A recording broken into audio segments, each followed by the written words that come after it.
30 seconds.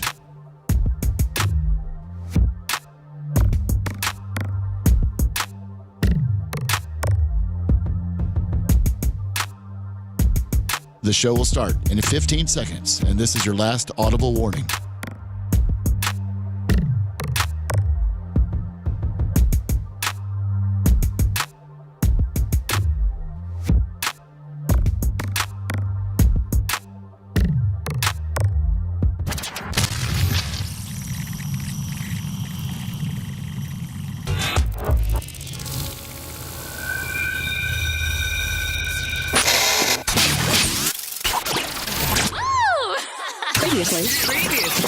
Previously on the Bubba the Love Sponge show. Sir, I got my sunbelt. Yeah, I can't. I don't think I can help you, buddy. It's not my event. I just can't. I can't. No problem, buddy. See ya. Just lost a listener there. All the way from Seth, if it's not your business, I don't think you can be handing out tickets, okay, buddy? I thought it's your racetrack. It is my racetrack, but the Tour of Destruction comes in and rents our track. Oh, okay. Well, I don't know how these things work. Well, I know you just obviously you don't know how they work. Have you ever been around a dirt track before? Yeah, Seth? I was born on one, Tuttle. You're listening to the Bubba the Love Sponge show. Broadcast rights for the Bubba the Love Sponge show have been granted to this station by the Bubba Radio Network and is intended solely for the enjoyment of our listening audience. Any rebroadcast, retransmission, or other use of this production without the express written consent of the Bubba Radio Network is prohibited.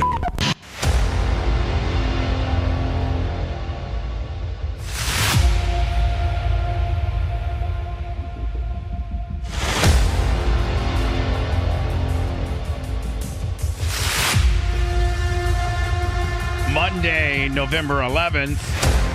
By the way, happy Veterans Day. It is a national holiday. The banks and does school get off on Veterans Day? I don't think they do. Mine are going to school.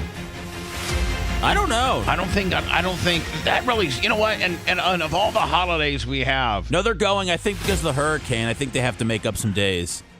but regular. I mean, I don't know. Were they scheduled to potentially have it off, and then are like, listen, we had like a week worth of hurricane days. It said most schools across the country will be closed on Veterans Day. The ones in Tampa Bay used to be closed. I mean, I guess this is the hurricane deal. I don't know. I feel like our veterans, who are some of the most. Dan, what are you, like a training for the Olympics? What are you? No, I didn't want to be triggering today, so I just decided to wear my favorite race team's colors. After the show, are you going out to jog around the block, or what's going on here? No, I just was for some reason I just was inspired to wear Ferrari colors today. He's got red shoes on too. No way. Show. Yeah. Now are you going to work Are those that way? leather pants? Oh, no, what's Wait, what's happening here? What's happening? Everybody pretty much is on brand. Lummy's got a Dr. Diaco tee. We all have. Usually, because you can't see our legs, we wear shorts. And we just most of us wear shorts, except for Dan. And Dan's dress down day is usually a button down, like a nice $300, silk button down shirt. Collared shirt with some slacks. Is your office closed today, Dan? I'm in surgery today. Oh. I'm seeing like 2 people, and then I'm in surgery. All right. So it's a surgery when day. you see 2 people, will you be seeing them at the office? Yes.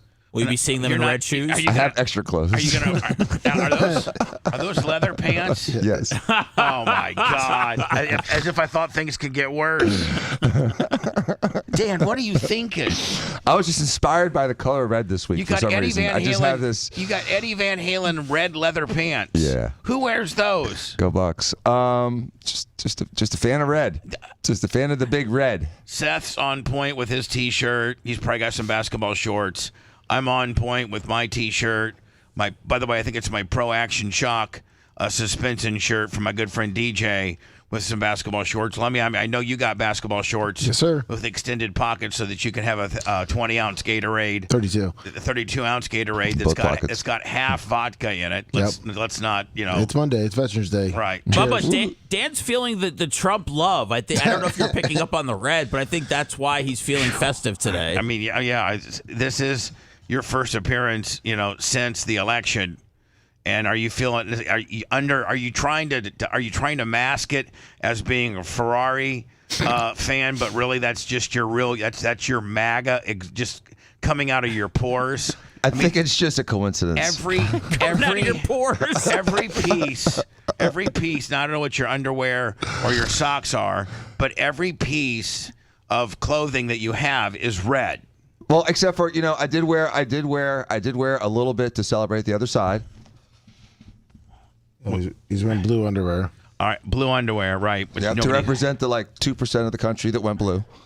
The voter ID states. Right. Now, exactly. Did you really ensemble this thing by going Red Sox? No, I did black socks to support, Puerto Rico.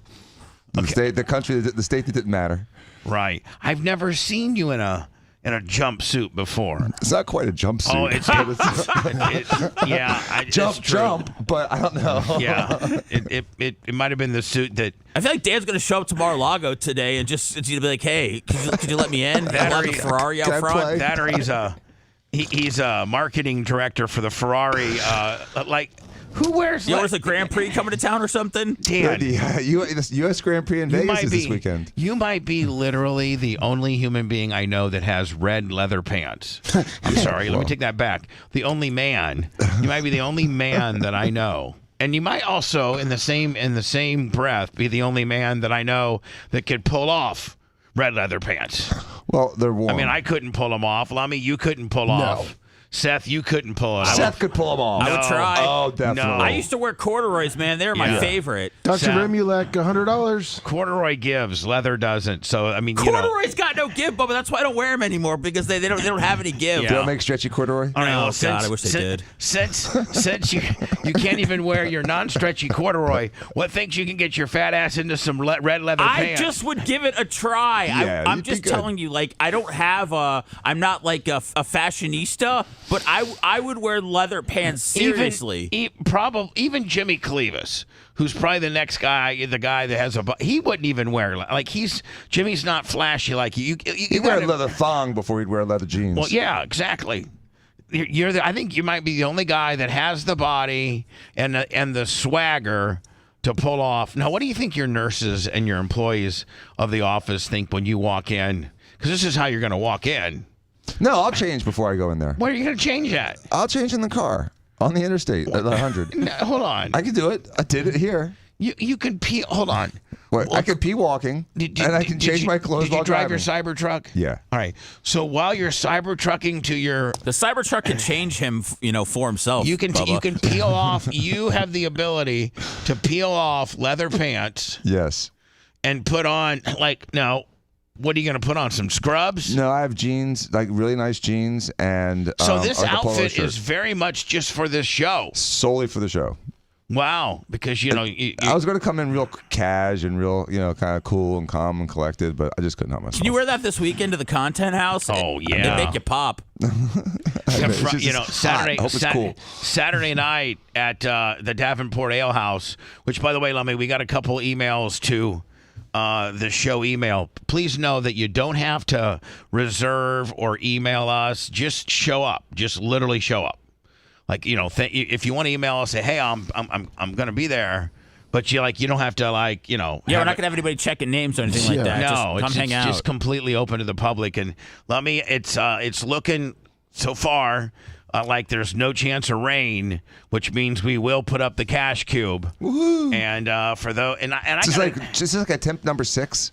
3. 3. And so, here's the thing. I think because we're at a Bubba event, in order to get in the cash cube, you have to, show the person that's working the table that you're signed up to one of our many social media accounts, preferably our YouTube account. That's right. Once you have shown them that on the phone, then you get to spin the wheel. Now, I will tell you this: the Merch Crick has now added. It's the prize wheel has even gotten better. Really? Where we've put because we got extra knives, so there's a knife section. Nice. Now, I don't know necessarily, if it's the most responsible thing to be handing out knives to potential drunk people, but yeah, well, I mean, most people don't die if they're stabbed. at least on the police report it would say stabbed with a Bubba Army knife. There you go. Right, exactly. We'd at least get the credit for that, right? Yeah. So Friday night, the Content House opens. Jake Paul, Mike Tyson, baby. Right. Paper Towel Willie, right? You know the guy who donated all the paper towel? Yes. I need to find out what his real name, or if he might go by Paper Towel He likes Willie. going by Paper Towel Willie. All right, so Paper Towel Willie, who spent I don't know how many hundreds of dollars to have Sam's Club or Costco or somebody drop off a pallet full of paper towels. Wait, didn't he also drive a Mustang down for Captain Creamsicle? Yeah. Yes. You gave him the car. To give him a car? But he what a nice guy. He donated. He paid for all the food this week. Oh, wow. Thank you. And we have our own. Because we're big time. We have our own built-in chef in Big Red and Lummy. He's actually laid out. There's 11 people. He's laid out, breakfast, lunch, and dinner for all the days we're going to be there. And the food bill was like $600. Oh, wow. And it's a lot of people. It's a lot of mouths to feed. Right. So in between, we're gonna have dinner on Friday night. Then he has snacks and wings and various things for the Tyson Jake Paul fight. So there'll always be like a charcuterie board, or there's always gonna be snacks, and there's always gonna be something for you to eat. So Probably we gain start a pound or two this weekend. Probably, I'm thinking we'll fire up. By the way, all of the Content House will be streamed live exclusively on our YouTube channel, which is at The Bubba Army, which gives you a great opportunity to go sign up and get a notification. By the way, it costs nothing to do either, and you'll be able to watch us. By the way, this is Seth's idea, this Content House, and hopefully it goes well, and we'll be doing others. Can we confirm again what time our guests are going to be there? Because they've asked me again a couple times. I think we should probably talk about it. Okay. What do you think? 8 p.m. works. Yeah, how about 8 p.m.? 8 to what time cutoff? Midnight? 8 till after the Jake Paul fight. Yeah, when's the fight over? 8 till after the fight. But those fights never end till like 1. Well, okay then. Okay, just so you know. I'm just saying. I think someone's going to do a fall asleep gimmick on us, and then what are we going to do? Wake him up and kick him out? Well, we got Mitch or Kim. Yeah. We're going to have to carry him to one of the Mickey Mouse bunk beds. Here's the deal. If you fall asleep, Mickey Mouse. Yeah. If you're a guest and you fall asleep, don't be surprised if you end up in a pool chair. Yeah, with a mustache. Lounge chair. Maybe us magic markered your face, and maybe, Arabian sand goggled you and done all kinds of things. No, we're not going to do that. Okay. That or let me wake up like a Diddy party. we can put them in their car. Yeah, we could. Yeah, with the keys and turn on the car. And No. We should let Colton and Tuttle handle them. Yes, there you know go. what? Colton and Tuttle are security. So, however, security. Once they I don't handle want to micromanage security. I'm sure they have their own protocol. Yes. So, maybe putting them in their car with all the windows rolled down and the seats reclined. Of course, let me not. They're no keys in the ignition, no car. I got to see. Look at Orlando and see what the low 58. Oh, there you go. Nice. That's great sleep. That's good. Yeah, that's good weather. Yeah, that'd be nice. That's good. Pass out, mouth open. Completely. Open. Well, and filled. Usually when you're passed out from being drunk. Oh, you got drunk, kind of a drool, mouth open kind of deal. Erotic. So 8 o'clock. Then don't get there any sooner than 8. These are our guests for Friday, and then after the Jake Paul Mike Tyson fight, that's when you need to go. We'll see you on Saturday at the Ale House, and then we'll be there by 6. And we'll set the cash cube up, have it there in the corner. Okay. But we're not gonna start. We're only gonna open it up for probably an hour. Oh, okay. The last hour that we're there, like 8 to 9, is when we're gonna open it up. Okay. Because we want to sit down, enjoy some food, talk to some people, hang out. Like, we don't want to be working, because in order to run the cash cube doesn't run itself. It's going to take me and you and Rhett and Macho Man and Erica to run the cash cube. Yeah. Seth can be a wrangler. I'm gonna be talking to people. So I'm What do you saying, mean by wrangler? I called you a wrangler. What does that mean? And you can be a wrangler, Dan. Just Means we just have to chill, Dan. glad-handed and talking to people and No physical labor. Yeah, no physical labor, but just meeting and greeting. Yeah, just PR. Schmoozing the crowd? Yeah, just schmoozing. Okay. That's a wrangler. You're just schmoozing. Gotcha. Shaking babies and kissing hands. Right. God bless us. So this weekend is a first for us. We've never done a content house. We picked our second most, according to our podcast numbers, according to our YouTube numbers, according to our Facebook numbers, according to our Bub Army HQ numbers. Orlando is our second, market number 2. And that's why we've chosen Orlando to be our first content house market. I'm a little bit dragging ass. I didn't even get home till about 8 o'clock last night. Oh, man. What was you doing? The track. Oh, goodness. Jesus, I got there at about 7:30 Saturday morning, worked all day. Of course, we had the Tour of Destruction, which I've never seen that many people. We set attendance records. Really? There were we rented Wow. 2 sections of bleachers, so we added an extra 1,000 people capacity. I think added bleachers? Yeah. Wow. Yeah, and so hold on.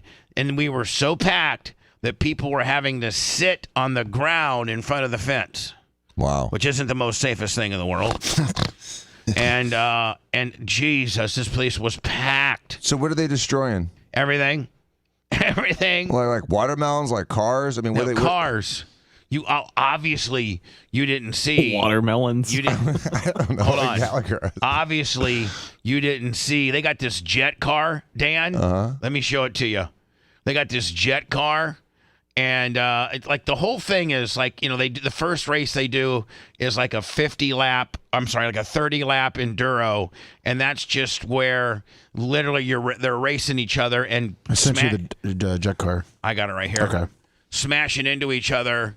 And if your car die, because they're all like Nissan Altimas and they're not really race cars or street cars, and they put 40 or 50 of them out there on my track, and it's just crazy. Well, if your car dies or you get spun out, they just let you sit there, and then the other racers have to race around you. It's real dangerous. Oh, God. We had figure eight bus racing. Anybody die? Anybody lose any limbs? No. Oh. But this was the grand finale. So they had this jet car, okay? I need one of these. Yeah, no, you don't. Because you would go to like Steven when he pissed you off, and you would back up to his house and you would completely burn. You could literally, if you had one of these jet cars, you could burn anything like. Let's say your neighbor that pissed you off was at 7-Eleven, or you could just back in behind his car and completely set it on blaze. Really? So this was the It's like an anti-Karen car? Well, this is an anything car. You could burn down General Hospital with this. Come on. Just watch. This was the grand finale. Now, in order to do the grand finale, I had to lay down water. I don't have asphalt. I don't have concrete. I have asphalt, which asphalt, is a little more heat sensitive than concrete. You can't really burn concrete up that much, but asphalt, you can get it really gooey. So I had to lay down water and then a bed of dirt and then water the dirt. So these are 2 cars that are stacked on top of each other. Okay, Dan, they're 2 junk cars from from them jumping over cars and things like that. Just watch this. I just want you to watch this. So this is 2 cars stacked on top of each other, and then they chain this jet car to it so that, because this jet car wants to just go, like, it just wants to, fly forward. Yeah. So they got 4-wheel line lock brakes on this thing, chained to these 2 cars. Watch this. Just watch this. Those are 2 cars stacked on top of each other.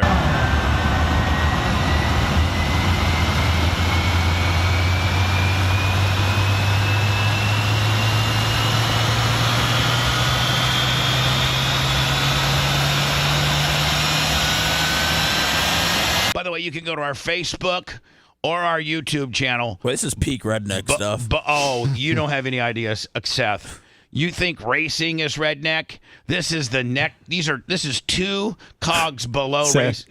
You ever heard of Robosaurus? No. Oh, dude. Robosaurus is out there? No. But Seth, I'm telling you right now, these are people that don't even come to. These are just that think NASCAR is for pussies. Oh right? yeah, this makes NASCAR fans look like stockbrokers. I'm just telling you right now, the fans that go to this thing makes NASCAR guys look like stockbrokers. Like odd number of teeth. Just watch. And listen to this, Lummy. I was at capacity. I was probably 500 people over capacity. Whoa.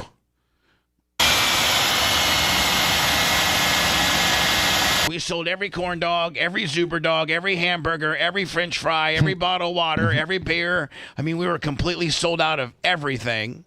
There was a line, Lummy, that went from here to probably West Shore and Kennedy to get in. Just to get in the place. Was Tom Bean happy? Tom Bean's on a cruise in Europe with his wife, which put even more pressure on me. Oh yeah. Hold on. The only bad thing about this, when I play this, Dan's gonna want one. Dan's gonna want one of these so bad.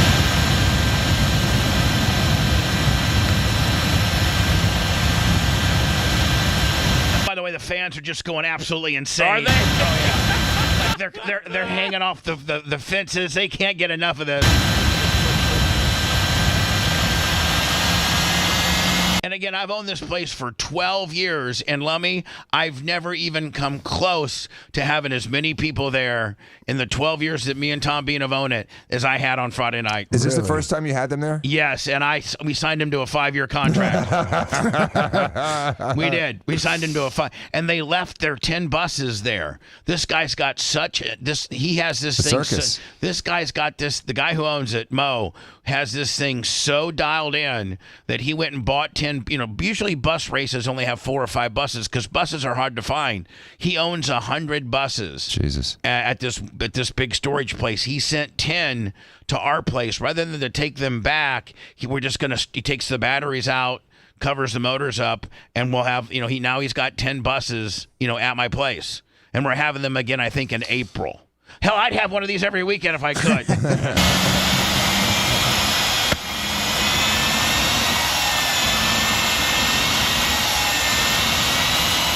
Now, I'm actually really, the promoter's not real happy with how close I am. I had to play the, don't forget I own this place card just to even get this close. And he's like, I'm just telling you, a lot of times. Was it hot? It was hot, but he's like, a lot of times, things start flying off the cars and, you got, you can see, look over here, see this little, pieces of molten lava, spray up.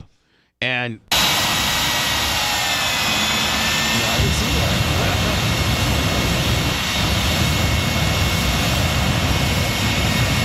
I mean, picture 4,000 Beavis and Buttheads in the stands. They're just going absolutely insane. They're like fire, fire, fire, fire.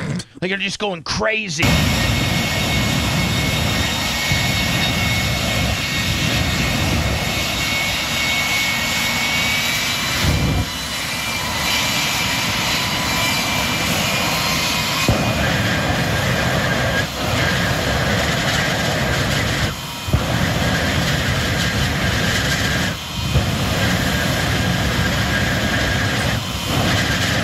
What would Walker think? See, Dan, see all this stuff. It's kind of flying off. Oh, it looks super dangerous. So would Walker just be going crazy, or would he be scared of it? Oh no, he'd be going crazy. The next time we have the tour of destruction, guys, Lummy, you've got to bring them. Bring them, and I'll put you on top of the scorer's tower. Oh, perfect. Up there. I mean, look at all the metal and molten and lava and stuff. Is there a grand finale? What? Is there a grand finale? Yeah, well, this is it. 4 more minutes. What? Oh, yeah, just when you 4 think... more minutes? Yeah, just when you think it can't get any hotter or crazier, watch. It's like watching a candle. Like watching a candle. So is the driver in danger? What's that? Is the driver of the jet car in a dangerous position? It seems like he would. One guy in jet car history has died. Oh God! Just doing this? He was actually trying to drive it down a drag strip, and it blew up and hit the wall. Oh, okay. So this guy is not a drag strip guy. He's just let me burn some cars on in the middle of guy. Seems like a safer bet. Right, and he's got. By the way, all of this whole big box is jet fuel. Okay, and he's got all this protection. Then he's got this one shiz button that has triple the amount of fire. Like you hit the button and all the halcyon and all the fire retardant completely So he has an shiz button in case things get hairy. But this looks hairy to me. It's hairy.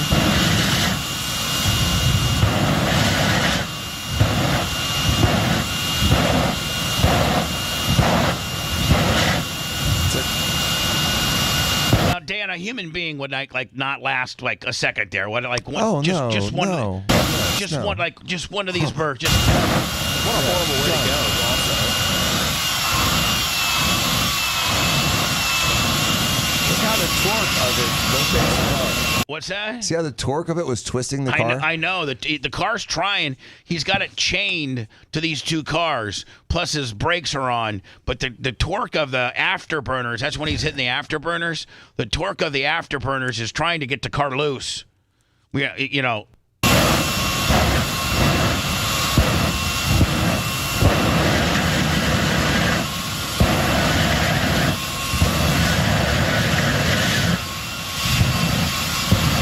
I was thinking it was kind of cool, to be honest. It is cool.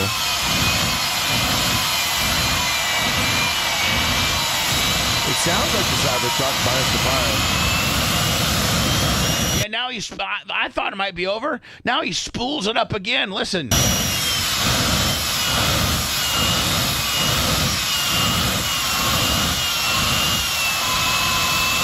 Now, what would Sammy think about this, Seth? I mean, I think she'd probably wonder why, like her dad. Like what? Because the other 4,150 people are just absolutely going crazy. I swear, this whole weekend, I was questioning watching football and what it really brought to my life, right. And now I'm questioning this. They had these races, Dan, where they hooked up boat trailers to cars, and then they raced with boat trailers on their cars, and the boat trailer would end up flying off and hitting the guy and twisting all up and everything. This is like Mike McCarthy's career. Better not let your son see this, Danny. He might say, "Dad, I want to grow up to be a jet car driver." Well, unfortunately, there's no S's in that phrase. I mean, he's still. I guess I talked to him afterwards. He went through 107 gallons of jet fuel. Jesus.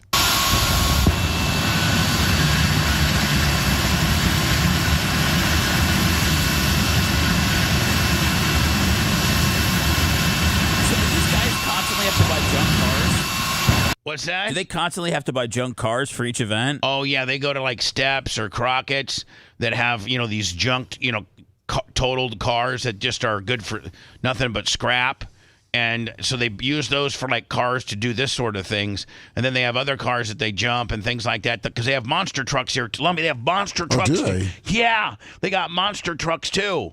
They just jump on crushing things? Yeah. And Sweet. but then they go and they just go to the junkyard and buy freshly wrecked cars that still run. And they just knock out all the windshields, and that's what they race. I should have gotten the Demolition Derby. I didn't get that on. I should have gotten that. Next time, Lummy, I'm just gonna stream the entire tour. Thing, yeah. I probably really messed up. I probably would have gotten 10,000 views just from the Tour of Destruction.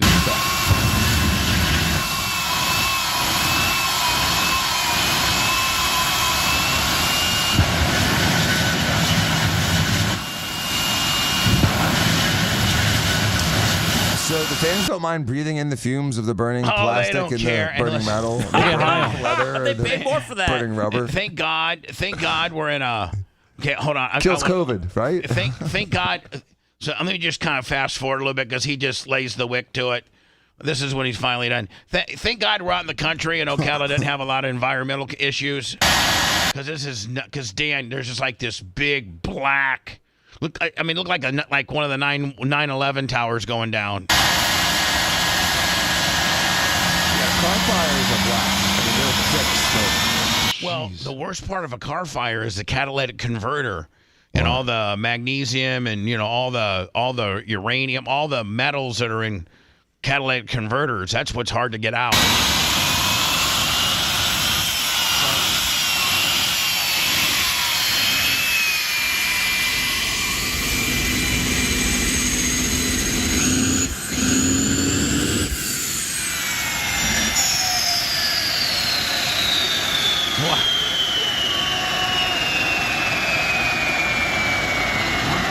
I should have got a picture of the crowd. So then I got Billy. Then I got Billy that brings the water truck and he's supposed to spray it down with the nozzles, but he can't get the nozzles right. And I start yelling at Billy, listen.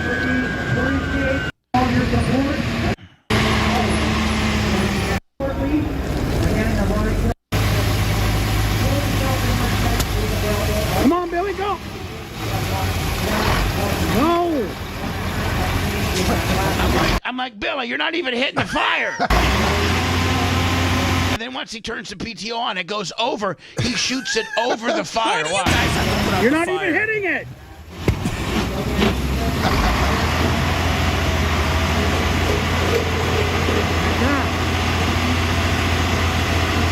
Billy, back up.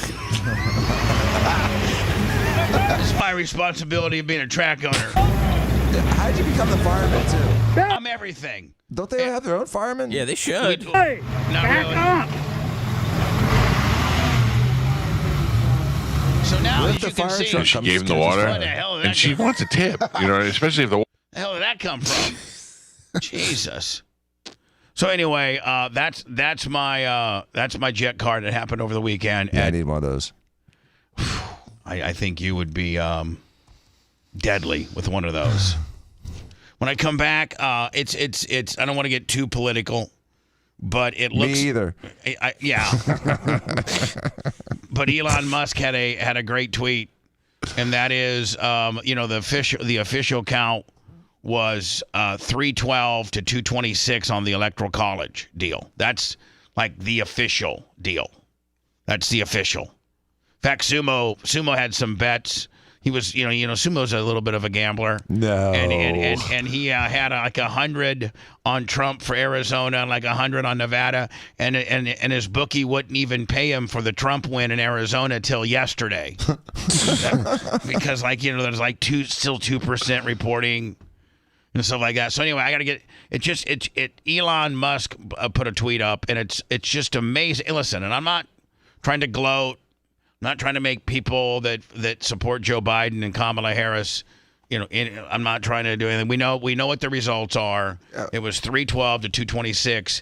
Elon Musk had a tweet that was somewhat interesting in the fact that if you look at the blue states, New Mexico, Colorado, California, Oregon, Washington, Minnesota, Illinois, Virginia, New York, Vermont, New Hampshire, Maine, Massachusetts, Rhode Island, Connecticut, New Jersey, Delaware, Maryland, and D.C. If you look, those were the states, and Hawaii.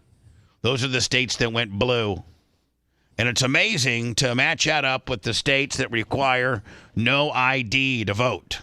We'll do that next. You're listening to the Bubba the Love Sponge Show. If you want 24/7 on-demand Bubba and the crew, go to BubbaArmyHQ.com. The Bubba the Love Sponge Show will be back after this.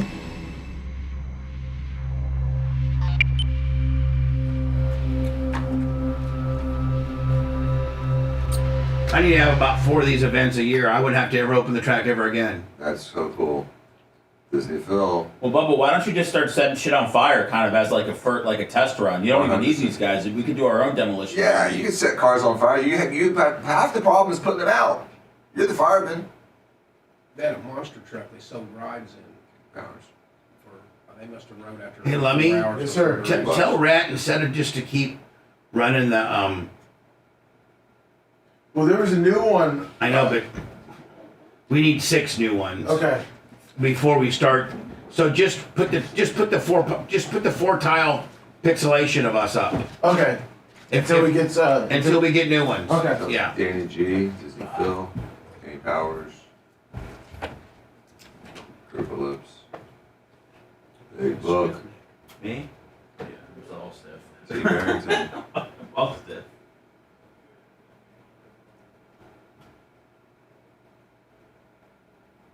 BS Profile. Primetime Toys.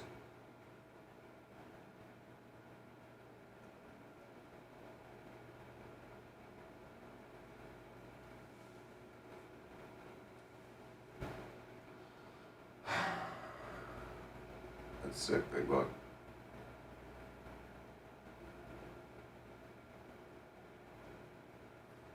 Bumbles, the Force Lawyer, Tired Guru, Wang. Tinky Winky.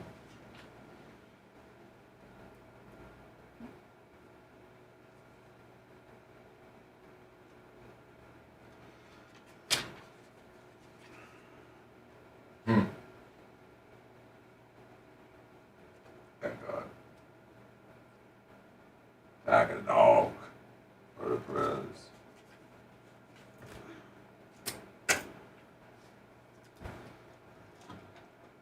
Terry.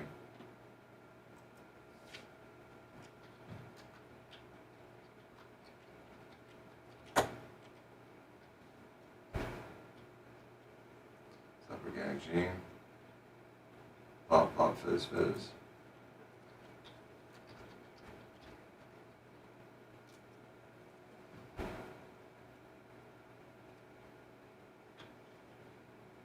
Attack of the Dog. Man, NASCAR is really fucking Michael Jordan, aren't they? What'd they do? Some are you in here? Yeah, I'm in here, but I have no idea. I think they're fucking not recognizing his charters next year. They're not recognizing them. Why? Because He wouldn't sign the contract. Because he wouldn't sign a contract, which basically makes them worthless. All the other owners wouldn't stick with him, and they went ahead and signed it. So- they had too much to lose, And so, he's got him in court. and then Michael Jordan lost his first, the first day of, like the first thing that went to court, like the day of the first ruling, or oh, he's losing. He lost that because don't think that NASCAR doesn't have all the judges in their fucking back pocket. What state are they suing? North Carolina. Oh shit, dude, you can't. But win there. that's NASCAR's headquarters, but that's also where Michael Jordan's from. But you know, Michael Jordan probably hadn't greased all these fucking judges. Well, not for the last 40 years straight, at least. So they told Michael Jordan next year for 2025, you can show up to the track and shit, but you're not guaranteed a slot. But sumo, very rarely do they have 43. What's the capacity? 43. 40, and they only been getting about 36 or 7. Yeah, so what do you even need a fucking charter for? If you don't. I mean, what's the charter do? I don't understand what the charter. The only thing a charter does is it guarantees you a slot for the race, right, bud? Yeah. Well, but it also you also get the profit sharing, I guess. What? I don't know if you can get winner's circle or not. Yeah, I don't know if you get the same percentage winner if you're not a charter guy. Yeah. That's probably where they fuck you. It's probably where they fuck you. He may be able to take his sponsor money and that they don't get a cut of too. Yeah, I know. I'd love to see him whip the Francis fucking asses. I'd love to see him start something different. What, an alternative to NASCAR? Yeah. If you had to make your own stock car racing, how would you make it different than NASCAR? Oh, well, how much time do you got?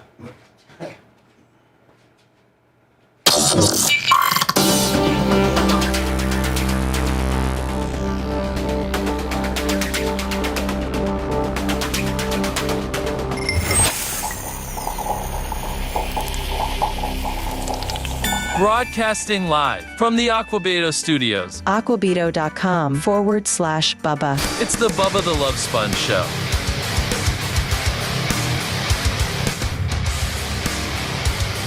You can always participate on the show financially. The John Costikas and Scout and Big Gulps and just the Bubba Lights and the Big Reds and, all the royalties, if you will. You're the ones that keep the lights on, my friends. PayPal, Venmo, Cash App at the Bubba Army. Dr. Remy like $100 Venmo. Thank you. It's twice. So let's not forget the importance of today, and that is Veterans Day. I feel like this holiday is like, I didn't even know it was Veterans Day until maybe yesterday. It's becoming like Columbus Day. And it's like, man, of all the holidays, I mean, I wrote them down. We got Veterans Day, MLK, New Year's Eve. I'm sorry, New Year's Day, I should say, Memorial Day, 4th of July, Labor Day, Christmas, Thanksgiving, President's Day. That's kind of what I wrote down just off the top of my head. We're not doing a Kamala Harris Day? For what? I don't know, just as a sidestep of President's Day. Just to celebrate her. Great. I mean, it's like, where the hell does it even make sense? Like it doesn't even Seth would back me on that. Like it doesn't even make sense. Well, like, I think like cheap heat, stupidity.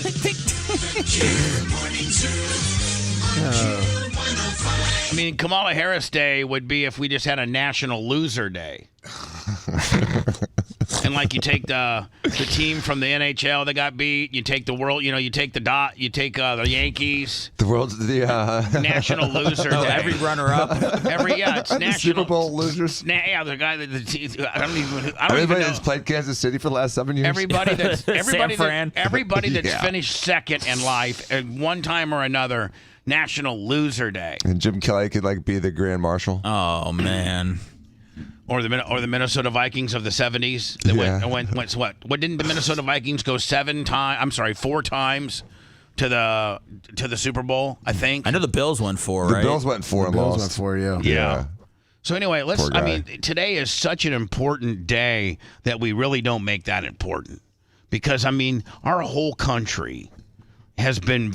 Listen, our very first veterans were those that fought the Revolutionary War. Mm-hmm. Those are our very first veterans. Those are the people that, even before, I guess did we become a country after we beat the British, or were we a country before we beat the British? We declared ourselves a country and then fought to keep it around. All right, so we declared ourselves a country as we were fighting the British. What year is the actual, I know July 4th, 1776 is the birth of that's the day that they signed all the guys in Independence Hall in Philadelphia signed the Declaration of Independence, which was, us telling the British to go pack sand. We were going to, be the United States of America.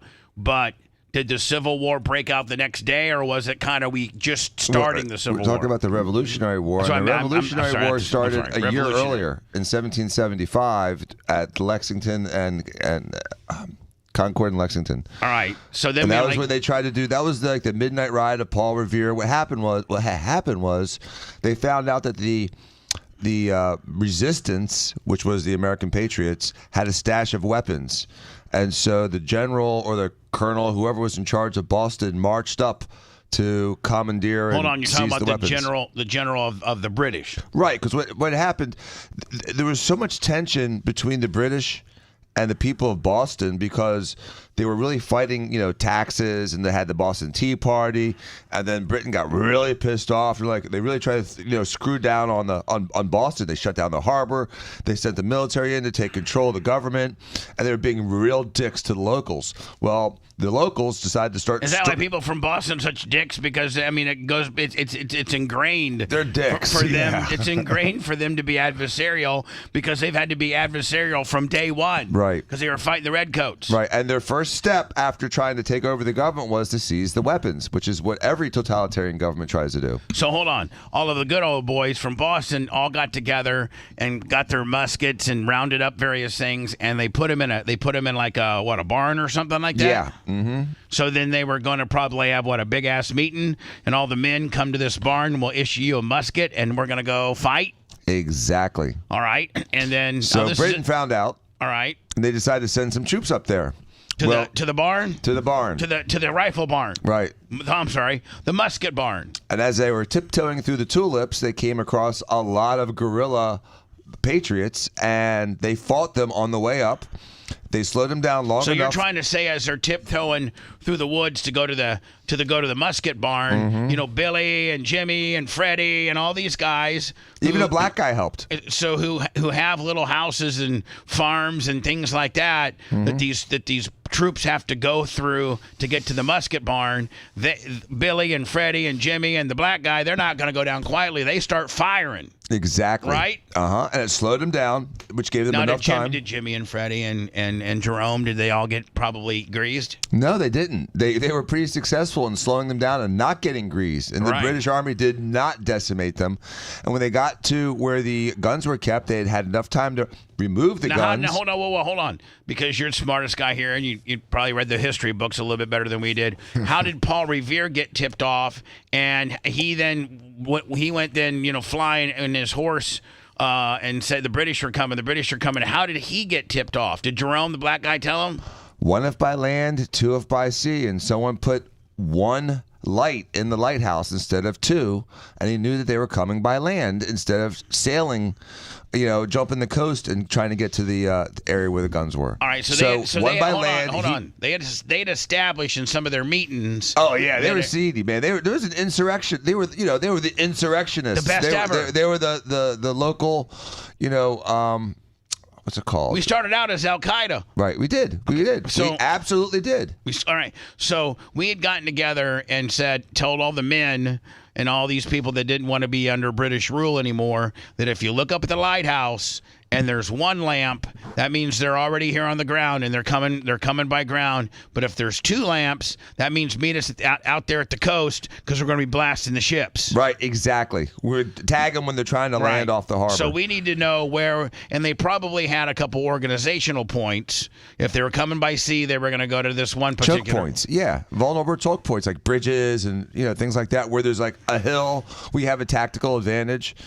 So in the art of war, you want to be high and you want to be hidden and you want the sun behind you. And so when somebody told Paul Revere.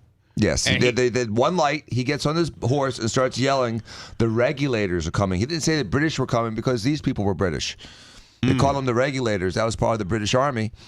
And then that's a misnomer. Right. I mean, because we were all taught the British are coming, but really the regulators. They're all British. Warren G. That's right. Regulators. It's not as cool. So Paul Revere starts just going and telling everybody, right? Mm-hmm. And now does that mean all men got up, put on their fighting clothes, and met at the musket barn?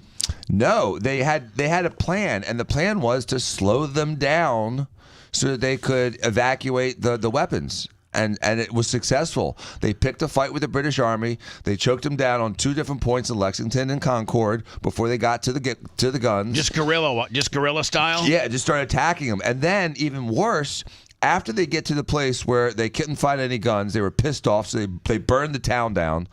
And then they tried to march back to Boston. Well, we'd already flanked them. We picked at them the entire way back to Boston. I think they lost over half their soldiers. And we just kept tagging them. We were just little guerrilla dudes that were in little sneaky spots and just being like little just straight pickoffs. Mm-hmm. And we didn't have an organized line. We were just like little gnats getting at them, and we picked off over half their. So when they got back to Boston, after going to the musket depot and finding nothing, burning the town down, and then trying to get back to Boston to probably regroup, either get back on ships and go home, or that's probably where their headquarters were. We'd taken out half of them.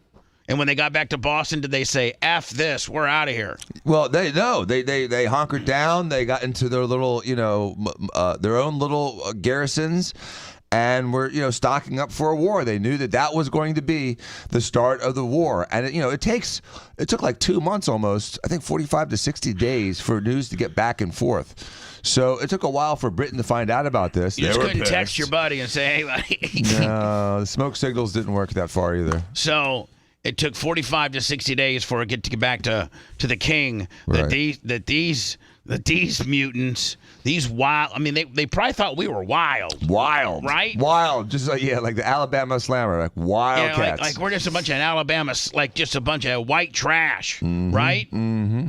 Even though we were British and we were, the same sort of education minus a generation or two as the people on the main European Britain, but they did look down at the settlers, even though they were of the same genes. Yeah. So at that point, we declare our independence, and then we have to. Then at that point, we start. When did the Revolutionary War go? How many years did it go for? From 1775 I think to 78. It was only a couple of years. There was a couple of big losses, and then all of a sudden it was over. Wasn't Gettysburg 83? 83. They went to 83. Yeah. Man, so was Gettysburg the final one? Gettysburg is where Washington hunkered down in the winter right before he crossed the Delaware and beat up the German mercenaries that were fighting for the British in Trenton. Really? Mm-hmm. And that's where they were starving. It was cold. They had, they were dying from exposure. They were dying from starvation, disease. It was disgusting. It was literally like the ragtag of the ragtag. For both sides? No, for the Americans. The British were well funded. The Americans had no money. Oh, so they had to start their own country with no money, with no currency. No one even took their war bonds. It was BS monopoly money. They couldn't buy a lollipop, let alone outfit an army. So how did we make it? Borrowed money. The French helped us. The people we tease all the time. The French made a big difference with us. And Spain. Spain helped us a little bit too. You're right. It's because they're like, man, we hate Britain. Everyone hated Britain. They were like the so we the Patriots. What from would 10 we years buy? ago. Like blankets and ammo and just But we had no blankets and we had no uniforms and we had hardly any ammo and they had old crappy guns that were rusting and they had nothing, Bubba. All they had was heart. They had determination and they had that call for freedom. And when people think they're being exploited, the call for freedom and the motivation to have a free world wins. It's won every time in history for the last 300 years. And so, at what war or at what point did the British actually wave a white flag and give up? I believe it was in Virginia towards the end when Cornwallis took the final, poke in the butt and he was done. What do you mean? He just one last thing. He surrendered, and that was it. It was obvious. There's probably 6 really crucial battles for the whole Revolutionary War. The rest were just backfill, B-roll. Can you name the 6? Gettysburg. Gettysburg wasn't a battle. Gettysburg was where they hunkered down in the winters when they crossed the Delaware. Crossing the Delaware was a huge one. So why did we have to cross the Delaware? Because the British had they had like mercenary soldiers, and there was a group of like German soldiers in Trenton that were holding that area. And so Washington found out that they were unmotivated and not super powerful. So he crossed in the middle of Christmas night when they were already drunk and tired and surprised them. With the bad guys? And whooped their ass. They gave up. Bad guys are drunk and tired. It's Christmas Eve or Christmas. And that's when George said, everybody load the boats up. We're going over there. Yep. And they crossed, the Delaware is pretty big. It's not just like a little creek. It's a pretty big river. All right. And they get over there and they catch the soldiers, half drunk, half asleep, and unmotivated, and they quickly surrendered. That was a huge battle. There was a big battle in New York. Did we recognize surrendering back then, or we just blow your head off? No, we recognize it. Some armies were different than others. When the American soldiers surrendered if to we don't have enough Spanish, money, if we don't have enough money to feed ourselves, why take prisoners of war? Because you got to feed them, don't you? Sorta. They don't really feed them well.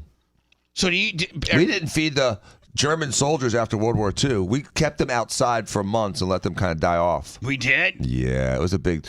We talk about how murderous everybody else was. After Normandy, when we take over, Germany basically. Once Germany surrendered, they split the army up into 2, and Russia took part of them, and we took part of them, and they were not treated well. And they were left outside, and they were left to exposure, and a lot of them died under the Allied hands. So would you it was disgusting what we did. Would they just literally have you fenced off in this little area, and at night you would just sleep on the ground? I think they had some sort of rudimentary, tents or something, but a lot of them died. They deserved it. Why don't we talk about it? When you surrender, you deserve to die. I mean, if you're fighting under the color of a country, and two countries are fighting, and one country finally says, "Okay, we surrender." Do you kill them all, or you just take their guns and let them go back to their civilian lives? No, you kill them if you can. Well, I mean, if 1,000 years ago you kill them, but like after the Civil War. Robert E. Lee and his army, they let them go. They said, take your horse, leave your gun. I was watching something on World War II, Lummy, on the American History Channel, which I love to watch. Oh, yeah. And it's when they went into Auschwitz and some of these other concentration camps, and the Germans were hoping that the Russians got there before the Americans got there because the Americans weren't as cool. And this one dude who had a machine gun, he couldn't overcome his emotions. They were supposed to just take the Russian guards and everybody that participated in Auschwitz, and they were supposed to just kind of line them all up and herd them into a little group and then, maybe do whatever. Well, this one dude, it's legendary. I mean, if you look at the one dude, he goes into one of these concentration camps and he looks at all the dead Jews and just how they treated these people, and the remaining ones were just starving and were the worst conditions ever. And he just couldn't help himself he was ordered not to, but he took his machine gun and went just absolutely crazy on all the German guards. Oof. And he killed, I forget, maybe 100 of them. Was this a Russian or an American? Well, this was an American. Oh, okay. The Russians were a little cooler about it, but this American dude went crazy. He had a machine gun. Who is this guy? I've never heard about him. Maybe Machine Gun Kelly or something. I don't know. And Bubba, I need to correct myself. I've been talking about Valley Forge, not Gettysburg. Gettysburg was the Civil War, and that was a very, very, very bloody battle that lasted about 5 or 6 days, and tens of thousands of people died at Gettysburg. Valley Forge was where we were hunkered down. Well, yeah, that was where we were hunkered down with Washington. Did the Confederate flag come from the Gulf War?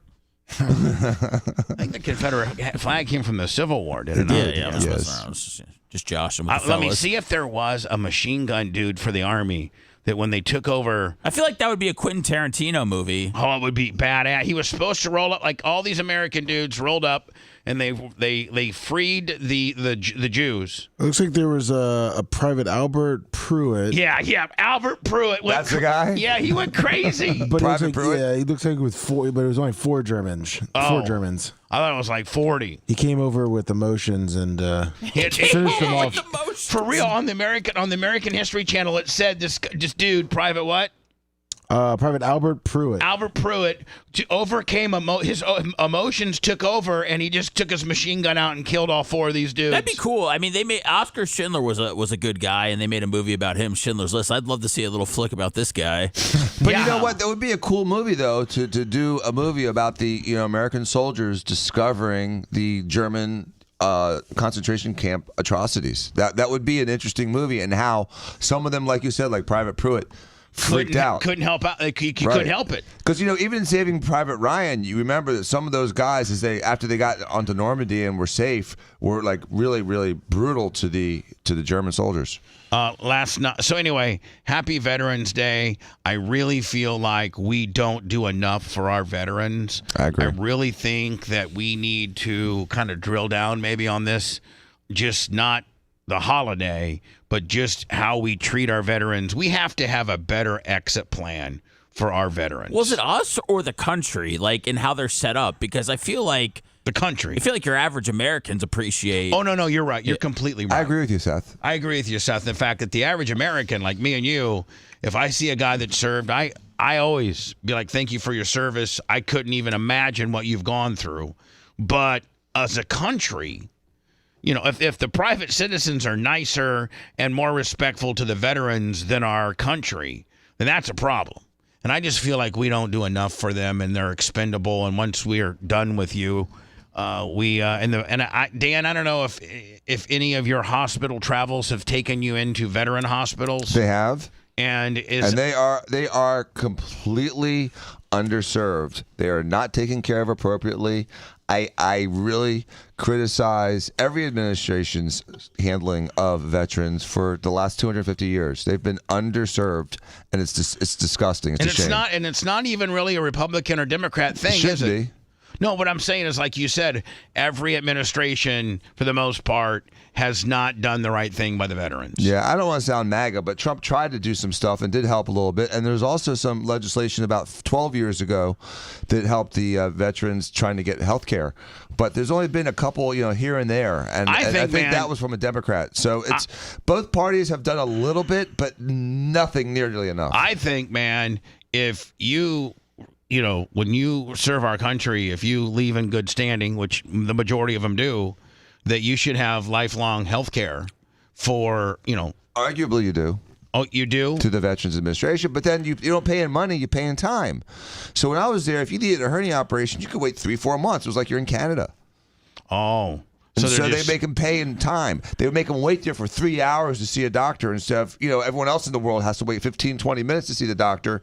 You go to a VA clinic, you're sitting there for hours and hours and hours, and you get to see a doctor, sort of. You get to see an intern or a second-year resident, a junk doctor. And it doesn't sound like anything that's getting any better. No. These last couple of years, it's been getting worse for a lot of these guys. They just sit around and wait and wait and wait.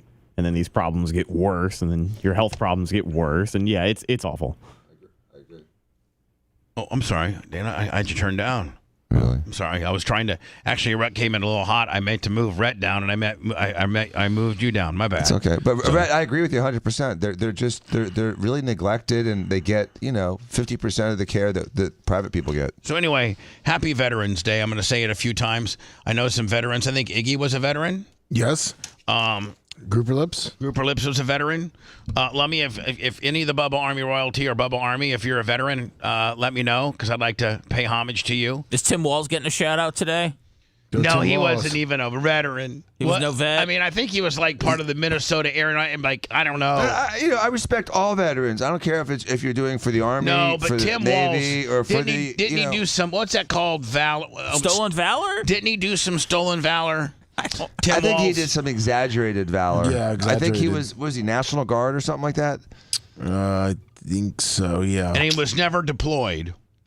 I think he skated before he deployed, but still, I mean, he still did some kind of service, and so Brent I respect Hatley, that. The great Brent Hatley, 4 years as a Marine, was in the was it Desert Storm, Desert Shield, like in 91, 90 with Bush. Mm-hmm. It was Desert Storm with Schwarzkopf. Yeah, it was Operation Desert Shield that turned into Desert Storm when we started shooting. Brent was a helicopter gunner. Really? That's such a cool job. I mean, that's right out of a Vietnam movie. Yeah, the guy that hangs out the side of the chopper. I wish I could find the picture of Hatley. There's a picture I have. I could find it if I wanted to. Of he's in the chopper on the side of the chopper. I don't know if he's got his gun, if the gun is mounted or not, but he's in the chopper. And the chopper's probably a couple 1,000 feet in the air, and it's Hatley looking at the camera, and the door is wide open, and he's literally on the side of the door. That's pretty cool. That's such a cool job. Yeah. That's crazy though, isn't it? Well, it's crazy until your chopper gets hit, because the choppers don't go down smoothly. Helicopters, man. I'm sorry. Airplanes can get hit, and the pilot has an ejection button, and he's got about a 70% survival rate, as long as they don't hit your fuel tanks and stuff like that, and the thing doesn't blow up. But when a chopper gets hit, now it's cool when you're up there going and you're just picking them off. But when when one of their RPGs hits your chopper, it's pretty much like those two burning cars at Bubba Raceway Park. Do they even give people in helicopters parachutes? I don't know. I'd be pissed, because you still usually have some warning before that thing falls to the ground. Yeah, I just jump out and. Yeah, I think you have to be so high, though, for a heli. I mean, I think you only got to be about 1,000 feet for a parachute to work. And helicopters fly low. Yeah, they're low. Yeah. Lummy, I had teased that we were going to do the electoral college results and Elon Musk tweeted this a couple days ago, or however long. Here is, Fred, you could show it. This is the map of the official. This is official now. This is the official electoral college results, 312 to 226. And now I had mentioned a few minutes ago all the states, the blue states that Kamala won. And if you look at, so this is the official one right here. This is, what they'll record as the official Where result. we're at today. Yeah. And I mean, unless, I don't know, Kamala gets a 455,000, mail-in absentee Willie out of Arizona. You never know. But no, here's the deal. I don't think, this is such an ass-kicking that, you could flip 5-6 states and it wouldn't make a difference. Let's say, okay, just for argument intent purposes, because let me remember Arizona, Nevada, and I think maybe one of them. Maybe there was some, okay, so let's just go. Oh, you can't even, it won't even let, oh yeah, it'll let you go. Let's go, let's give her blue. Oh, damn it. I'm getting a, Is it taken? Yeah, it's like, why do you want to go blue, bitch? It's red. Like, why are you doing this? Why are you trying to make a false? Why are you trying to make Twitter post? Change history. It's not even letting me. Jeez. It's not even letting me. Oh. All right, blue, and let's say we put Nevada blue, okay, and then let's say maybe we even put Pennsylvania blue, and okay, and let's say we even put, okay, there you go. She loses. I mean, even if you give her Arizona, Nevada, and Pennsylvania, which Trump won all of them, she still loses. Wow. So, I mean, that's just a straight ass kicking. All right, so let me see if it lets me move it back, to red. Damn it, I don't understand why this doesn't want you to. Just anytime anybody can mess with me at any time, they do. Okay, red. We have to go back to the official stats. There we go. All right, there he is. So this is the official results right here. Here is, let me move this back over. I guess Hannity was wrong when he gave Virginia to Trump. Yes, he was. Yeah, he was, he's a little overexcited. Hannity. Yeah. Poor guy. Blowhard. So here is Elon Musk. Must be a coincidence. States Harris won versus ID requirement. So these are the states that do not require a photo ID to cast your vote. New Mexico, Colorado, California, Oregon, Washington, Minnesota, Illinois, Virginia, New York, Vermont, New Hampshire, Maine, Massachusetts, Rhode Island, Connecticut, New Jersey, Delaware, Maryland, and the D.C. If that's not, listen, regardless. Gotta be a coincidence. Regardless if what your stance is on Republican versus Democrat, Trump versus Kamala, immigration versus no immigration. Immigration's not that big a deal, or it's not as big a deal, as long as, to cast your vote. Fundamentally, this should be a federal law. Because we're not talking about specific states. We're talking about this election. Now, if you want to have a state election, for your governor and your sheriffs and your county commissioners and your school boards and things like that, but when there's a presidential election or federal jobs such as Senate, Congress people, and what have you, federally, we should have a law that states you need to have, an ID. That's it. Not even a driver's license. You just need an ID. You can go down to the license branch or wherever you get, whatever state you live in, wherever you get your driver's license, you can go down there and not, maybe you get 14 DUIs and you don't have the ability to drive anymore. Your license has been, there's been people that have had their license revoked for life. Oh yeah. 10-time DUI people, but they'll still give you a photo ID. I'm looking at a map right here that says Virginia requires a strict photo ID. Virginia, let me see if he had Virginia. It says non-photo ID. Oh, looks like Elon's giving some false information here. Or Newsmax is, because he got that off of Newsmax. But, I think with maybe a few mess-ups, I think most of this will match up. Maybe there are a few matchups, but fundamentally, if you don't want your state to have to do it, then that's fine. You can't. There should be 2 ballots: a state ballot and a federal ballot.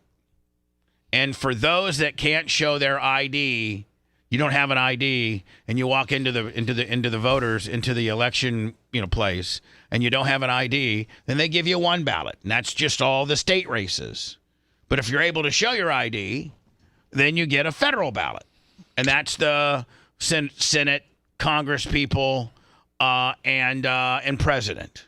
Do you think it needs to be one of them real IDs? You with a little star on it? Well, I mean, I think it's the voter driver's license. I mean, I think the validity of said ID.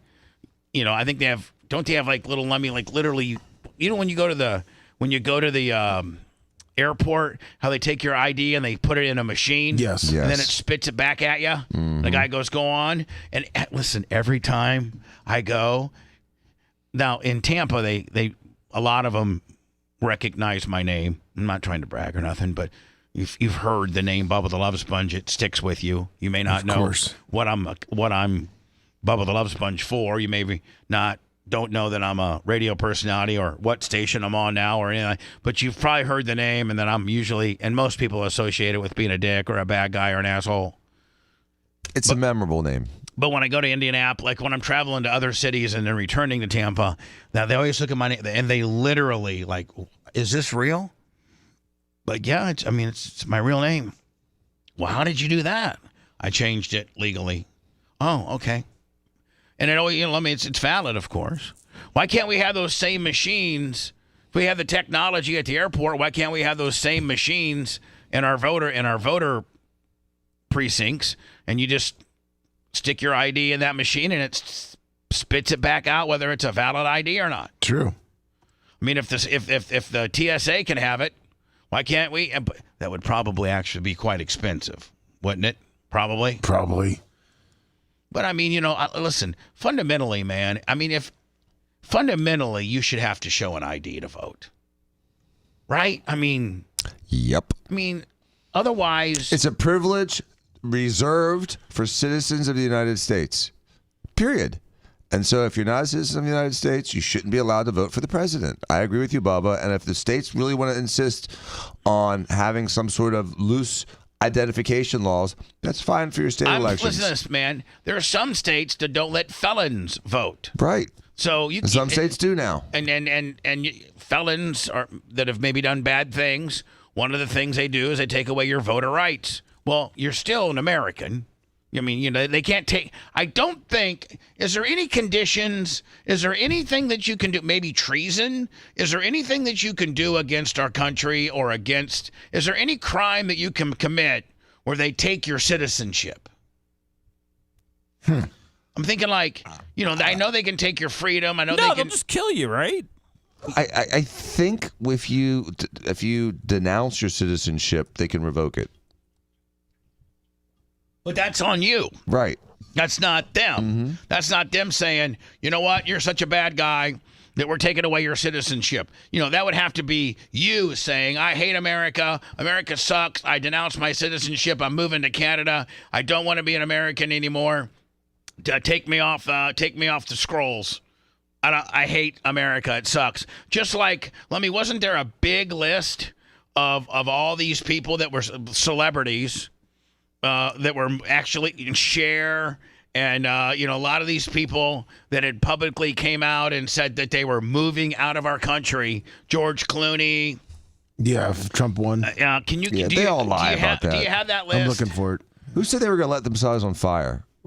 Oh, I don't know. Someone said they were going to light themselves on fire. They should have showed up, this Saturday at Bubba Raceway Park and stand in front of that jet car. Mm-hmm. That would really melt you right down to zero. You look like the Wicked Witch from Wizard of Oz.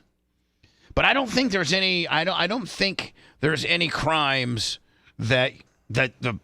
I sent you the list. The list of people that celebrities. Yeah. Is it Rob Reiner said he'd light himself on fire? Who was that said that? Here we go. Is this the list right there? Here, right here. Just go down a little bit more.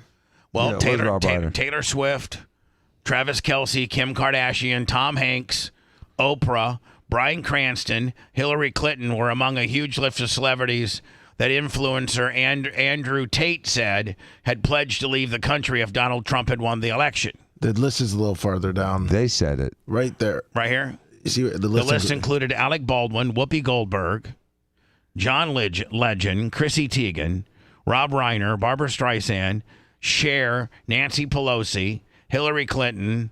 I don't know who Megan is. That who's Megan? She's Megan Thee Stallion. No, soccer player. Oh, okay. Is she the girl that with purple hair? Yeah, yeah. Tom Hanks, Amy Schumer, AOC, Lady Gaga, Taylor Swift. You know, usually Taylor's a little more calculated. But this is not a real list. This is incredibly stupid. This is why would AOC leave the country when she works in the country? Well, Stormy Daniels, Anthony Fauci, and George Soros. George Soros doesn't even live here. He lives in California. Why would Travis Kelce move when he plays football? It doesn't. This is made up names, but I mean, why not jump on? Well, I think that these are just people that have said that they would leave. These are people that supported Kamala. Yeah, these are people that publicly endorsed her, and then they're just tying that into, oh yeah, they leave the country too. Why is Nancy Pelosi, Hillary Clinton, AOC? Why would they leave the country? He's been our president before, so I don't know why everybody would start leaving this time around. I think a lot of people probably run a little loose with this. And then, like you said, an endorsement turns into, which they probably didn't say, but an endorsement, you get looped into the endorsement category. And then, Seth, they just said, oh, yeah, they said they would move too, when they really didn't. They just endorsed them.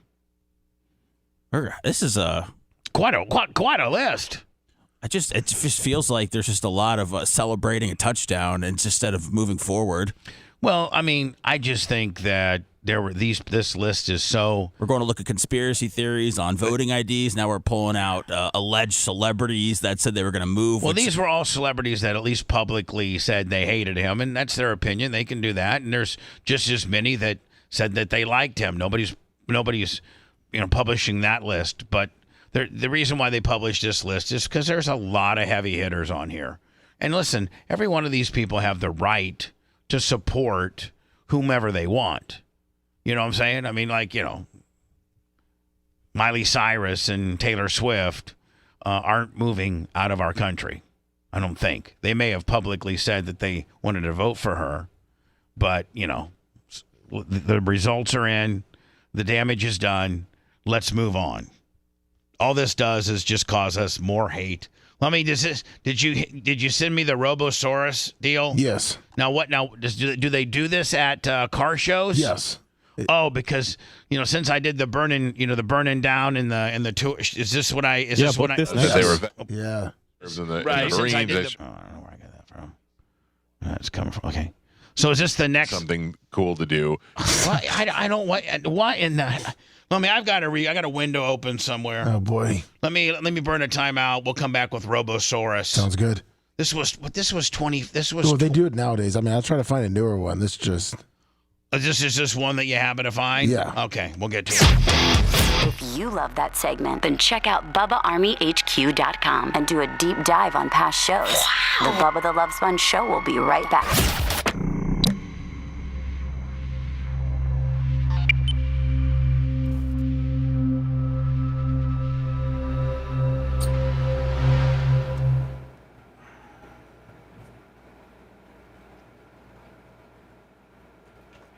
Whatever you want, Robo, you can have, because you're bigger than any of us, buddy. Ladies and gentlemen, just to give you some indication about Robo. I just sent you one just from this year. A newer one? Yeah, from a dirt track in Minnesota. Oh, a dirt track in Minnesota? Yeah. It's even better. That's why I need them. Oh, fuck yeah. Every kid in Marion County.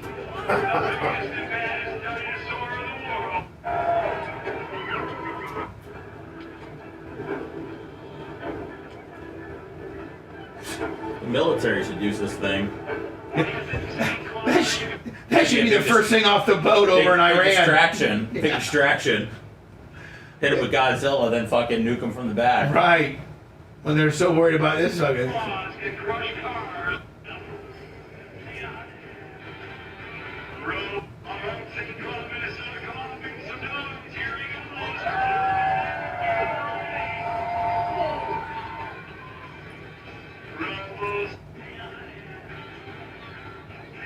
Oh, typical Red Dirt. It's got fucking Bad to the Bone playing.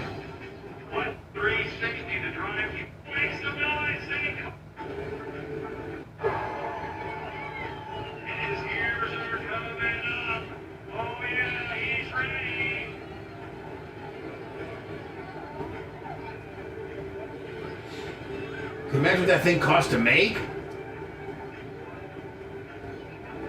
Man.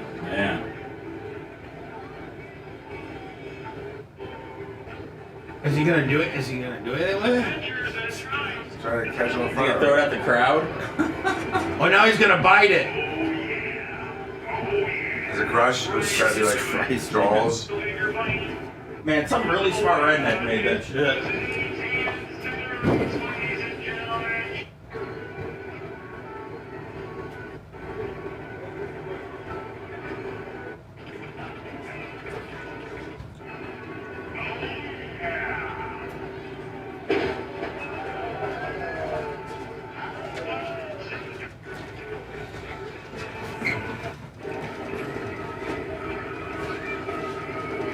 They got their own fireman.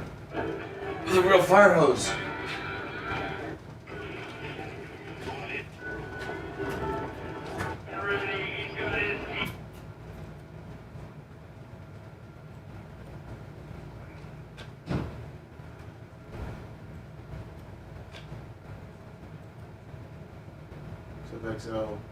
XXL gaming. Weed hottie. Good morning.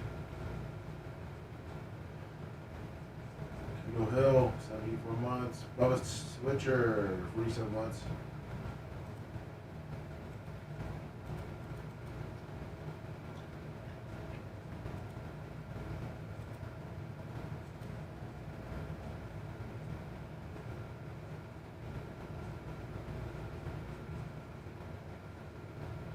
What's up, GC Supply?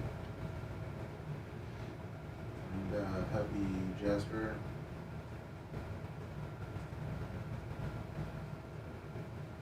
Is Jay back yet?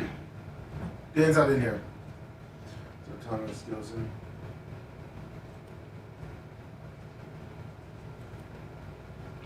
Matthew Hawk. Trey, Venmo, PayPal, Cash App. Take some super chats.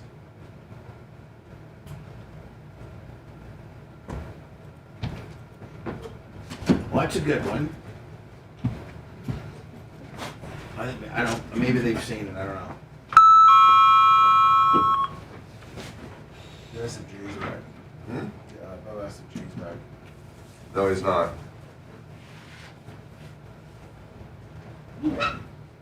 Morning, Matthew Hawk. Retarded.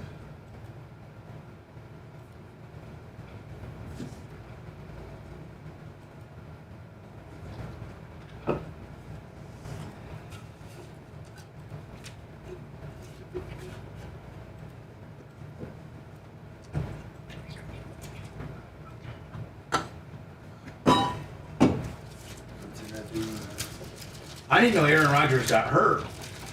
Yeah, they took him to the blue tent. Did he come out afterwards? I think so. I think he did.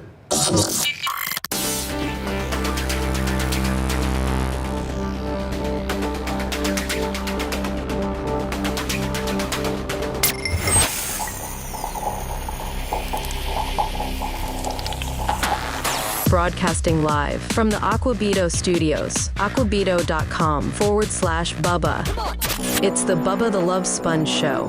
Happy Veterans Day. PayPal, Venmo, Cash App if you'd like to participate on the program.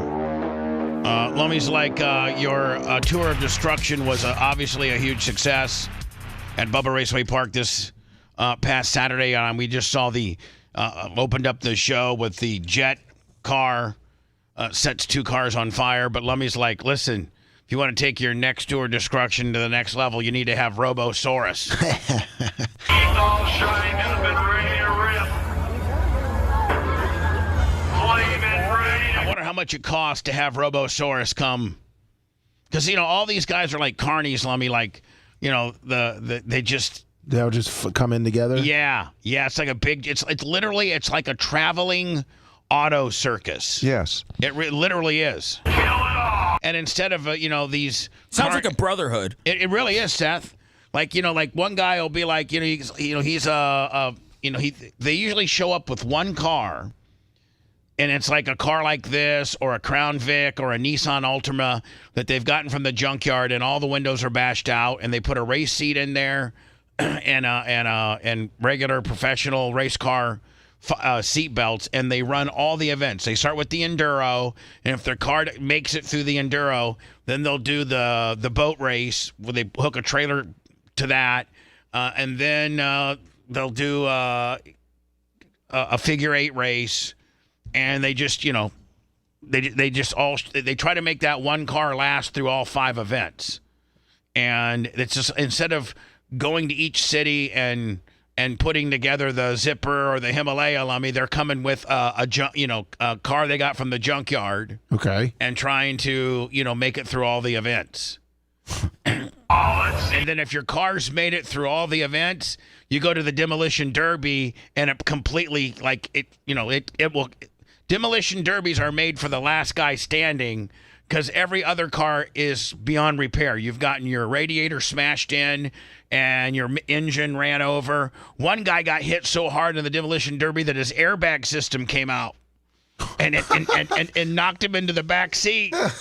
Listen, in all the racing that I've ever done, they asked me to do a celebrity demo derby one time at East Bay. And I was like, and they put you in kind of a small little area, and they wet the track so you can't really get going. I will never do another one in my life. I swear to God, I probably hemorrhaged four vertebrae in my neck. It's before I had a Hans, Dan, and all I had was like a little neck roll. Oh, like a little donut? Oh, my God. Seems dangerous. So, Lummy, I don't know what Robosaurus costs. How badass would this be in Ocala? Now, would Rocker just go insane over yeah, this? He watches this on TV. They got the Bulls music playing. I know, they do. They do. And then, Seth, just straight on brand, they go from this to, I think, George Thorogood, Bad to the Bone. Yeah.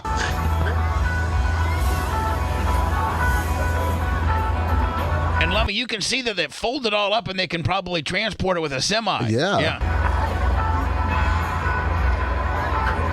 There's some people in like Oregon, Bubba, that are never going to know what this thing is in their entire life. And I mean, that's really sad if you think about it. Right. And, up until today's show, you would have never known either. That's right. I don't know if you're going to go home and show Sammy the Robosaurus or not. I was lost, but now I'm found. Imagine having a time machine and just the ability to drop something like this in the 18th century. Oh, my God. Can you imagine if we would have, gone and fought the red coats with this thing? Right. They would have been like, oh, my God, they got these, monsters that come at us. That's how Iraq felt when we fought them in the 90s, because they had like 60s equipment and we had 90s equipment, and they had what was ever left over from Vietnam? Yeah, they had junk. I got to fast forward it. Obviously. All right. Well, rednecks like fire. They sure you know do. what I'm saying? Like, rednecks love fire. They like a long build-up too. Apparently. Yeah. I'm actually fast forwarding it.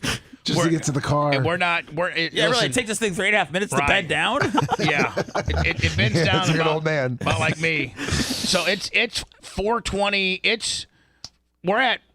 I'm at 5 minutes, and it still hasn't clamped down on the car. All right, finally. Okay. So hold on here, let me. Finally, it gets the car at 5 minutes and 18 seconds. It's concrete time. Come on, make some noise, St. Cloud. Let's cheer on. His ears are coming up. Oh, No, watch now. It has it'll make us like it's mad. Let me. Its ears. Oh yeah. But you want one of these, don't you, Bubba? No, I don't want one. Come on.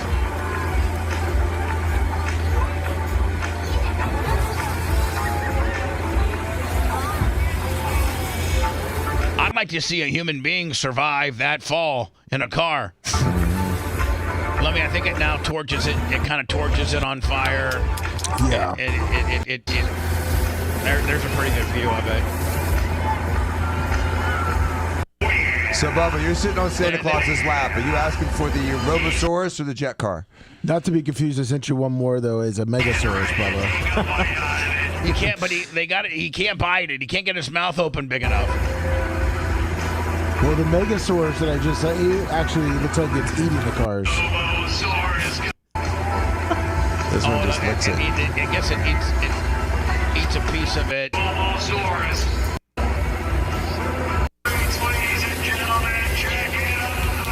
Actually, Bubba, this one, you might want to book this other one I sent you for Ocala. It like transforms. Looks like this one transforms. All right, I'm over. Yeah, but it takes 2 to 3 business days. Yeah. The other one might be faster. This one is You got to get faster. there at noon for the 8 o'clock finale. This one gets right to it. The one you took. The one you Yeah, the sent me. Megasaurus. Watch this thing transform. Kids, make some noise. Now this looks like it might be like an indoor, like where a minor, like Seth, where the Fort Wayne Comets IHL team plays. It's a packed house. I'm surprised the Megasaurus performs. High school games have more people. Yeah, but this is like a venue that maybe I don't know what's going on here. Like the Fire marshal. size of the Yingling Center or something. Wake 'em up.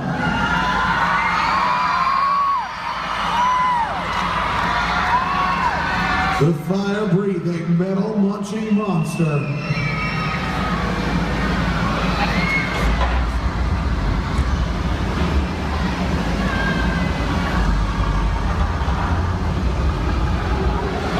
North Korea's making these instead of nukes. What's that? I said, what if North Korea's making these instead of nukes? Wow. That is cool. That's cute.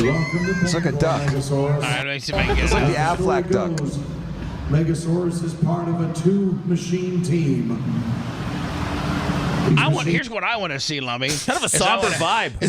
I want another one of these, and they fight each other. Yeah. That's what I want. That'd be And the awesome. one comes and pinches the other one's head off, and then put him on fire. They don't have them this big, but have you ever heard of battle bots? Yes, That's been I around have. for a little while. Yes, that'd I've be- seen those. Yeah. But those are only like the size of RC cars, or something a little bit bigger. That'd be badass if you got stuff at this scale. Like 30-foot battle bots. Yeah. Battle bots at this scale. All right, so he's already picked up the car, and now he's eating the car. You need some mouthwash, buddy. Yeah, I think Megasaurus. I think Robosaurus. Megasaurus. You know what they should do is run it right into the crowd, so it looks like it's gonna eat one of the little kids. And the kids start flipping out. To me, it looks like Megasaurus doesn't have any fire parameters. Lummy, and He had some fire coming out. with rednecks, you need fire. Yeah. you need Indoor venue, it's tough. Yeah, it's true. It's not good enough turning the football over there, especially. Who's this, Lummy? That's DeMarco Ryan, the head coach of the Texans. Red zone or coming out. We talk about getting started in the second half, and we talked about being better in the second half, but to come out and turn the ball over the first play of the second half and to get in the red zone where we have points and to turn the ball over. By the way, the Lions are 8-1, getting that last-second field goal where they beat the Texans yesterday. It's not winning football. I feel like this game was on C.J. Stroud. me. Definitely got to make plays, got to make throws. Seth, is he having as good a year this year as he did last, or no?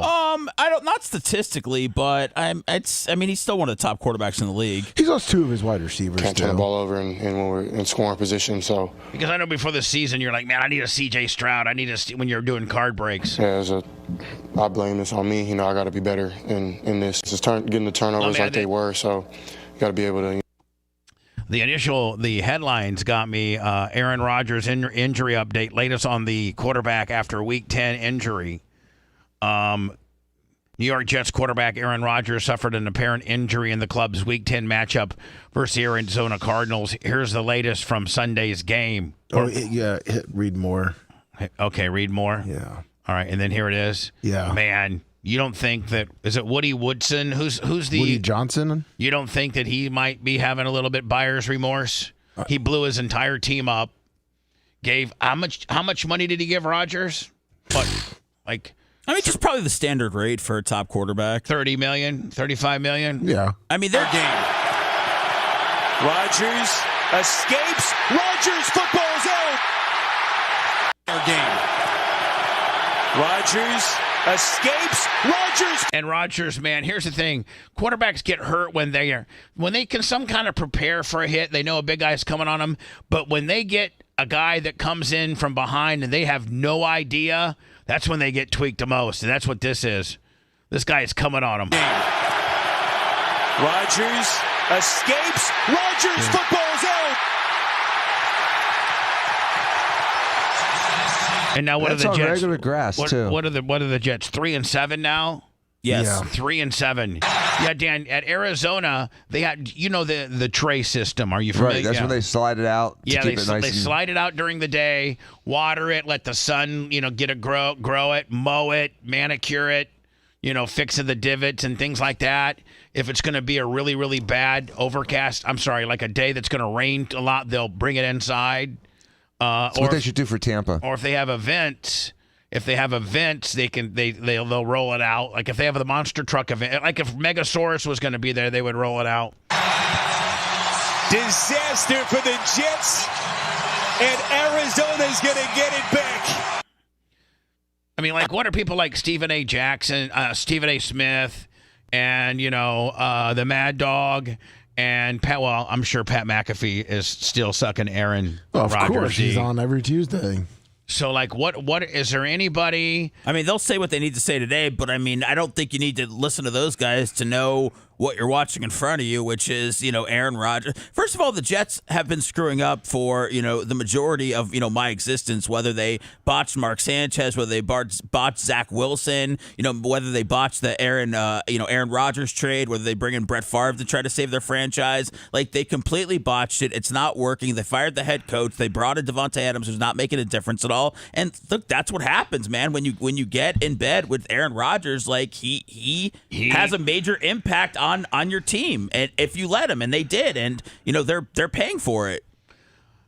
They're not going to be anybody. I mean, they were what? You said they were 7 They won 7 games last year. 7-9 or 7-10. 7-10 last year, and they're 3 and. I mean, that's what they're on pace for. Yeah, that would be if they won out for the majority. What's going to happen? Aaron Rodgers is magically going to become better next season? I don't know, man. I would say no, unless he would have the argument where, okay, well, I finally got Adams here for a full year. I don't know, man. I don't know. To me, it's like you got to build your offense around him, much like the Bucs did. The Bucs knew Brady's limitations, and Brian Leftwich and the offensive minds. Rhett, you can help me participate, but they built their offense around Tom Brady's strengths. Correct. Yeah, I mean, it was a Bruce Arians offense that relied on a quarterback who could throw to the open receiver. And right. He had to sling it. And at 44, 45 years old, he was leading the NFL in touchdowns every year. So it worked to perfection. A lot of out routes, a lot of 5-step drops. A lot of relying on talent, too. That was a big part of it because, that 2022 season, they didn't have as much firepower on offense. The end of 2021, they were getting hurt. Mike Evans, Chris Godwin were out at the end of that year. So, you were relying on your receivers and your targets to out-talent the guy across from them, but having Tom Brady is never a bad thing. I don't know that the Jets have built their offense around Aaron Rodgers' ability. But he's not Tom Brady. No, yeah. I mean, listen. And he's coming off Achilles. Just when you thought he might be. He's proven that he's not. Yeah, just when you thought. And listen, Tom Brady was 4 years older than what he is right now, winning championships. Tom Brady was 4 years older than Aaron Rodgers is now? Yes. When he won? Yeah. Yes. Tom Brady rolled in here at 43, did he not? Yeah, but he's the biggest outlier and anomaly of all time. I mean, I know, but everybody hits a wall at 40. Drew Brees, Aaron Rodgers. I know, and Aaron Rodgers thought he could, Tom Brady that wall, and really only one person can Tom Brady that wall. Tom Brady. That's right. Well, I don't blame the guy for wanting to make his $50 or $60 million if he still has a drive, passion for playing. But, I mean, the Jets invested in him. They, he got him his offensive coordinator, Nathaniel Hackett. They got all his buddies they brought in when they signed him last year. They brought in Lazard. They brought in Randall Cobb. They got Devontae Adams. They tried to build around him. Yeah, they did. They did everything that I think that he wanted. Yeah. Hello. And he still fell up lame. Hello, you're on the air. Morning, Bubba. This is Super Fat Bubba Light. Hey, Super Fat Bubba Light. Oh, no, you're talking about the showing your ID for voting. But, I mean, I used to work at a convenience store in New York State and then years ago, and this is over 20 years ago, I had somebody come in and try to buy beer or something, and their ID kind of looked like it was kind of sketchy. So they had the technology back then where you can scan the barcode with the lottery machine, and it would show their ID right on the screen, give their name, date, and tell them how old they are, and they were underage. So if every convenience store, that sells lotto tickets has a scanner to be able to scan, your barcode, then listen, I think there's probably far less voting precincts than there are convenience stores. So certainly we have the technology to be able to validate your ID or not. Quite simple, easily, and probably efficiently. Yeah. Super Fat Bubba Light. Go ahead. Oh, no problem. I'll talk to you later. All right, buddy. Thanks. Thank you, buddy. Yeah, I mean, I think that federally you should have to show your ID. Fundamentally, that's where everything in life starts with being able to validate who you are.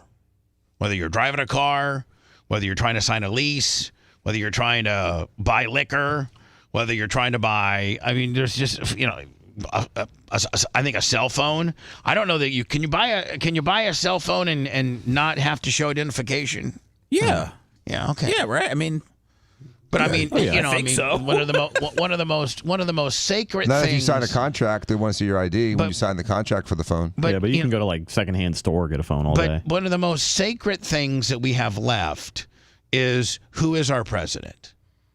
That is arguably one of the most important things as a person that you have a right to participate in. Who our leader is. That's fundamentally why we fought the Revolutionary War, is it not? It's that and one personal rights. One of them. Yep. And not an autonomous government and personal rights. And so, freedoms. I mean, if that fundamentally is one of our most important things as an American, then you should just have to prove that you are either an immigrant in good standing that's been, I guess, granted voting rights. I don't know. I guess immigrants that probably go through can Maria Guatemala, who I don't know, is she, like, when you're an immigrant, Lummy, and you go through the process the correct way, do you become an American and can you vote? Yeah, you become an American citizen. And you can vote? Yeah. Okay. Mm-hmm. Then so the immigrants that have done it the correct way are issued an ID and have a voter registration card. And so their ballots already filled out for them, but they still get to turn them in. When they go to the precinct, it's already, I'm sorry, Maria, you've already voted 10 times. So sorry, get the hell out of here. And that's something that new immigrants that become new citizens really cherish, their right to vote. That's one of the things that they really are very proud of, their ability to vote as they become a citizen. It's really a precious privilege. I just fundamentally think that you're opening yourself up to a bunch of tomfoolery and nonsense if you just let a person walk in, give them a name, and you give them a ballot. That ballot needs to be only given to a person that can prove who they are and that they are in good standing and with the ability to vote. But for some reason, the Democrats say it's racist to have that position, and I really don't understand it. It seems reckless, and really, you're wanting there to be. I think they're confusing racist with reckless. because even African Americans and people that would be potentially racist, or being the target of racism, I think the average African-American person in good standing that's a U.S. citizen has no problem showing their ID. I don't think most people that are in good standing and have a problem with showing your ID. I don't even think that, I think you could be a wanted, I don't think, maybe if you're wanted I don't know, maybe if you want to go vote and be showing your ID, Lummy. No, probably not. You probably might just want to skip out this election. Yeah, probably. If there's a warrant out for your arrest, I wouldn't say go vote. I would say stay home. Yeah.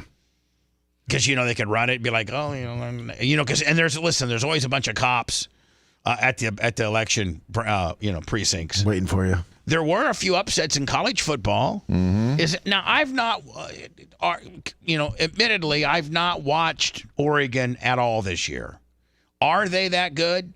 They're unanimously from the coaches poll and the AP top 40, and they're one of only 3 or 4 teams that are left.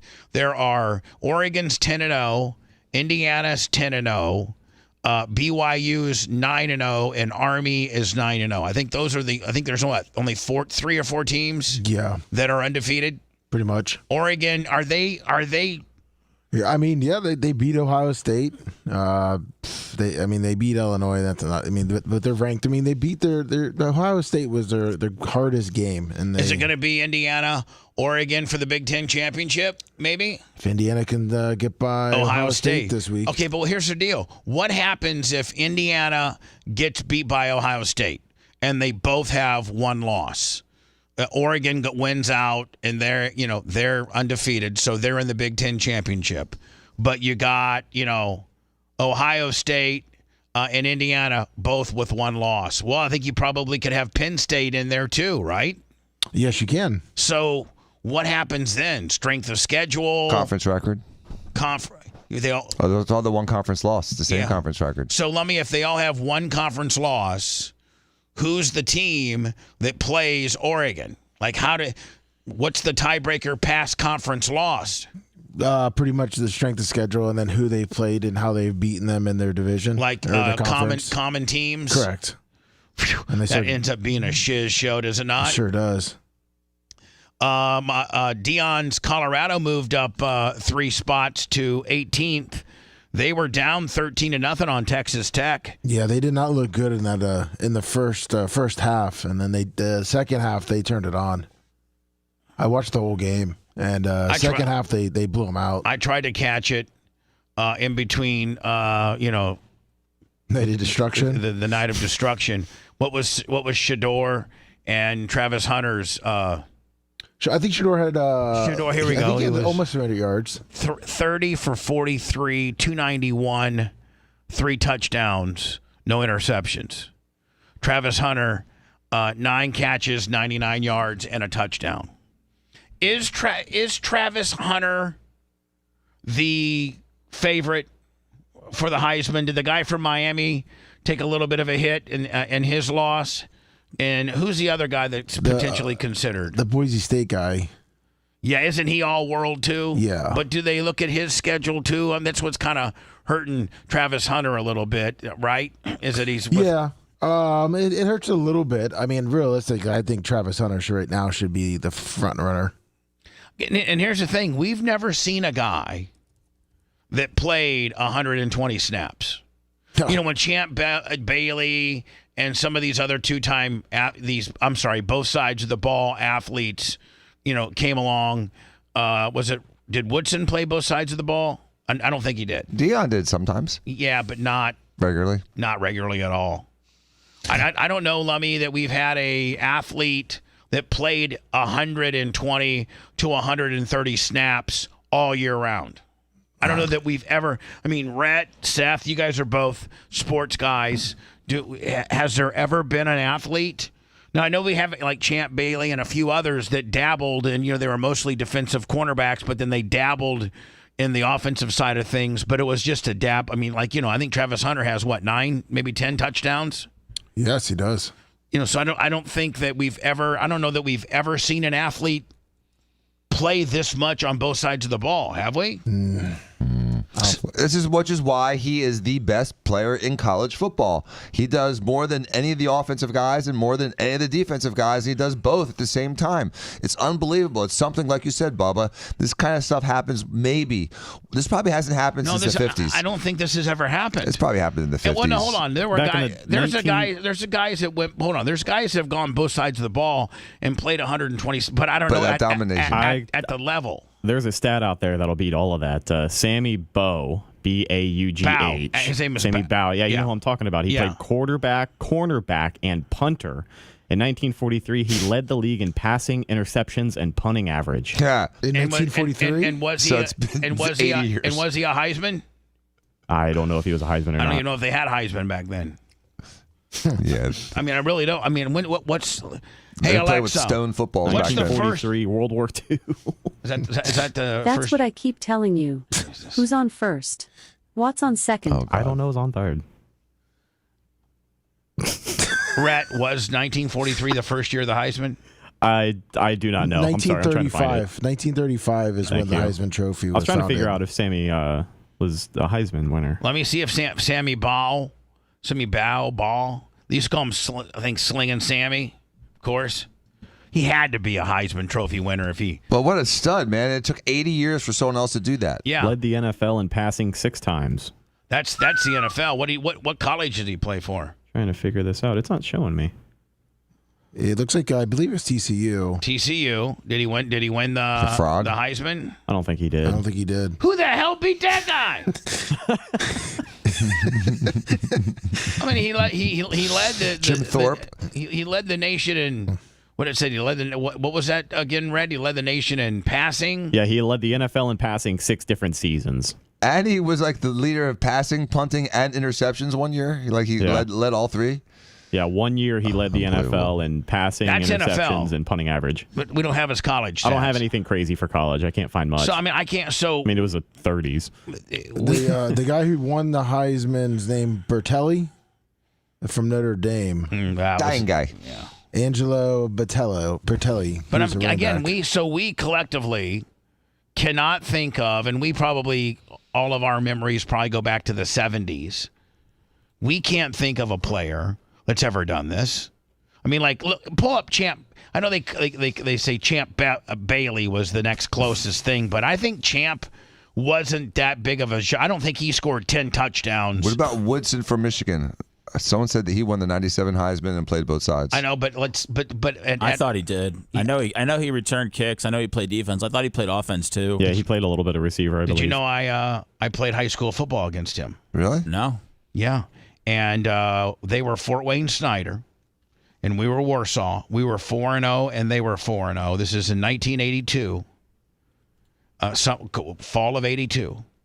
We were 4-0, they were 4-0. We played them at our place, and we were up 6-0 with 44 seconds left, and they had the ball in the 50. Oh, no. And we were up 6-0. They were the number 1 rated team in the state, and Rod Woodson was all that and a bag of chips, like he was. Oh, Rod Woodson. I thought you said Charles Woodson. Yeah, Charles Woodson won the Heisman. Oh, I'm talking about, well, Rod. I don't know if Rod Woodson won the Heisman or not, but he's in the Hall of Fame. Yes, he is. So Rod Woodson, who went on, I think, to play for Purdue. I don't think he won the Heisman. But he was, obviously Hall of Fame. Rod Woodson arguably was one of the best cornerbacks ever to play in the league, is he not? Yes, yeah. Looks like Champ Bailey had 978 receiving yards and 5 touchdowns. All right. On offense. Half as much is what Travis is probably going to have. Yeah. So 43 seconds left. Ball's on the 50. It's 3rd and 8. I play nose guard, and they had this thing where they brought Woodson in motion as a slot, and then they would flood the opposite direction. He'd be motion starting left, going right, and then they would flood the left side as if they were doing a bubble screen to the left. But really, they would sneak Woodson out to the right, and the quarterback would fake throw it to the left, and then catch Woodson in stride on the right. And we saw it on tape. We knew we knew. You knew the play. We knew what was going on. But our safety, Chris Stein, not to call him out. Not to call him out. Our safety, Chris Stein, bit on the fake, and they got Woodson in stride. Even if defensive linemen we called the play, and we started, trying to go towards Woodson. But, you catch Woodson in stride, there ain't nobody going to catch that bitch. And they beat us 7-6. Hold on. And that was our only loss of the year, and they went on to win state that year. And we didn't even get invited to the tournament. That's back then when not every team got invited to the sectional. Speaking of which, Lummy, my Warsaw Tiger High School football team won the sectional last night. Really? Last Friday night. They beat Concord, which was 10. Concord was the number 1 rated football team in 5A. That's where Warsaw is. Warsaw was 7th rated at 7-3.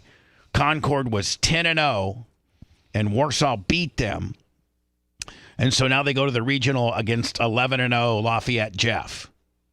And if I didn't have the Content House this weekend, I would be flying to Warsaw on Friday after the show for the tournament to watch. It's the furthest that Warsaw's ever gotten. Wow, that's awesome. We're in the regional, and if we win this one, then we go to semi-state.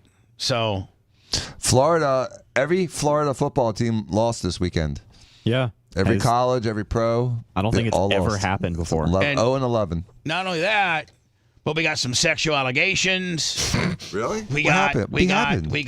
Oh, the you didn't hear about the coach from Florida? No. The basketball coach? No. Oh, we'll get into that next.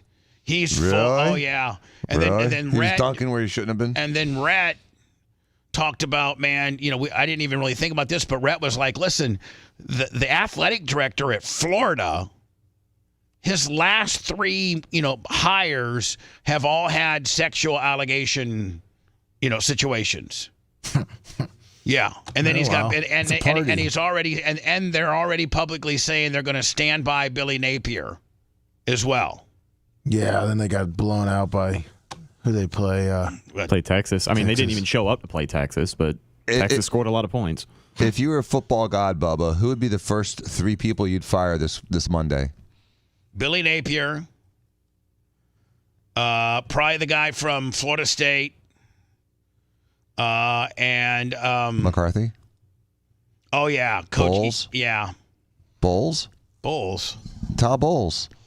Oh, Tampa's coach. No, I don't think Tampa. No, I don't think Tampa. I don't think Bowles has lost the locker room. Bowles has been disseminated with injuries. Yeah. Hell no. When your head coach has your quarterback stiff-arming Joey Bosa or whatever the guy's name is like this. Check this out. No, I don't think Bowles is no way. He'll get to the end of the year.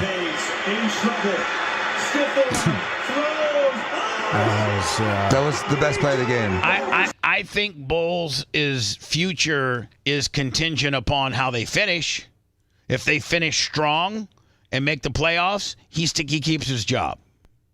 If they miss the playoffs, although you might give the guy another year because the two one of the greatest 1-2 wide receiver, duos in arguably in the NFL is now just you don't have them. When you don't have those two dudes and they're competitive without them, that's right. Which shows you his ability to actually coach. I mean, that offensive coordinator hire is definitely a home run for them. But yeah. Chris Godwin being out for the year, that's 100% on Todd Bowles. He should not have been in that game against the Ravens. He took a late hit, and the Bucs have to pay for it now. Their offense is still finding ways to win, but like you said, if Bowles goes on a run and they somehow make the postseason here, he's good. He keeps his job. But the fact that he's had this team in a position to have to do that 2 years in a row, he also, I believe, has a 21-22 record now as head coach of the Bucs. He's not good. He is consistently inconsistent, and I do think that, all right, unfortunately, man, you got to get Baker Mayfield away from Todd Bowles here. So Rhett,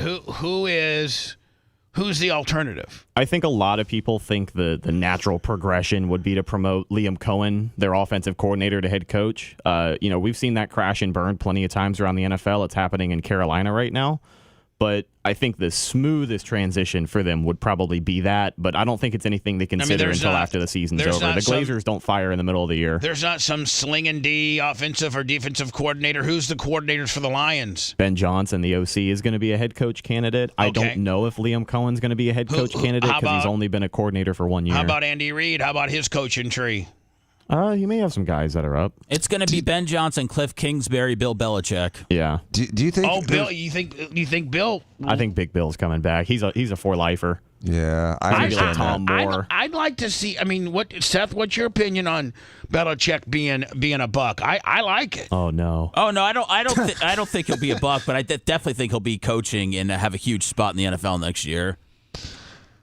Do you think they were? I'm sorry, Bubba. Just to finish this out, do you think there was a mistake for the Buccaneers not to really aggressively go after a wide receiver after both the number 1 and number 2 receivers go down? No, and they had no depth. No. I think because the offense is still moving the football. They're still putting up points. I mean, a lot of people could argue this week was Liam Cohen's worst called game. And listen, if his worst called game is 20 points and a potential game tying drive, I'll take that every week. No, you don't go out and make a short term deal, lose draft stock. Mess with your cap. Yeah, the cap is going to be. They should have gotten aggressive and made a move for a pass rusher or a linebacker. An edge guy.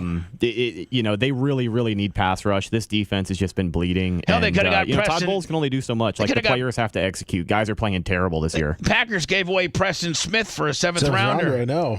Lummy, Michael West, out of nowhere on PayPal, Venmo, Cash App. Michael West. Is that? I've heard of him. It just makes Michael West. $250. Thank you, Michael West. My God, Michael West. Thank you very much. Thank you. Back with one Bill Burr was the guest star on Saturday Night Live this Saturday night. And Saturday Night Live did like way over the top Trumpness. It was kind of stupid. It was, but I did like Bill Burr's monologue. He really... I naturally like Bill Burr. I like his cynical, dry. Yeah, he's good. I love him. And he opened up Saturday Night Live. He opened up Saturday Night Live the way he would do it. He didn't. I don't know if they had any parameters or what have you, but Bill. It seems like Bill pretty much shot straight from the hip. We got that, and then Lummy. We also, Dan. We got the USF basketball coach or UF. I'm sorry. UF, University of Florida basketball coach. Accused of sexual harassment and stalking. Billy Napier's not looking so bad now, is he? He's not.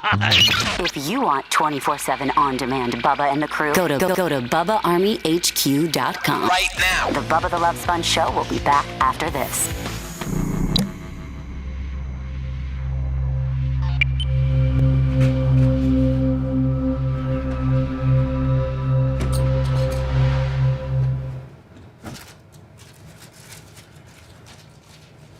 You wouldn't think that Belichick would end up in Dallas, would you? No. I don't think him and Jerry Jones would get along. No. He ends up like in a Cleveland, maybe? No. I wonder if he'd go back to New York. The Jets? Yeah. Not with Aaron Rodgers. No, Giants. Wasn't he with Bill Parcells on the Giants? Yeah. He was with the Jets for a day. Oh, that's right. A day? Yeah, a day. What happened? He quit. Did they fire him or he quit? He quit. He quit. I forgot why, but yeah, he quit. Did they get Pete Carroll? Yeah. Yeah. Hold on, so they made the announcement? Yeah, and then he quit. He backed out. Yeah. He did? I never knew that. Is Bill Parcells still alive? Yeah. Remember when he was going to be the Tampa had him down here? Yeah. They were. I don't know what's south there, but I think he wanted to be the general manager too. That might have been it. I don't think that's a thing anymore. I don't think that's a thing. Being a GM? Meaning that I don't think there's any coaches right now in the carousel. Because before a while, you had Parcells and you had, trying to think of the guy, Belichick, and you had a certain amount of coaches. Holmgren, remember when Holmgren went to Seattle? I think he was the GM too. Yeah. And you had like these 4 or 5 coaches that demanded coaching and GM. And that's not even a thing anymore. Like that's not, nobody can demand that. Belichick will get that. You think so? I don't think he'll go anywhere where he doesn't get at least that. At least a say in the personnel.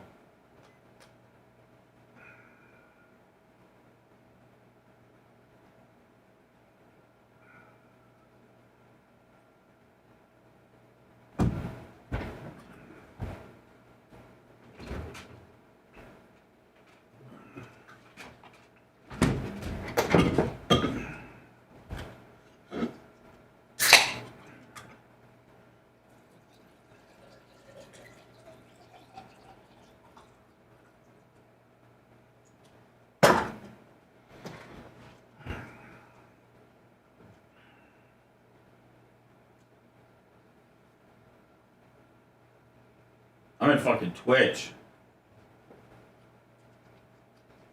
You over there? Yeah. I'm a big Twitch believer.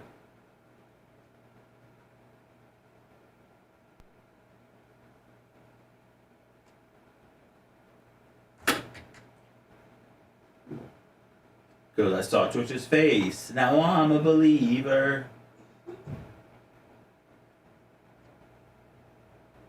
Todd Golden will follow your daughter to her car. What up, K-Dub?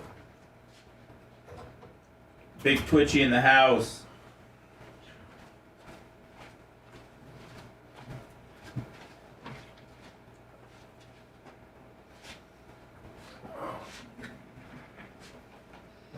Okay.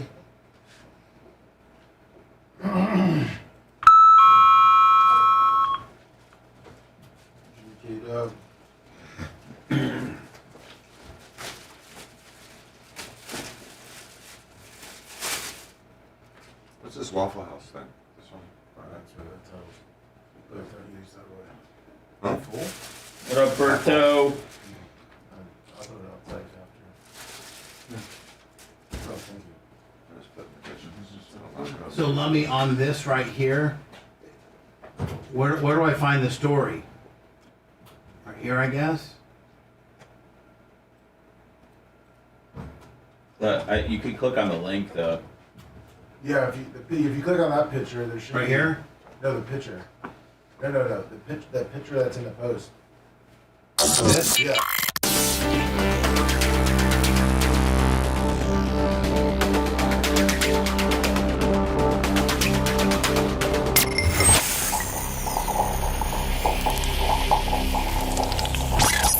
Broadcasting live from the Aquabito studios. Aquabito.com/Bubba. It's the Bubba the Love Sponge Show. We'll do an after show today. By the way, happy Veterans Day. Iggy, Grouper Lips. Tell me any other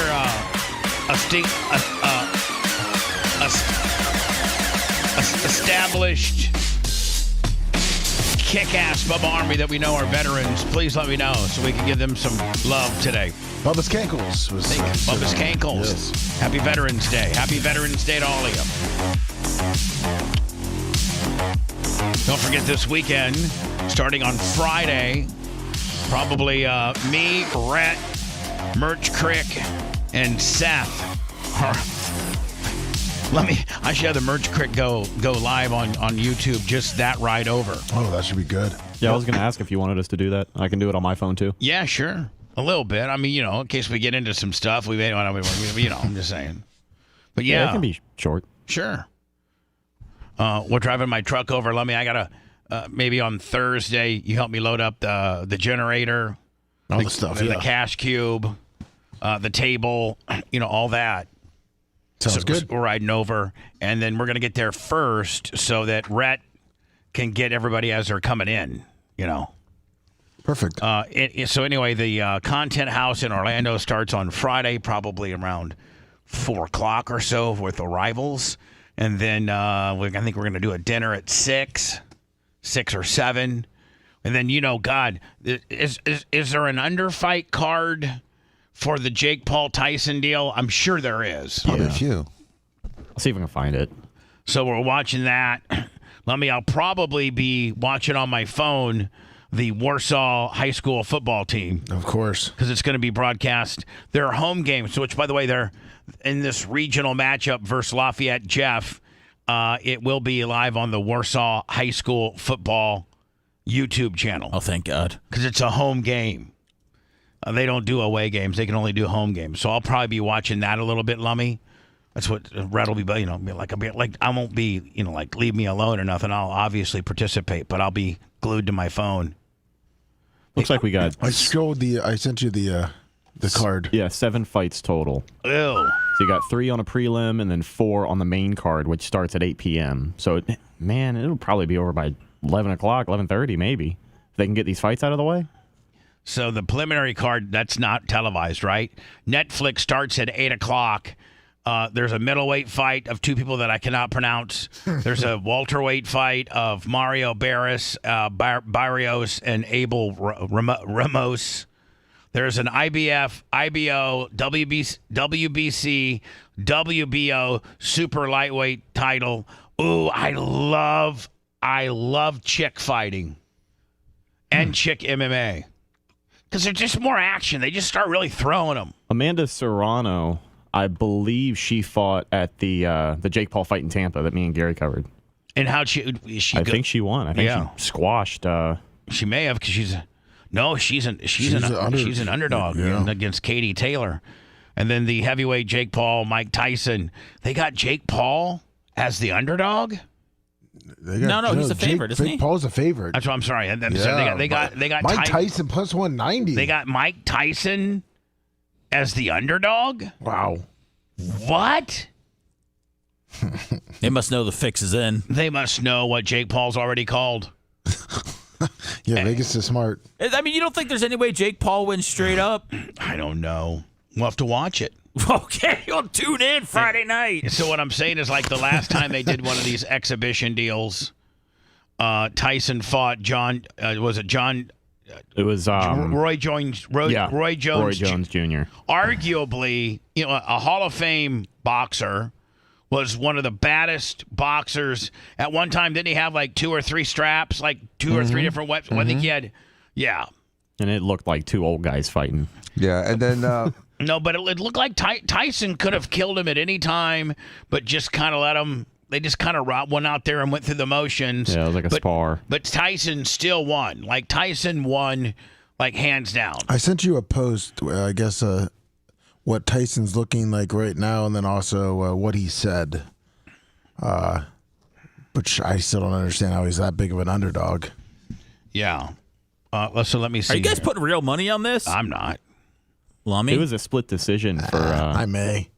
For Jones? For Jones and Tyson. Yeah, I remember. That was like kind of everybody was really pissed off. It was like a tie. It was like a draw. Yeah, they're like, up on, we're just going to go ahead and call it a draw. Everybody wins. All right, so Tyson did have a fit when he fought George Foreman, and such a a much larger person than him. And Jake Paul looks like he's a much larger person than Tyson. Pray for Jake Paul. Mike Tyson says his second personality, Iron Mike, has returned, and he's feeling homicidal. Homicidal. I'm just going to let you know I'm feeling homicide. I'm going to kill him. Because sometimes he tries to pronounce words and like me, and then he just comes up with something else. I'm feeling very homicide. I'm going to rip his head off. I'm going to eat his ears. I'm going to eat his children's hearts. Remember the one time he did an interview and he goes, I want to eat the guy's children's hearts? Yeah. I'll F you too, you love me. 58-year-old Mike Tyson looks absolutely ripped 2 weeks out before the Jake Paul fight. Mike also admitted that his second personality, Iron Mike, has returned. I'm always careful when this guy comes out. Every time I drink or get ready to fight and Iron Mike returns, I end up hit... Okay, hold on. I break out in handcuffs. Unfortunately, I have to fight and be that guy. I wish I could stop that guy. That guy haunts me. I wish I could stop that guy. I wish that guy died, but he's here. He's here again. Oh boy. I will tell you, Dan. I mean, look. He looks awesome. He looks pretty damn jacked up. Sure does. Do they have any? And I would love to see him knock the F out. Jake Paul. I'm so tired of him. Michigan, most ruthless champion there's ever been. I was going to rip his heart out. I'm the best ever. I'm the most brutal and Michigan, most ruthless champion there's ever been. There's no one can stop me. Lennox is a conqueror. No, I'm Alexander. He's no Alexander. I'm the best ever. There's never been anybody as ruthless. I'm Sonny Liston. I'm Jack Dempsey. There's no one like me. I'm from Nairclaw. There's no one that can match me. My style is impetuous. My defense is impregnable. And I'm just ferocious. I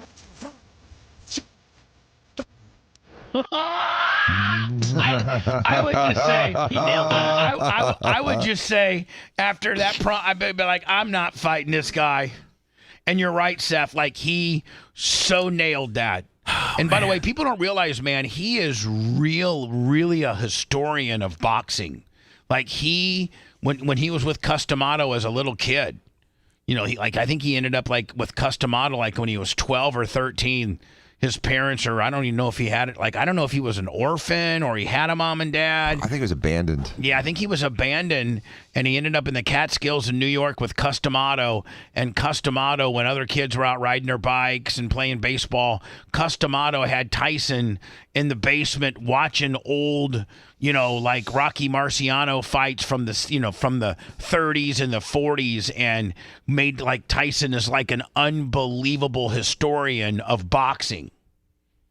I was going to rip his heart out. I'm the best ever. I'm the most brutal and vicious and most ruthless champion there's ever been. There's no one can stop me. Lynx is a conqueror. No, I'm Alexander. He's no Alexander. I'm the best ever. There's never been anybody ruthless. I'm Sonny Liston. I'm Jack Dempsey. There's no one like me. I'm from the airport. There's no one that can match me. My style is impetuous. My defense is impregnable. And I'm just ferocious. I want your heart. I want to even shoot.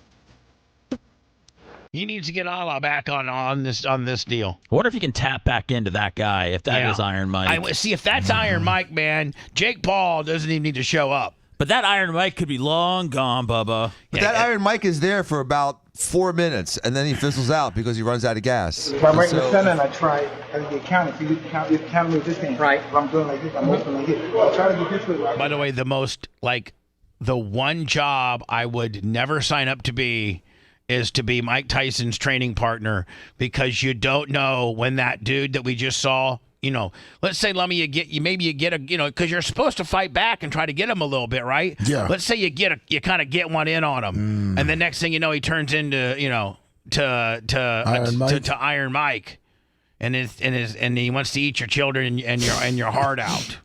I'm getting a buffering here. I was going to try to see. I didn't know what this was necessarily. It showed him training. I think Jake Paul has to win this fight. I don't know how much bigger it's going to get for Jake Paul to do these exhibition bouts, than performing. This is the biggest. He's the biggest has-been of all the ones he's fought. But hold on, here's the deal, Seth. You're right. Well, it's Netflix. It's Cowboy Stadium. Well, and here's the deal. Like, if you lose this, what do you come back with? But if you win it, the possibilities are endless if you win. But if you lose this, then what do you come back with? I don't know your thoughts. You may have said this before, but I feel like this whole thing is scripted. Unless Mike Tyson punches his head off of his body, I feel like this whole thing is just scripted for both of them to get the bag here. I agree. I felt that way since the beginning. I don't think it's a real fight. And the way that both get the bag is that Paul wins in a real close one, and Mike, being superior, can make it close. You know what I'm saying? Like, Mike can punch him a few times, get a couple good ones, get him in trouble, then back it down a notch, then then leave himself exposed so that he get that Jake Paul gets a couple, or whoever the hell's fine, gets a couple of them. Eagle, you have to believe in yourself. You have to believe that you're here for a purpose. This is in my opinion, this is already predetermined. I sent you his training videos that he just put out 4 days ago. This is what now? Training video he put out 4 days ago. Mike Tyson, his techniques on the trains, better and better every single day.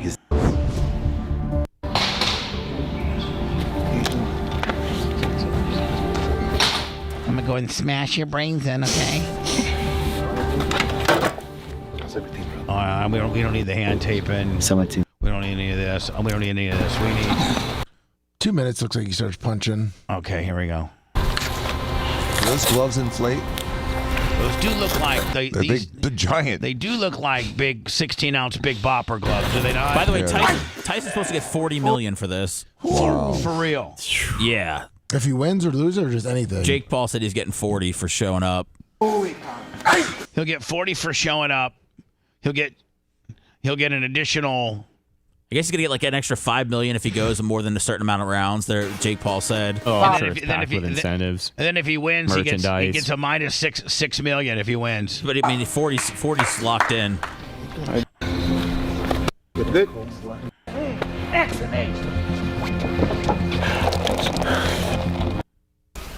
Oh, hold on, I'm gonna see. Just talk about it. 40 seconds.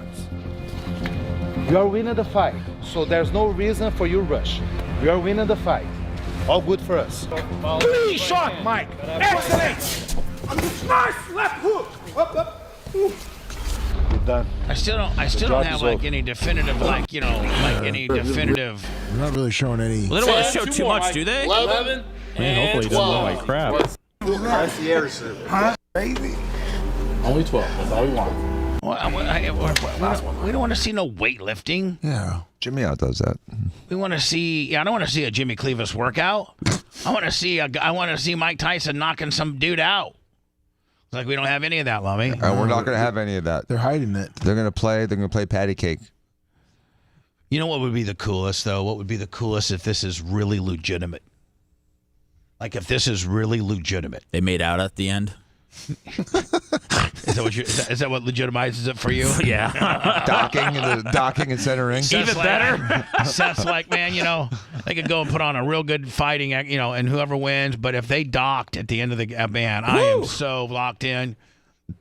University of Florida's men's basketball head coach Todd Golden has released a statement regarding the Title IX claims that has been filed against him. The statement comes just 24 hours after the Alligator reported he was the subject of a sexual harassment and stalking investigation. Golden, so he's, again, this is the head basketball coach, right? This is of UF. Yes. Golden released a statement on X confirming there's an ongoing investigation, and he will respect the case's privacy as it moves into its next stages. For the last month, I've actively participated in and respected the confidentiality of an ongoing school inquiry, Golden wrote in a statement posted on his X, formerly Twitter account. I've recently engaged. Oh, hold on. Do you see the name and do you hold on?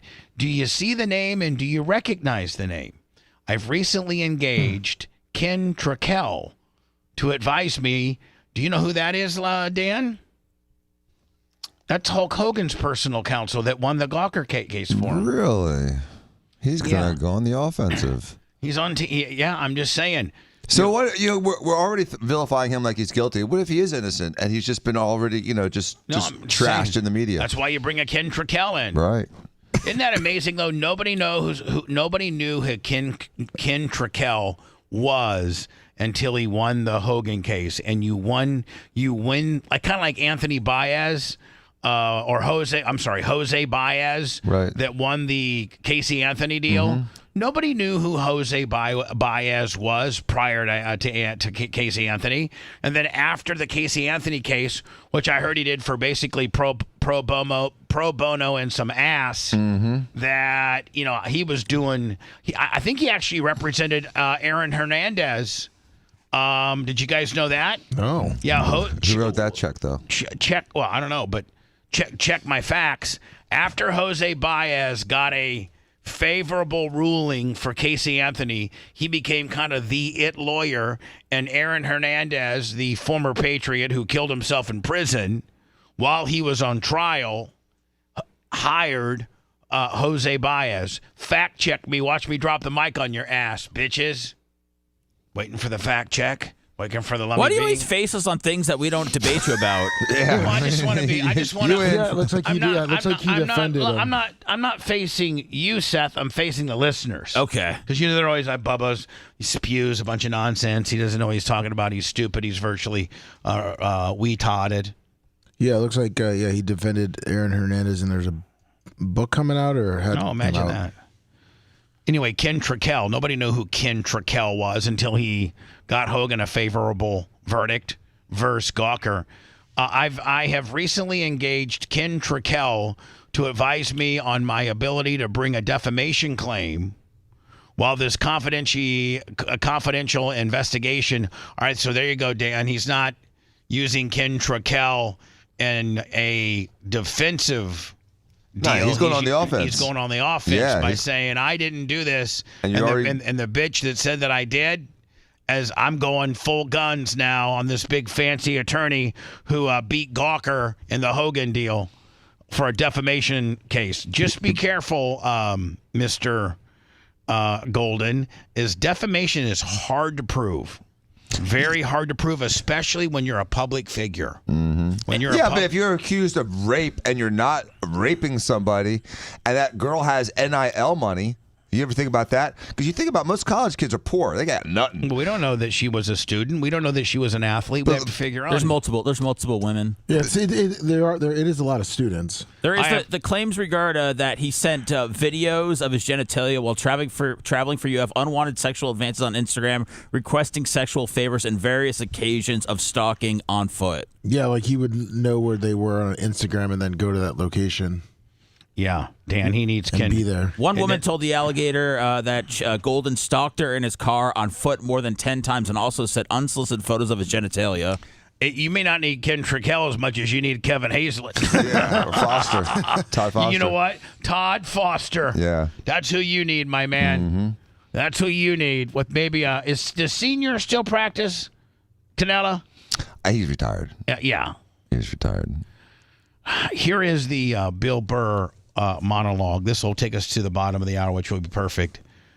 This is Bill Burr was the celebrity guest host for Saturday Night Live this past Saturday. And if you know anything about Bill Burr, he's a famous comedian, and he's got just really a style of his own. It's real cynical. It's just admittedly, I'm a big fan of Bill Burr. And before you call him a white racist, understand his wife is black. I also just wanted to chime in beforehand. It'll probably get blocked on YouTube if we show the video of it, so we can play the audio. We can show the video and process it later. I just wanted to let you know now. I would rather not show. I'd rather just play the audio. Okay. Because people know what Bill Burr looks like. They know what SNL stage looks like. Bald guy. Bald guy, just musicians in the background. White women are bad. So, no video for this, but certainly audio. This is Bill Burr's opening monologue on Saturday Night Live this past Saturday. Here you go. No video. Sorry for you visual guys. Sorry for our Rumble. Sorry for our YouTubers, for our Xers, for our Twitchers, for our Facebook. Which, by the way, for other radio personalities who think that you guys, got some decent numbers, bitch, we're across 5 platforms, four digits deep on most of them. Not just one trick pony. We're on 4. Rumble. Rumble, YouTube, and X are always 4 digits. Yes, they are. We're well over 1,000 usually on all those. So how about that? All right, let's get to what you all want to talk about. All right, ladies, you're 0-2 against this guy. 0-2. All right, but you learn more from your losses than your wins. So let's get into the game tape. All right, ladies, enough with the pantsuit. Okay, it's not working. Stop trying to have respect for yourselves.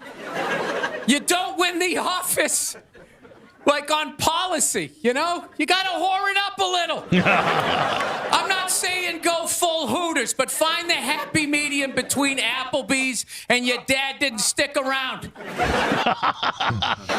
right, you all know how to get a free drink. Okay, and I know a lot of ugly. And you can tell that the New York-based audience isn't really, those aren't big pops. Those are just, They don't want to laugh. I don't think anybody knows how to feel. Right. You know what, Seth? I think you're right.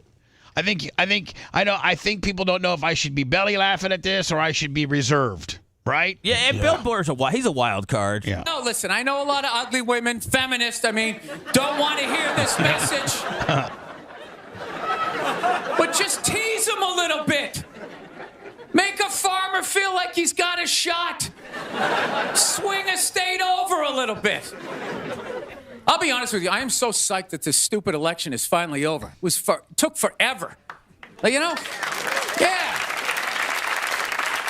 Everybody knew who they were voting for 4 years ago. And then they just drag you through a year and a half of this stuff. Who was sitting there watching the debate still not decided? 2 of the most polar opposite people ever. It's all right, let's see. What does the orange bigot have to say? How about the real estate agent that speaks through her nose? This is so difficult. It's they overlap. I just can't make up my mind. I'll be honest with you. I can't believe Trump didn't win this thing 4 months ago. I know that's weird for younger people to hear, but when I was a kid, if you were running for president and you got shot and you didn't die, that was the end of the election. there was nothing you could say, right? Everybody would just be like, this guy's the man. He is the king. I don't know. I'll be honest with you. I think the number one reason, like, Trump survived is all those herky-jerky movements that he does. You just can't, like, nail the guy down. I gotta be honest, the guy is a lunatic. I mean, he literally got shot and immediately jumped back up and started yelling in the direction the bullets were coming from, unarmed. That's not a sane human being. I would have been on the ground crying in the fetal position, like, all right, give me the truck. I don't want this job anymore. Just tell her she won. Tell her she won. But Trump's got all those weird, coming out. I think the guy couldn't get, like, a bead on him, And, like, right as he pulled the trigger, like, Trump was just like, and Sleepy Joe, and the bullet went by his head. My favorite part of the campaign, though, was when Trump went to McDonald's. Wasn't that amazing? That's the only time I've ever seen that guy truly happy. Like, he was glowing. When he got behind the counter, it was like he was behind stage at like Springsteen or something. He's like, oh my God, this is like where they make the French fries. And he was sticking a couple of extra in one. He goes, hey, whoever gets this one's going to be excited. It's like, oh my God, was that empathy of the people, Donald? It's like when the Grinch came down the hill, bringing the toys back, and his heart got a little bigger. All right, we'll end on. So anyway, I don't know if you bombed there or not, but that was the opening for Saturday Night Live this past Saturday. Here's Dion. I feel like Bill Burr got neutered a little bit, man. I do. I think he had to be careful because he didn't want to, he had to play to the crowd, a crowd that the week before had Kamala Harris on there trying to promote her. It's a very difficult crowd for him to be funny in. Dion, post-game, and the question was, what was your feeling with regards to the Texas Tech fans throwing tortillas on the field, which I have no idea what that means. I mean, they're not the tortillas. This isn't a Mexican. No, fans were just throwing just random stuff on the field. But tortillas were one of the random things that they were throwing. Yeah. The tortillas, it sounds like some things were being thrown down on the field. Have you ever experienced something like that? Dion, by the way, 7-3, right? Yeah. 7-2? 7-2. 7-2. 7-2. That's a great season. Yeah, they've thrown everything but my mom at me. In my career, you got to understand, I played baseball and football, so batteries and all kind of stuff. So this is normal. So we tried to prepare our young men for that. Thank God, a tortilla, that's what you call it, right? It's soft. It's not hard. But when they start throwing the water bottles and those other objects, that's when you got to alarm the officials and say, okay, now, tortillas is one thing, but, but water bottles and other things, that get a little crazy. Tortillas? But I'm thankful. I think Joey grabbed the microphone and tried. And it was a timeout, and one of his kids was down, and he said, man, I apologize. I said, no, I had to do it last week. So I had to do the same thing. I had to grab the microphone and talk to our students as well about throwing things. So he handled it professionally, and that's indicative of who he is. Dion got nothing but respect. Did you see how much, that's his favorite coach, the guy from Texas Tech. He coached one of his kids. The head coach of Texas Tech was Dion Sr., better known as Bucky, who does all of Dion's social, stuff now. He's the guy that carries around the camera. He went on to play for SMU for a few years, I think under June Jones, and then quit. But Bucky's high school Cedar Hill, Texas high school football team, the head coach of that is the head coach now of Texas Tech. So Dion's been dealing with this guy when Bucky, when Dion was just a dad. And the head coach was like, Dion wouldn't get involved in practices, wouldn't come up and tell the coach.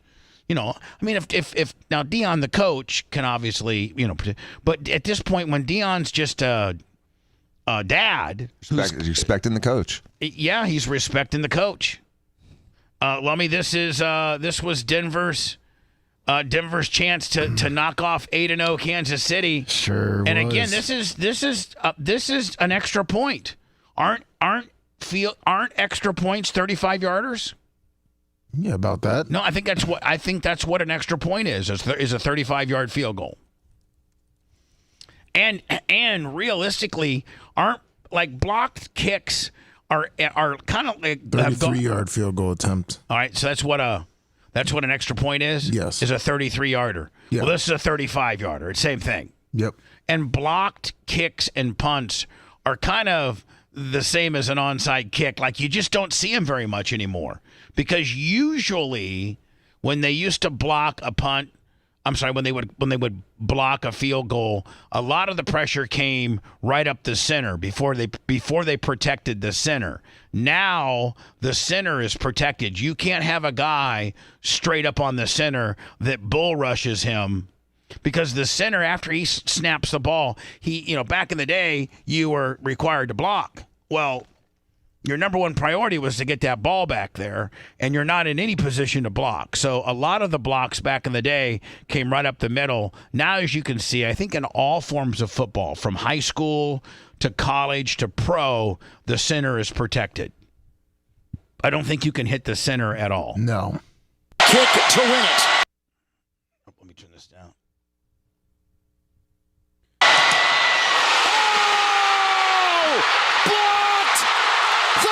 Man, and so we've all been on that other side where, a 35-yarder beats you, and it's an absolute chip shot. Where did it get blocked from, Lummy? The left side. Watch that line just over here. Yeah. Okay, let me go play by play. Boom. Boom. There you go. See whoever just fell over. The lineman fell over. Pretty much just let right here. Yeah. Right here. Yeah. All right, let me go back again. He got bull rushed. All right, 54 knocked down. Oh.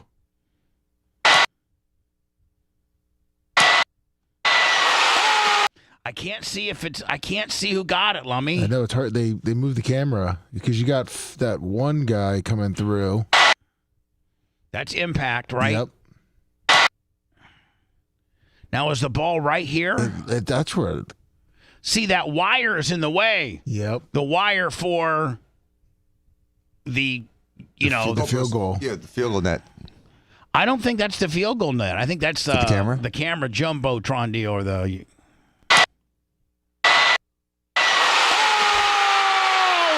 Blocked! The Chiefs have won!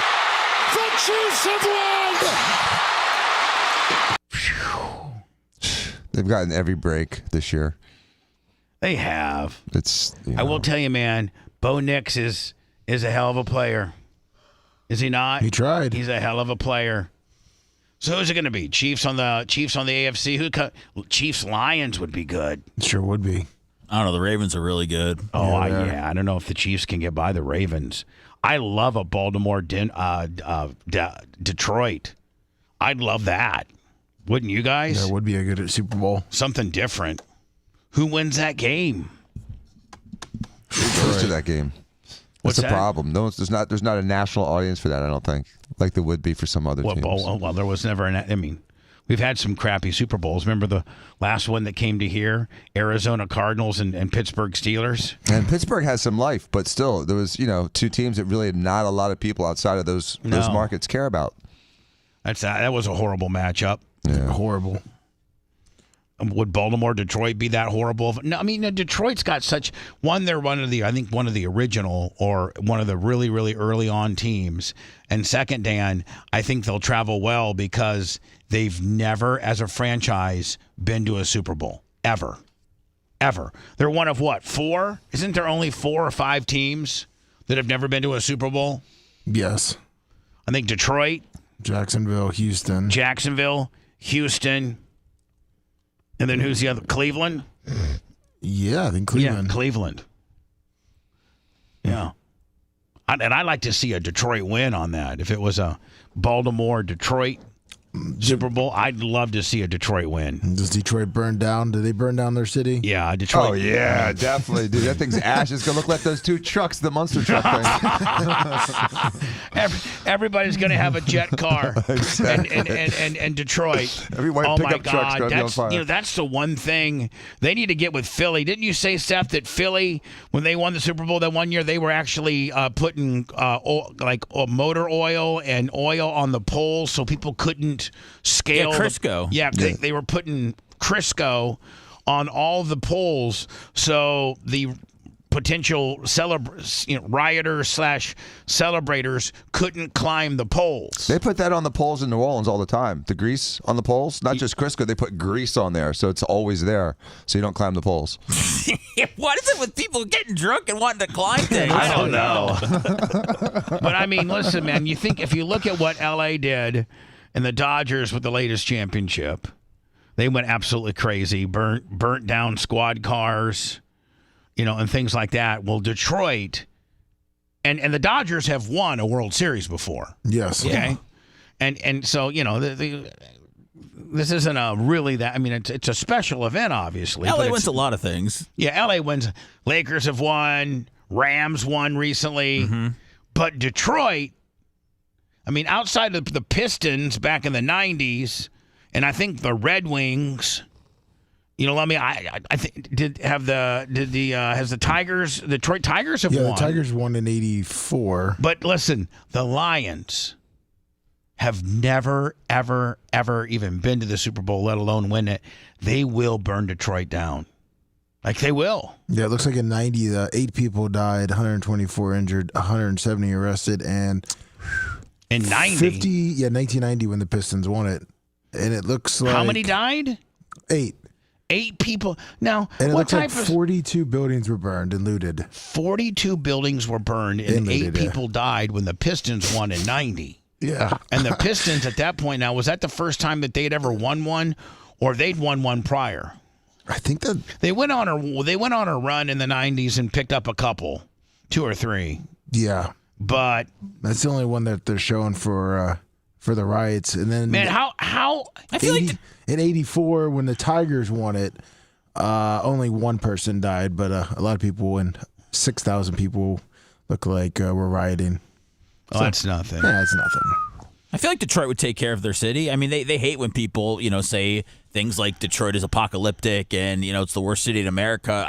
So I don't know. Maybe they would do maybe they would just do a cleanup effort instead of burning things down. Maybe pick up trash. Maybe Eminem and Kid Rock would be like the masters of ceremony. Yeah. Try to keep everybody calm. I mean, I think that's what it would take. Yeah. I'd take Kid Rock, and Eminem, and who else is famous from Detroit? Lizzo.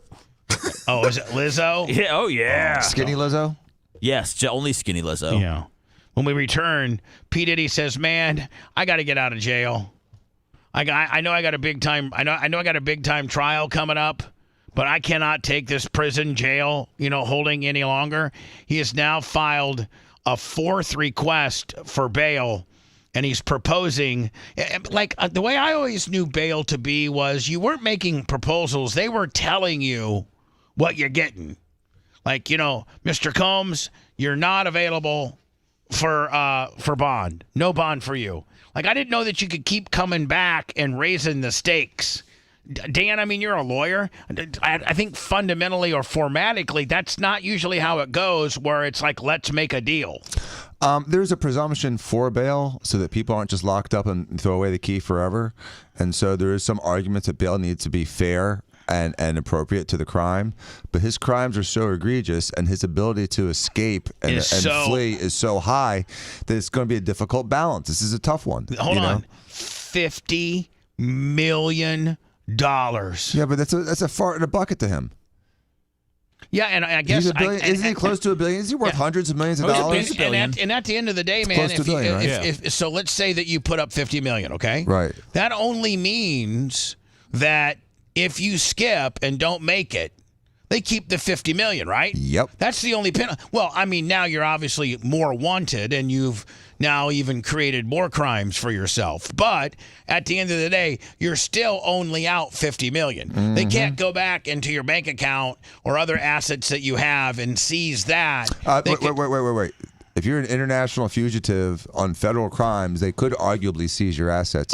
They could arguably do that. So you better, when you do flee, siphon that to an account like in the Bahamas. So when you do flee, like if P. Diddy gets out on the $50 million deal, he better have a big bag that he's taking with him because they're going to start freezing assets, aren't they?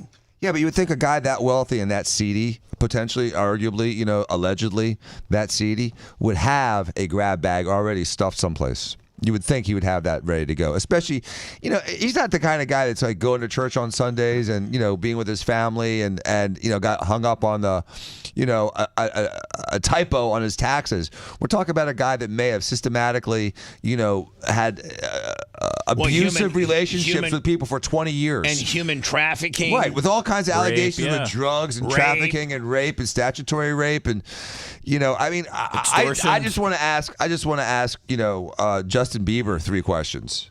Okay, go ahead. Okay.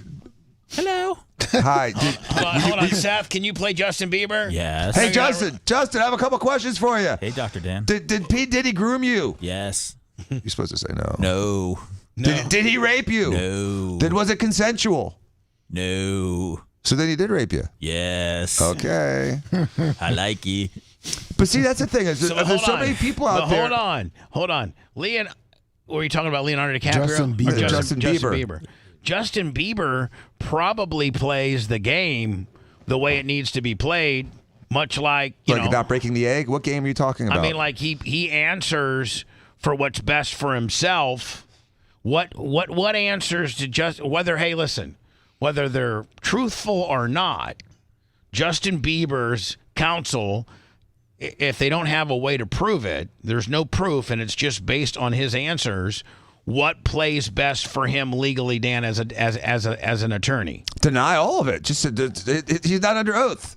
Avoid it. All right, so run from it. Justin Bieber, if he goes triple no's across the board, does that probably helps P. Diddy's case on getting out? It doesn't help P. Diddy or hurt P. Diddy. Unless the only thing that would hurt P. Diddy is if Justin Bieber came on 60 Minutes and did a 10-minute interview where he said, yes, I was drugged, I was raped, I was groomed, and I was promised A, B, and C if I just bent over for these guys. And then all of a sudden, but then he gets a rep for bending over, and he doesn't want that. But Justin Timberlake and that whole those guys, they said there was some shady stuff going on with Perlman, and so you would think that so many of these young childhood singers, they're all disgusting. I know, but Perlman's on one level, and this is a level of wealth and strength and influence that we have never seen. I don't know if anybody this wealthy with this much influence and strength in the entertainment business has ever been on trial with these type of charges. Well, I mean, I think I'm trying to think like can we historically? Bill Cosby was royalty. Television royalty. Hey, royalty's one thing. Power. Bill Cosby didn't have the wealth this guy has. True. Bill Cosby was worth about $200 million. If this guy's a billionaire, right? Bill Cosby couldn't, he could probably get you a gig at a stand-up comedy show, but maybe get you on TV on the Cosby Show back in the day. Right. But this guy can, make you a movie star. A pop star. So I don't know that Hollywood or the music industry or any man or woman has ever of this influence has ever been on trial. Like this is like my federal guy that I talked to is like the reason why this has taken so long is because we've never as a society seen anything like this as far as how powerful this person is, the amount of people he potentially violated, and how influential a lot of people that could potentially be in a lot of trouble are. Listen, P. Diddy Combs being on trial is one thing, but when he has, 40 or 50 people that are A-list celebrities that are also on the docket, That's why it's taken. I mean, do they as the FBI, do you go to these 40 and 50, Leonardo DiCaprio's, Austin Kutcher, all these people that are supposedly J-Lo, all these really, really big. Do you go to them and say, okay, we got you for A, B, and C. Now you're completely criminally cleared if you cooperate. This is exactly when they start cutting those deals, Bubba. This is when they go out and they see all the 50 or the 100 people in those tapes that are sort of like, Outliers. ancillary people. Outliers. Not necessarily, they're just there.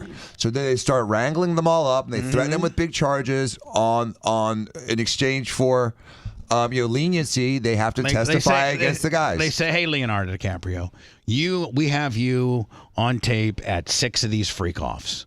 Within that 6, we can clearly see you participating on A, B, C, and D. Iggy McGillicuddy, $20. Thank you, Iggy. And happy Veterans Day. Now, you can sit here and not cooperate with us, and we're going to file charges on you, and you're now going to have to go through this process. Or you can tell us everything you know, everything you did, how P. Diddy influenced it, how he arranged it all, who your contact person was, and help us button down this P. Diddy case, and you don't face, you're free. But why haven't they done this already with Ghislaine? She already went to trial. She's done. But where's that list? Where are those people? How come that never came out? This is going to be buried, Bubba. See, the problem is that you and I are jobbers. We're pimples on the ass of these people. Did the Ghislaine Maxwell thing go to trial? And why didn't we see names? Is it because she settled? Yeah, pretty much. Yeah, it was a trial, but they didn't say Dan, here's the anything. deal. I think the reason why we didn't get into that is because she settled, plea dealed, and it never went to trial. Much like, kind of like Cox versus Hogan. Mm-hmm. The reason why you never learned the salacious details that would have somewhat exonerated me is because they settled. Well, there was a 1 month jury trial for Maxwell. She got 20 years. Well, there was little to no media coverage during that week too. Yeah, so I mean, why was it so buried? Yeah.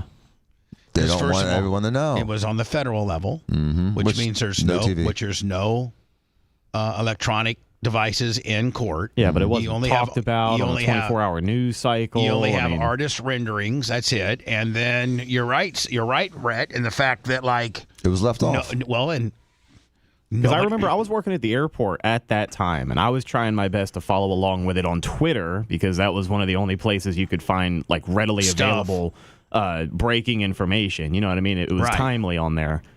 And there wasn't really much of anything. It was very, very, very quiet. And then still no arrests, no names. Can you Google or Bing, I should say, the Ghislaine Maxwell trial and see what comes up? Because you're right, they just shuffled that right underneath the carpet. And all these powerful celebrities are hoping the same thing happens with Diddy. Well, didn't Trump let him be the one casualty, and then everyone else walks away scot-free? Blame it on the black guy. That sounds like a Milli Vanilli song. Want to listen to the show on demand and on the go? Enlist today at BubbaArmyHQ.com. Sign up and start listening. The Bubba the Love Sponge Show will be back after this.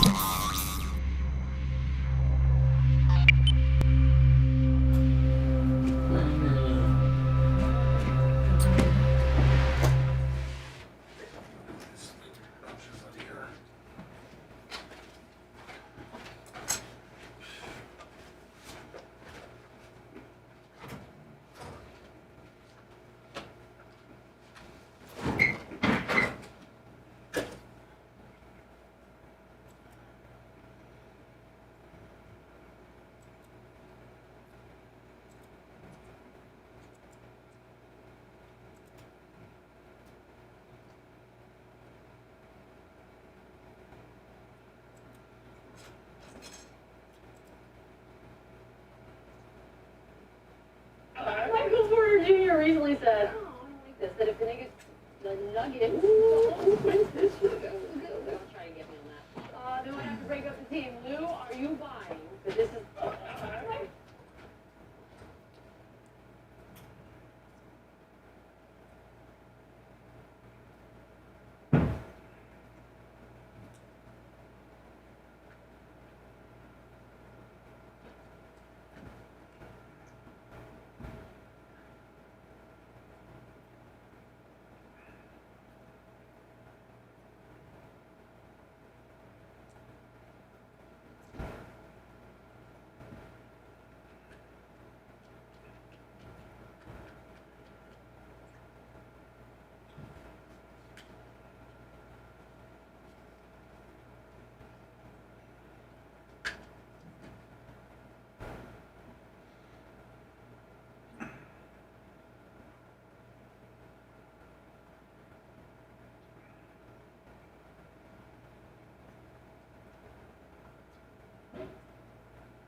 What'd you do this weekend, Steffi? Nothing. Nothing.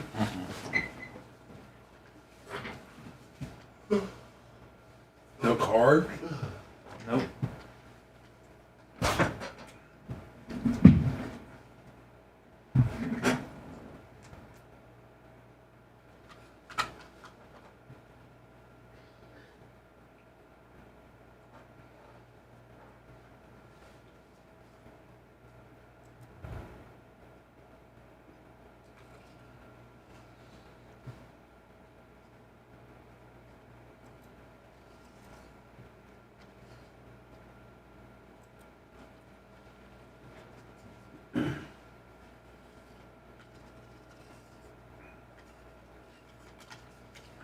Is Jay on vacay? He's Yeah, he gets back Wednesday. Yeah, he gets back Tuesday night, late Tuesday night. He's hanging 10. Hell yeah.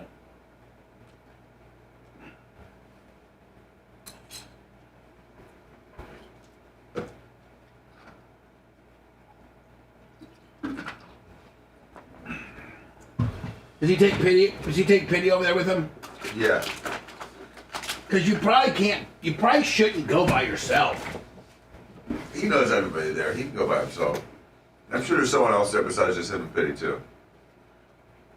But I'm just saying, like, I wouldn't go to, even if I have my own house and shit. If I'm going to Costa Rica, I'm taking my boy with me. Aren't you? Well, it's certainly safer to surf with someone else, but he's got people there. He's got local friends. He's got a guy that takes care of his property. Yeah, it's a check, but yeah.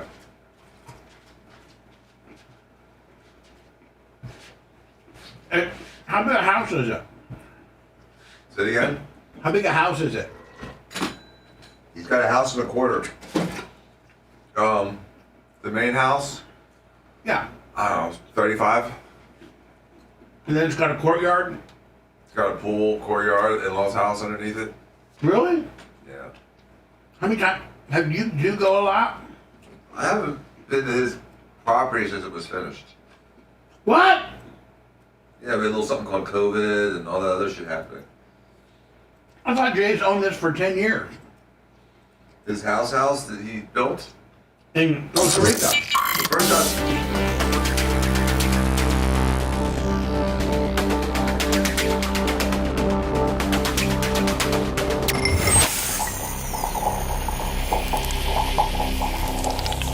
Broadcasting live from the Aquabeto Studios. Aquabeto.com/Bubba. It's the Bubba the Love Sponge Show.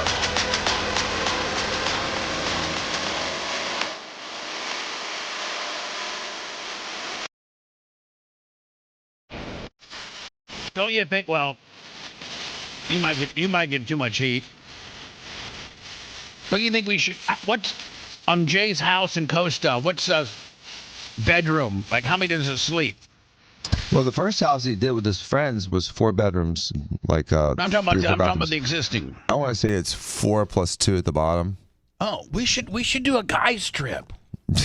I love that. I think that'd be a great thing. He'll never do it, but Jay wouldn't. Talk to Jay. Talk to who? Talk to Jay.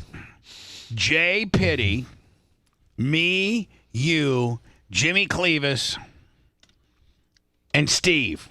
Well, Steve won't go because he can't bring Krista. Right. And then Pitty will stay at his own house up the street. Oh, okay.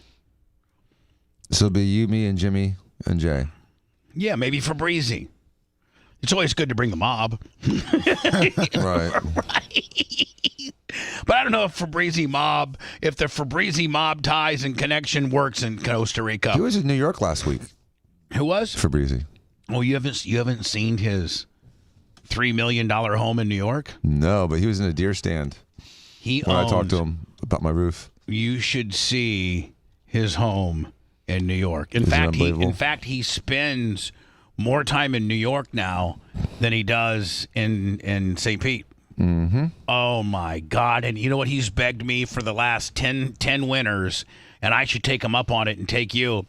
But he's got 6 Arctic Cat or Sea-Doo snowmobiles. Really? And behind his house is like 70 miles of snowmobile trails. Get the hell out. Now, ask a dumb question, Bubba. So he's not like in like Manhattan, New York. He's like in upstate New York. No, he's like in Rochester. Rochester. Oh, that is upstate. Okay. Yeah, like in the back of his house is like he owns a house that's like upside the woods, and he's got acres behind him. Yeah, he owns awesome. like 30 acres behind him. So like and they have groomed snowmobile trails, and then up in Rochester, the winter is such a big thing that you take these.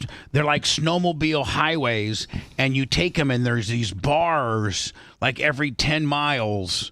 And you pull into the bar with your snowmobile, nice. Have whatever, and then you get it going. But yeah, he's got 4 or 6 snowmobiles, all with different. He even bought a 3X snowmobile suit, thinking that I would come one year. Aww, we should go up there. It's supposedly unbelievable. Sounds really cool. I had no idea. I didn't even know he had a place up in New York, and then all of a sudden now he's got a deer stand. He's got snowmobile trails. Oh yeah, sounds like a party. He's got a 7,300 square foot home with 30 acres behind him. That's awesome.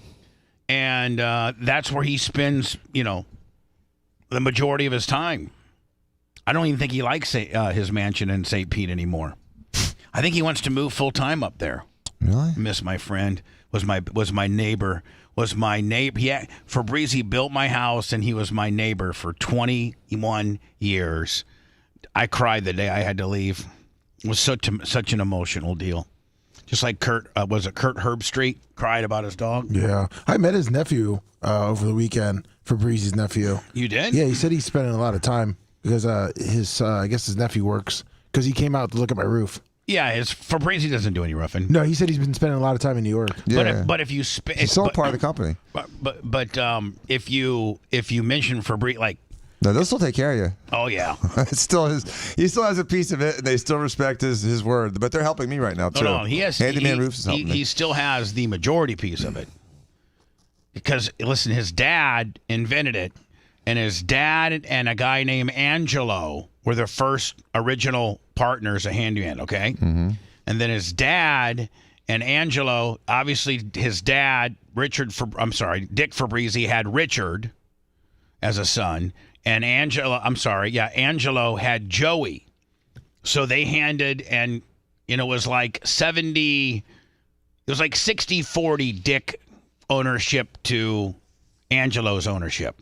So Fabrizi, when his dad died, he got 60, and when Angelo died, Joey got 40, and they've been running the company for years. And I think Richard just sold part of his shares. And Joey sold part of his shares, and then Richard's given some away to the kids, and it's just trust. That's stuff, generational right? wealth right there. Something I'll never have. What do I have? We can start Handy Dan Roofing. Yeah, Handy Dan Roofing. Hello. Hey, Bubba, how you doing today? FT Northeast, how you doing? Good. Hey, you were talking about the snowmobiles. You wouldn't believe the trail system they have up there. We used to go to Vermont I live here in Connecticut, but we used to go to Vermont every year. And Vermont's the same thing. There's certain areas where they shut the main streets down in the middle of winter in town, and all you do is you commute on a snowmobile. You go to hotels, you go to restaurants, you go to bars, you go everywhere. Fabrizi's got like behind Fabrizi's house, there's about 70 miles of snowmobile trails. And in July, this little bar is not going to be open. But in, December, January, when they got, 3 feet of snow, these bars open up, and it's like a whole ecosystem of snowmobiles where everybody just comes around, and it's all about snowmobiling. That sounds fun. It's a real big tourist attraction up there, and they really cater to the snowmobilers because they bring money into town. They buy gas, they buy food. Fabrizi's got Fabrizi's got a couple snowmobiles, Dan, that'll do 125 miles an hour.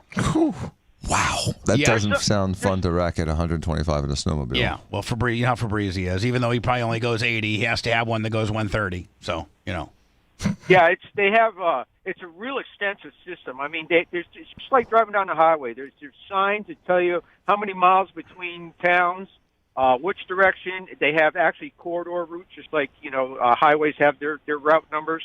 They have maps that you can have, and I mean, it's really, really sophisticated. You would have such a great time. Have you ever done a snowmobile, Bubba? You ever been on one? I've been on one in Indiana, but I've never been on one where there was 70 miles of infrastructure and bars and. I've never been on one. So.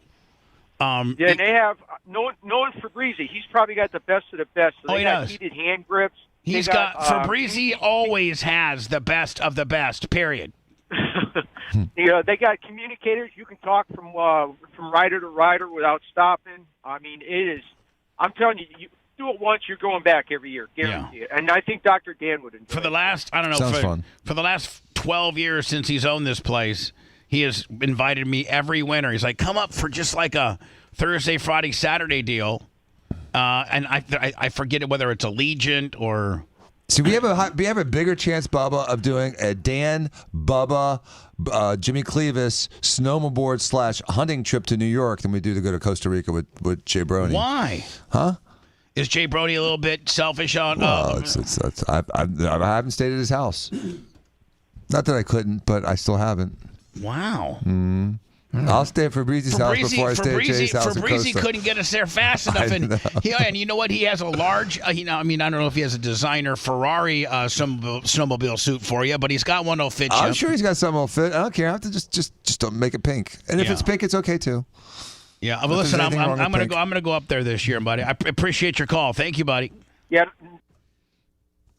Now, Fabrizi called me back immediately from his deer stand. So God bless him. Thank you. Because, in times of need, it seems that when we rely on, government agencies, sometimes they're not there for us, i.e. TICO and some of the cities that didn't really get things cleaned up or the power back on. And apparently some FEMA problems, God forbid. Oh, there's a lot of FEMA problems. If you had a Trump sign. There's a lot of FEMA things going on. Hello, who's this? Yeah, hi, Bubba. This is Patrick up in Vermont. Hi, Patrick. Hey, I was just calling. I called in like a month ago and asked Dr. Dan for a little advice for my wife when she had the stomach issue there. Right. How'd it turn out? And you helped tremendously in that 2-minute conversation that you gave me. You gave me more information than her doctors have given her in the last 6 months, and she's doing much better now. I'm just a dumb plastic surgeon. Pardon me? I'm just a stupid plastic surgeon. You just read various forums, and he's just a MAGA sucking, plastic surgery. If you listen to the 6 people, if you listen to the other 300 million, and they also, Dan, think that the only reason you're on the show is because you pay me, and I get a paycheck. I wish I got a paycheck from you. Yeah. Well, I mean, they forget the 25 years we've been friends. Yeah. They can suck it. Anyway, Bubba, sir. May I say one more thing? Yes, of course you can. All right. Thank you very much. And to kind of go on what you guys were talking about earlier about Veterans Day, I did 3 tours back-to-back over in various sandboxes. Thank you. And you guys are right. We do pay in time at the VA, and we wait and wait and wait. And some of the care we get really sucks. But you know what? I'd do it again in a heartbeat. Well, please know that your favorite radio show recognizes you and all the other veterans out there. I think I've said it 3 or 4 times. Happy Veterans Day. And you guys don't get near the love or aftercare that you deserve. And please know that we appreciate you. Thank you very much. That means a lot. Thank you, buddy. You take care. Speaking of Dr. Dan's, a douche until you need him. Seth, Sometimes I help. Seth, how's your toe situation? Is it like 100%? It's like it looks like it's totally better, but my dog still steps on my toe all the time. Oh, it's still tender. So yeah, it's still tender, but like I can walk and it's not discolored or anything anymore. So I finished up all my antibiotics and I'm not even putting Silvadene on it anymore because it's Are back you to wearing normal. fresh socks every day? Oh yeah, Okay, yeah. You have to really change them socks often. Yeah, I actually change my socks like 3 or 4 times a day because I wear socks around the house because I hate when like we have hardwood floor, so I hate when like things get on my feet. If there's things on the floor, so I sock it up. So you're better. Are you talking about like debris? Or you talking about Legos? Are you talking about like grass? Just debris, like a hair or something like that. Yeah, tickle. Yeah, I don't need any of that. Okay. So hello. So thank you, Dan. Hey, Bubba, I got a quick question for Dr. Dan. Okay, Joe the Supermarket, quickly. Dr. Dan, you brought up something 2.5 hours ago, and I've been racking my brain ever since trying to figure out how you do it. What's the secret to urinating while walking? Oh, you just got to relax, man. I mean, walk backwards? No, you walk forward. You walk forward and you pee. And you just pee. You out pee your stride, and it works. I feel as if you got to have kind of maybe a bigger wiener. Not necessarily. You just got to have decent flow. And I don't even know that I've ever really even tried to walk and ween. I've walked and urinated about 100,000 times. I got to be honest with you. That's something I don't think I've ever done. It's an art. I'm gonna have to try it. I think if you got, you got a little stubby like me and you, Lummy, that I think I don't think you can. Yeah, it's probably now, a little Dan, too when hard. you walk and pee, do you have to hold your wiener, or do you can you Yes, just? no. You hold it. You got to aim. Otherwise, you pee all over yourself. Right. Yes. Otherwise, you got to go left. Go left a little bit. Where are you walking to, Dan? Just the next place. And where are you? I'm always in a rush. And Seth, I got to double time. You know what I mean? I got to do 2 things at once. I got to eat and walk, pee and walk. Sean P. Diddy Combs and his legal team are proposing a new $50 million bail package as he awaits trial on sexual trafficking and racketeering charges. According to the Associated Press, P. Diddy, age 54, filed a new request on Friday, just this past Friday, claiming that because of the changed circumstances and new evidence, he should be allowed to prepare for his May. So they've already. Is this part of a Swifty trial process, Dan? They've already said that his trial is going to be in May of 2025. You have a right to a speedy trial, which you can relinquish that right and delay it if you need more time to prepare for your case. But isn't it like 100 days or 90 days or 80 days or something like that? If you a timely trial is 3 months, yes. So but they probably said, listen, this is going to be a big case. There's a lot of moving parts to it. Let's push it back 9 months, and both parties agreed. His May 2025 trial from outside the Brooklyn Metropolitan Detention Center, he wants to be able to prepare outside, where he's been behind bars since his September arrest. The new filing serves as his 4th request. He was denied bail multiple times. And in the filing, P. Diddy's lawyers proposed a far more robust bail package, complete with around-the-clock security monitoring, home detention, and restrictions on his ability to contact anybody. Wow. I mean, like... I'd be out of there. I don't care. I mean, what are you getting out of jail for? You got to flee. That's right. He's going to jail forever. I know, right. As soon as he got out of jail, he's gone. No, he would absolutely keep him in there. But they're saying that part of the package they're going to bring up to the court system is a round-the-clock security monitoring. Okay. Home detention and restrictions on his ability to contact anybody. Mm-hmm. But who's paying for the security, Bubba? Oh, he will. He'll have to. I mean, you pay the security to turn the other way. Exactly. And then you have 10 of your good friends bum rush to security, and all of a sudden you're gone, vanished, bye-bye. And that's how I would do it. I'd run. They should never give him bail. Never give him bail. He would never have access to the internet or phone. Which is BS, because someone has to hand him something. And asked for a pre-approved visitor list to select family members. Additionally, the filing, I'm just saying what they're proposing. The filing said Diddy would surrender passports belonging to him and his family members. Diddy predicted he would be arrested for his parties and a resurfaced interview. Oh, I didn't know that. Diddy's legal team also cited new evidence that makes clear that the government's case against him is thin against the rapper. According to his lawyers, the evidence refutes the government's claims that a 2016 video of Diddy assaulting then-girlfriend Cassie occurred during a freak-off where Diddy allegedly coerced female victims to participate in elaborate and produced sex performances. Diddy was arrested and charged with sex trafficking, racketeering in September and has remained behind bars since. His legal troubles began in November of 2023 when Cassie, 38, accused him of sexual assault and rape in a her lawsuit with that video is what did him in.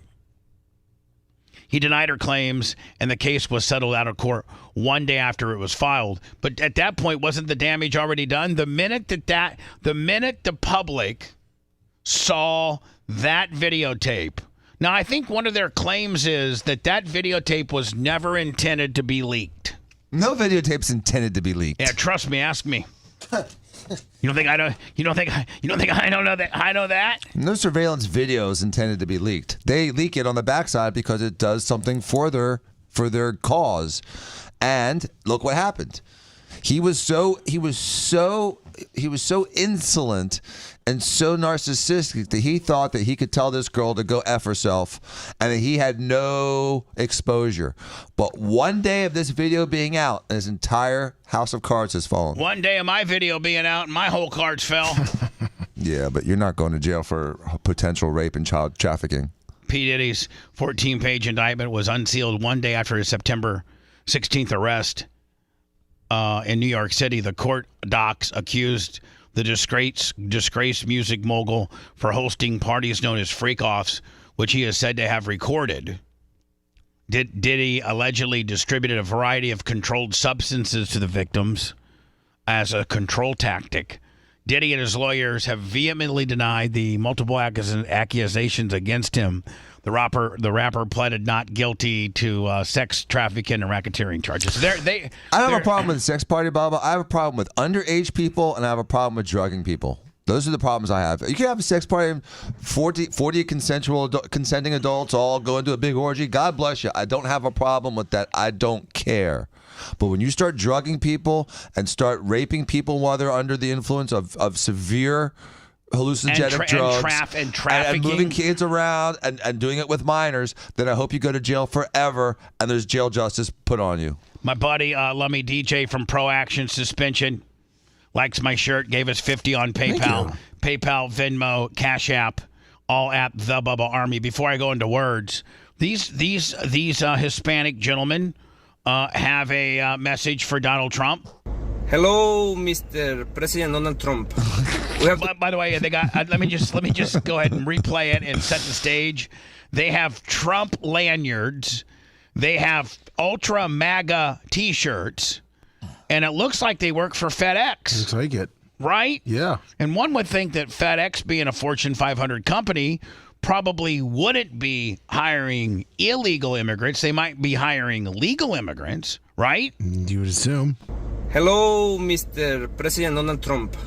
We have to tell you something. Please, don't deportation. Please. We are Mexicans, but we don't deportation. Please. Please. We work too hard. Because we need to pay bills and child support.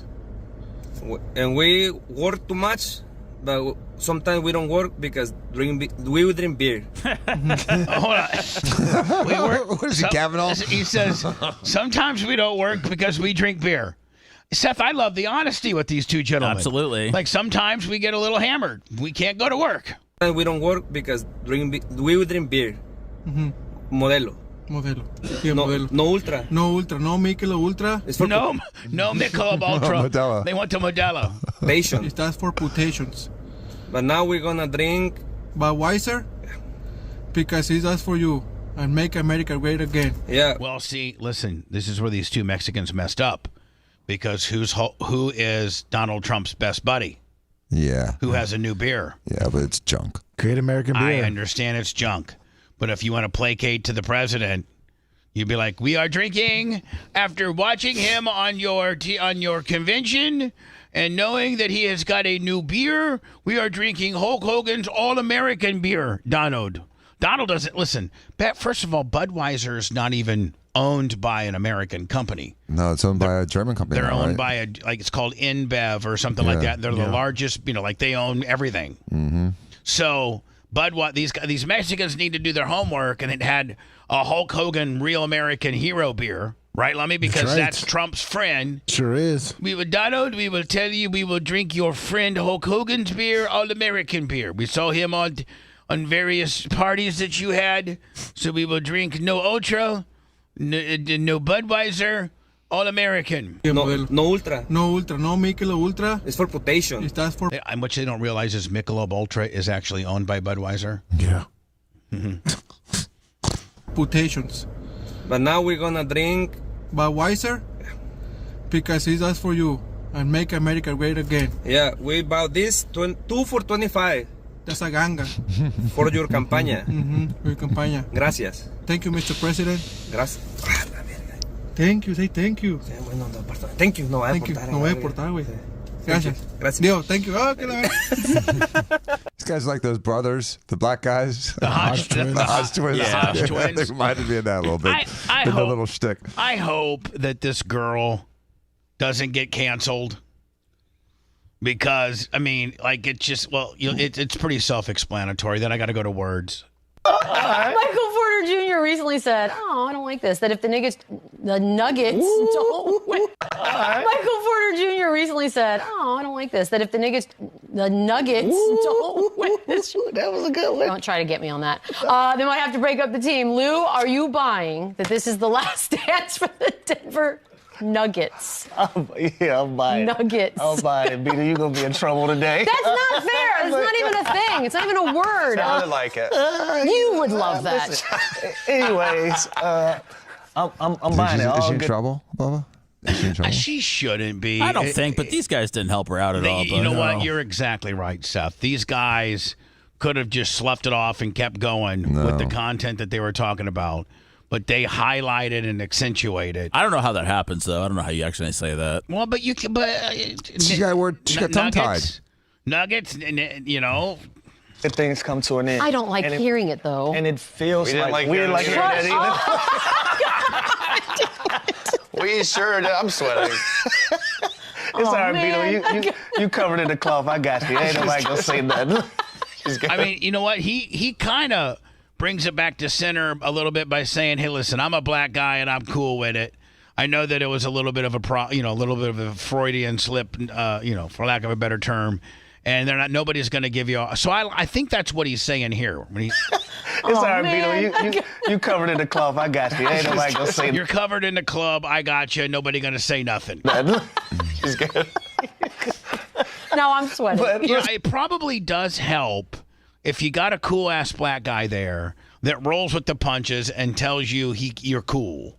That probably helps her cause. It seems like it was completely harmless. And it wasn't mean-spirited. It wasn't even anything wrapped around racism or anything like that. No, it was just she got tongue-tied. Nuggets and she wasn't singing a lyric that was offensive. She wasn't, in anger. Yeah, but here's even the worst thing about that is that, like, singing a lyric written by an African-American person who uses the N-word, why shouldn't a white person, or anybody for that matter, regardless of your ethnicity, why shouldn't you be able to sing that song with the lyrics that were written by that artist in the way that they intended it to be sung? For the same reason that you can't sing, F you, I won't do what you told me. F you, I won't do what you told me. You know what I'm saying? The Rage Against the Machine song. Some lyrics are considered offensive, whether it's F or N or R. That is not offensive. It is to some people. That is elite. That's not offensive. That is actionable, meaning you cannot say that word. On an FCC thing, but it's not actionable in the community. And you can't sit there and just on the street corner and say, F you, I won't do what you told me. And the N-word is not listed as one of the 7 dirty words either. Right. So, like, here's what I don't understand. Is an African-American radio station that's playing African-American rap or R&B tunes or songs that are performed by an African-American, and they have, they like for instance, Gold Digger by Kanye West. Well, it goes on and drops at the N-words. I ain't saying I'm a broke. Right. But if that artist wrote that lyric, then that's the word that they want you to use. That's the word that makes their art special to them. Mm-hmm. And who are we as a white society or a program director? Like for instance, when I used to have 25 Cent on as a co-host, sometimes 25 Cent would use that word. And I got a lot of blowback from Beasley and, a lot of stations that were like, listen, we can't, you need to dump that. And I'm like, well, who am I as a white, as the boss being a white guy to tell a black guy that he can't use that word? Who am I? That's a problem. That's racism. For me to tell a black guy that he can't use the N-word? I think if a word's determined to be not usable, then saying that no one can use it is not racist. It's just being consistent. And just like you said, Bubba, it's just substitute it for the R word. It's not an FCC violation. We ain't going to say it. I don't care if you're R or not. You're still not going to say it. And just like if the N word, if you're African American or not, it just can't be said these days. I mean, again, it's not a freedom of speech in the sense that the government's not saying you can't say it unless it's on an FCC radio. It's the community standards. It goes to that second tier. The community has said. So you have white-owned radio companies telling African Americans they can't use a particular word that they have written down as a lyric or as a monologue that is their art, and they have written it or they're speaking it in an artful type way, and you're going to tell them they can't use it. Why? Just like CeeLo Green can't say, F you and F you too. F is a different word than N. I know, and so is R. They're all different words. F is objectionable, and it's indecent. Yeah, it's indecent. It is an indecent word. It's part of the 7 dirty words that are deemed indecent. But you can say it on cable. Well, cable and terrestrial radio, Dan. Know your fight here. Cable. Well, I'm not sure what you're fighting here. What I'm fighting is I don't think that white corporate America should penalize or edit African Americans singing the N-word. Or do you remember this? The most famous instance is when there was a white sorority like in Duke or I don't know, Dartmouth or anywhere. It was Ohio State.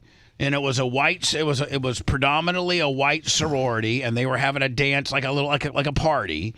And the Gold Digger song came up. This is when it was very popular. And there were a bunch of white girls singing the song the way Kanye West wrote it. Mm-hmm. And they got like their charter pulled and all this kind of stuff and got in trouble. And their defense was, we're only singing the song. We're not substituting that word for anything else that Kanye West didn't use another word. He used that word. If he didn't intend for the public to sing it that way, he wouldn't have written it that way. It shouldn't matter on the ethnicity of the person that's singing that song. Bubba, I agree. It's impossible to be perfectly consistent, and there's hypocrisy everywhere. Just like it's hypocrisy for us to say that you can kill a baby up until 6 weeks, 16 weeks, 20 weeks, 24 weeks, and so that baby's life doesn't really matter as a life, but yet we still charge you twice if you punch a pregnant girl that's 8 weeks pregnant. Well, punching a pregnant But girl it's inconsistent. It's inconsistent. Is happening in an act of a crime. Right. Whereas an abortion is acting in the commission of the person that is housing that body, that human being, and doesn't want it anymore. I think that's a little bit different. But does that fetus have a right? Does that fetus have a right? You're saying it has no right until it's 24 weeks unless it's punched. That fetus is owned by the person that's housing it. And if the person that's housing, if the person that's housing that and creating life for that is the life support system for that fetus, if that person is involved in a crime, then yes, indeed, the person committing that crime should be charged for hurting that fetus. But if the person that's hurting that fetus is the life support system for said fetus, then it's not a crime. Okay, that's how you justify it. That's how. Yeah, it's exactly how I justify it. Okay, that's fine. That's how common sense would justify it. It's still hypocrisy if you look at it into its purest sense. Let me just say this: Just I got a girlfriend, and I throw her down the stairs, and she's pregnant, and she loses the baby, and I get charged for killing the baby. I should. Well, it wasn't. She didn't want to get thrown down the stairs. It was an act of my violence that caused that baby to die. I should be in trouble. Meanwhile, she drives herself to the abortion clinic with her mom this weekend, and she gets an abortion. That's her body. It's her body and her baby to do with what she wants within the laws of the state that she lives in. Period. Okay. I'll buy that. Just like it's I'll buy that. Just like if an artist writes a song and they don't want you to say N, they'll write it some other way. So you think that the people that write N in their songs should have to listen to white people repeating their lyrics verbatim right in front of them as they're walking by? If it's their song? Yeah. And they're singing the song exactly the way the artist wrote it? And then you say that artist would have no reason to get mad. They shouldn't. No reason to get mad. They should actually be happy in the fact that, wow, this guy's a fan of me and he knows my song verbatim. Yeah. Has nothing to do with his ethnicity. What about a Mexican? So a black guy can sing it and it's okay, but a white guy can't? If you truly are singing that song I agree, the way Bubba, it was it's written, inconsistent. If you sing, it's art. It's their art. If they want their art watered down, you don't say my art is only intended for African Americans. When if you do, then you're not going to sell a lot. Right. But white Americans will get in trouble for singing an African American song that drops the N word. We will get in trouble. That's how effed up it is. Anyway, Joe Biden can't even walk through the sand. Have you guys seen it? Yeah, it's sad. I was wrong about him. He is really virile and fit and lucid. Hey, listen, the sand is hard to walk through in Delaware. Yeah, it is. It is. They got different sand down in Delaware. It is hard to walk through sand. If you liked that segment, then you'll definitely like the new redesigned BubbaArmyHQ.com. We'll be back to the Bubba the Love Sponge show after this. Might as well have had him walk in like slushy snow. Yeah, I gotta go. I gotta see a patient and I can operate. You're already late. I know. Probably gonna get in trouble. It's all right. Good thing I'm the boss. You know myself. Have a wonderful day. Bye, buddy. All right, Zed.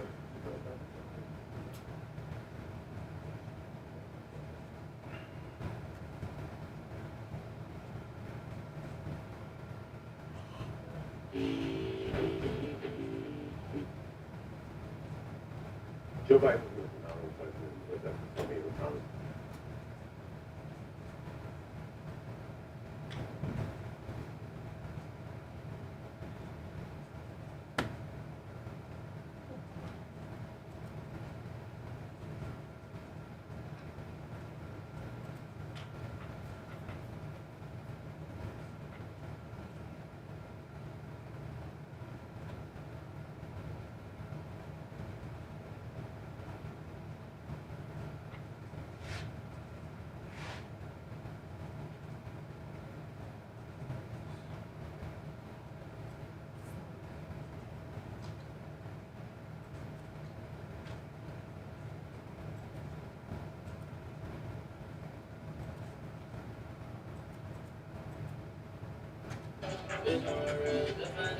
What's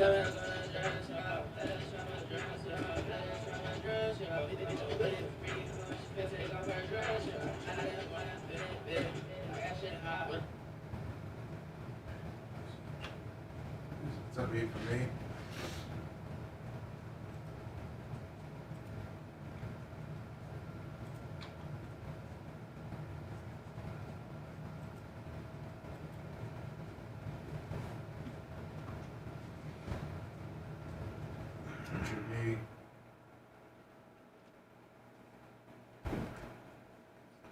I mean, I don't know why they're continuing to run these fucking repeats. I don't. I've asked you to ask it. Yeah, he said he made a new. This is a newer one that he made. Yeah, but with all the, he said they worked on this one. we need 8. We need 7. We need 8. We need 7 a day. And they need to be new. I've seen this one probably 5 times, 6 times. And when you see it once,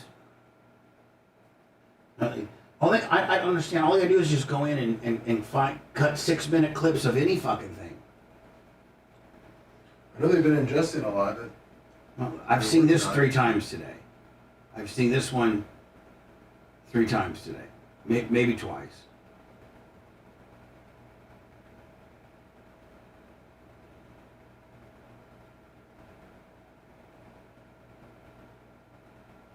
I'll talk to you about it again. I know, obviously, with Macho not being here.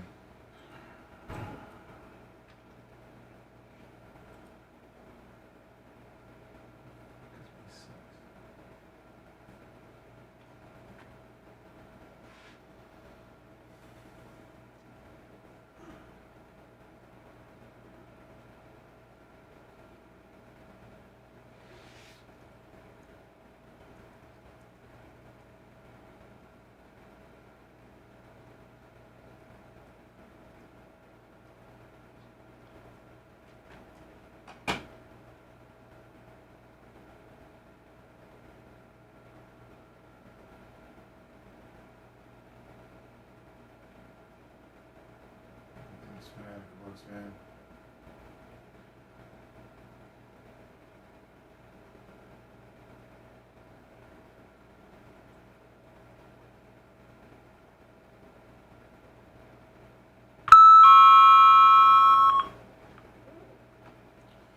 What's up, House 83?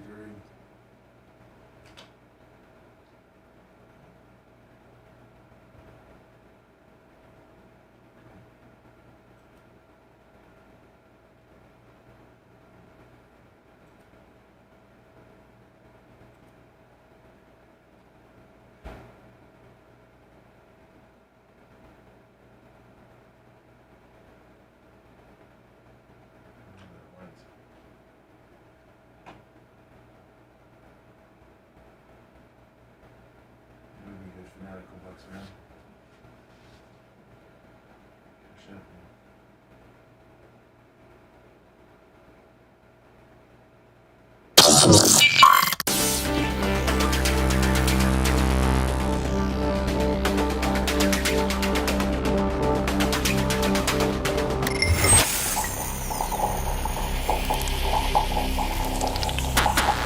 Broadcasting live from the Aquabito studios, aquabito.com/Bubba. It's the Bubba the Love Sponge Show. We'll do an after show today, which will be available only as a podcast.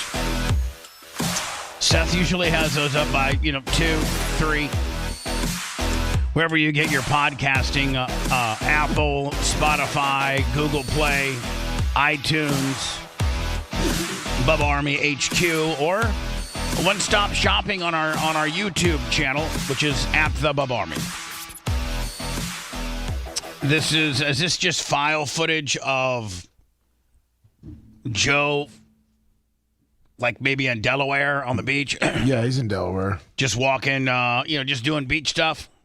Yeah, just kind of taking a stroll. I don't understand. Yeah, I mean, if I'm the president and I'm, a little bit older like Joe, I just stay in that I just stay in that little Ranger car.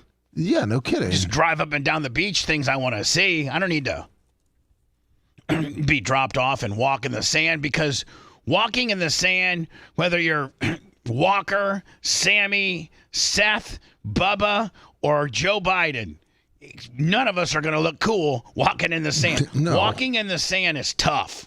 It is. It just you have to have a certain amount of dexterity and coordination. And the older that you get, the more of those abilities you lose. Here it is.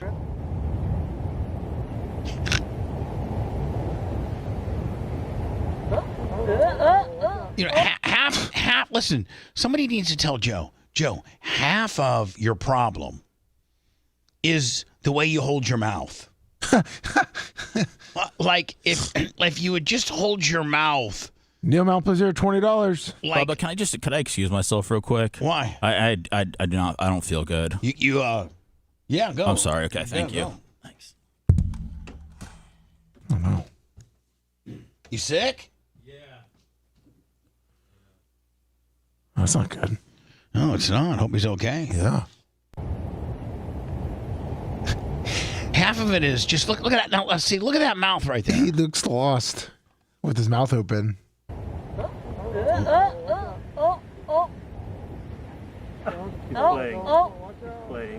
playing. Yeah. Oh, he's playing. So that's probably the White House that's trying to, like, have some type of excuse. Yeah, played it down. Yeah. I mean, his wife's pretty spry. Oh yeah, Jill's real spry. She's super. He's playing. Playing. He's playing. Yeah. He's playing. He's trying too hard.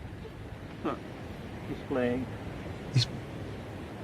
No. I don't think he is. Unfortunately, he's not playing.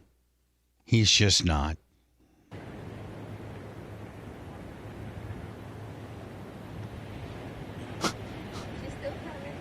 Now, she looks pretty damn good, like she's got her sand legs. Oh, yeah. About herself.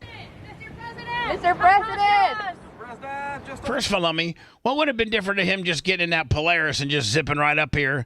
If this is where the press is gathered to ask him question, then just stop right here, and there's the press. Yeah. Open the door up, get your sand legs about yourself, steady yourself against the Polaris, and start asking some questions. When they're done, get back in there. And if you want to walk along the beach, just go down to the wet part where it's solid. Yes. Mr. President, what are you going to say to Trump on Wednesday? Mr. President, what are you going to talk with Trump on Wednesday?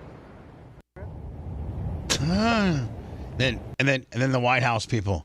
Oh, he's playing. He's playing. No, he ain't playing. But here's again. I also don't agree with this though. This is, I guess, a former. Is it a former Harris staffer? He's made is one promise left that he could fulfill. Damn it, Fox. Ugh. You try to expand it, and then they. Okay, there we go. Let me see here. Mother effers. Phenomenal president. He's lived up to so many of the promises. Biden's been a phenomenal president. He's lived up to so many of the promises he's made. There's one promise left that he could fulfill, being a transitional figure. He could resign the presidency in the next 30 days, make Kamala Harris the president of the United States. Let it go. Let it go. Yeah. Let it go. You're a former Harris staffer, and if she's that narcissistic and arrogant that she has to be the president, first of all, he is like I don't know if it's the 24th or the 25th or the 26th Amendment where you can, there's like some type of amendment where Congress or the Senate can vote if the president, lost all abilities to communicate or all, faculty, physical. That's the 25th. Physical faculties that they can do an emergency vote and put the vice president in there. But what people don't realize is that literally that legislation that was drawn up is literally for if John F. Kennedy would have not been killed, but he was a complete invalid, or a complete paralyzed or something. That's what the bill is made for. Literally, I was told by, I forget who it was, somebody that knows the bill quite extensively, that if you literally know your name and your date of birth, that's good enough to retain the presidency. So these former Harris people that are just trying like hell for the last it would be what's for the remaining of November. What are you going to be, a 45, 50, 60-day president? Does that make you feel better about yourself, Kamala? Well, you lost. They said also so she wouldn't have to oversee, I guess. So I'm Trump. sorry, she has to oversee it. Yeah. Pence oversaw it. Yeah. Pence oversaw it. That's what the January 6th resurrection, thing was. But even amidst the January 6th, not in the, not necessarily, what was the ideal conditions, the Capitol building having to be locked down, these these insurgents storming through Capitol Hill, regardless of who gets blamed for it. It did happen. It was a smooth transition of power legally by the powers to be. It was the nut jobs that wanted Trump to not have to leave. Right. It was the public, not the politicians, that caused the J6 deal. Kamala Harris will be a lady. She'll be a professional, and she'll have the painful task of having to certify the Electoral College vote. And we will then swear in Donald J. Trump on January 2021, whatever the hell it is.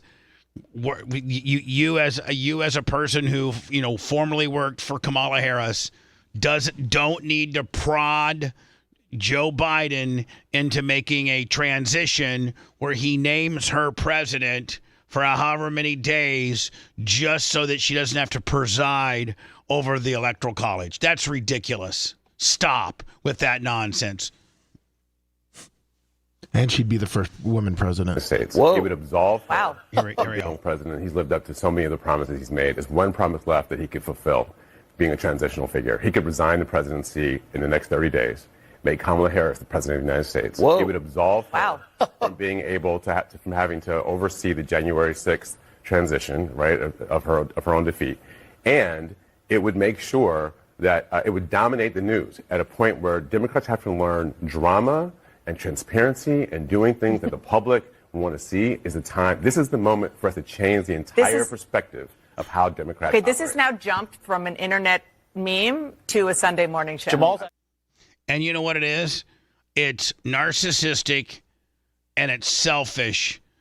You had the entire election process to get the national media in your back pocket. You pretty much did. The national media skewed way more liberal than it did conservative. Donald J. Trump won the election. I don't know. I wouldn't say necessarily fair and square, but he won it. The only reason I don't say it fair and square is I don't know a type of election. To me, it seems like there's not a big hanging chad or a particular. All states are now official.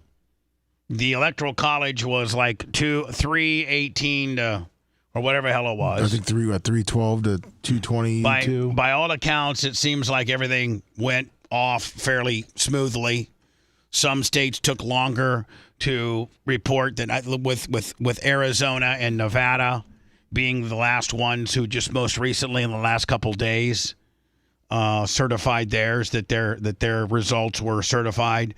So this guy here is going to say that Joe Biden, which would do something that no other president has done, and that is in the last month and a half of their presidency, resign and appoint Kamala as the president so that she doesn't have to proceed, because the vice president is the person that proceeds over the certification of the electoral college votes, and you don't want to put her in that predicament. And then, as by your own words, your opportunity to get a ton of media and start drama and create drama. Let Joe. He is the 46th president of the United States. He was elected to that position by the American public. Whether you voted for him or not, he won fair and square. I don't want to fair and square, but he won the 46th presidency of the United States. Let him fill out his term. And we do this thing procedurally.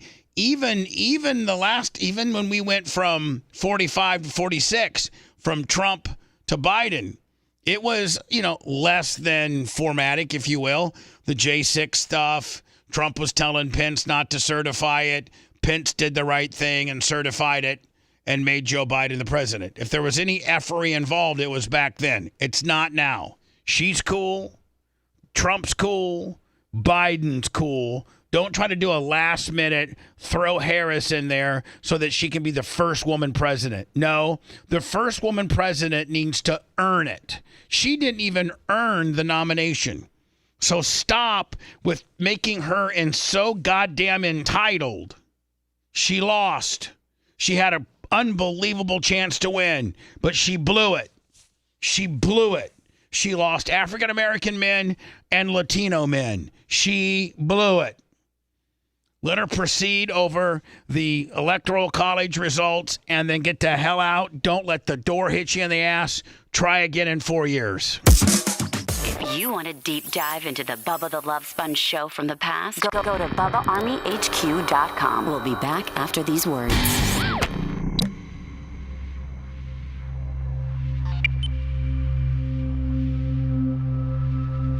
Seth. Yep.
He's gonna come back in.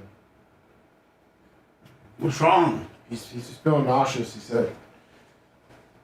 Looked like he might have got the spins, or. Well, just tell him to stay out until we start the next show. Okay. Tell him to Just what do you want? 10:30? Yeah. Tell him we're not going to start till 10:35.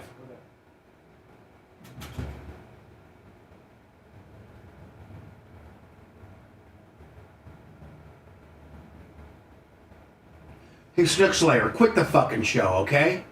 I try to be both sides of the fucking fence. Fuck you. Quit the show. Because I try to be right down the middle, call like I see it, be honest, and you're going to be a fucking dickhead. And you're like supposed to be one of the good guys. But you want to be a fucking dickhead, Snook Slayer. Fuck you. What do you got to say about that? All right. Snook Slayer, what?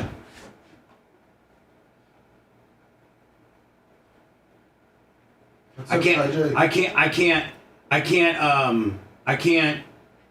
give both sides of the fence a little credit here.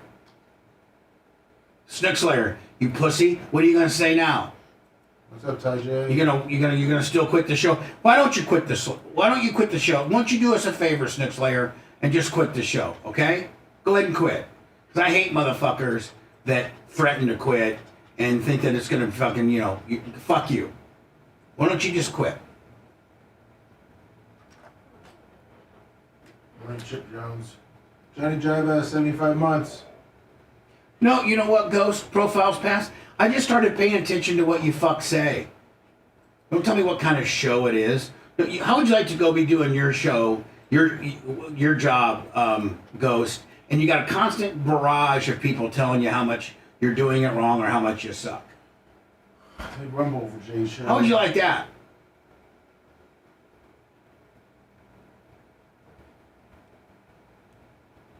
That's right. Snook is supposed to be one of the good guys. So when he threatens me that he's over with the show, and that comes from a guy... I have a problem with you saying this election was rigged with no evidence. I said I don't know. I said I don't know what precincts may or may not have cheated. Nobody knows that.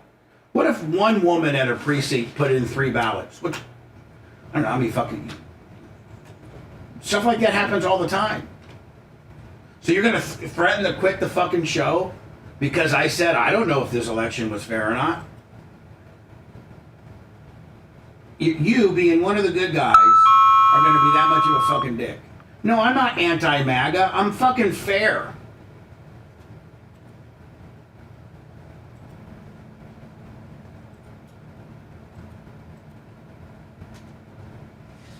Yeah, Rumble's just a bunch of fucking assholes.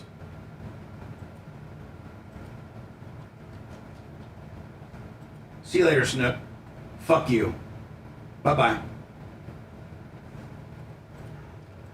I can't even give an opposing argument, Lummy, by saying, I don't know if this election was fair or not. Lummy, somewhere on one precinct, somebody threw in 5 extra ballots. Yeah. Somebody did that. In 2020, the Villages got accused of it. Yeah, so, and I'm not saying that the Republicans did that.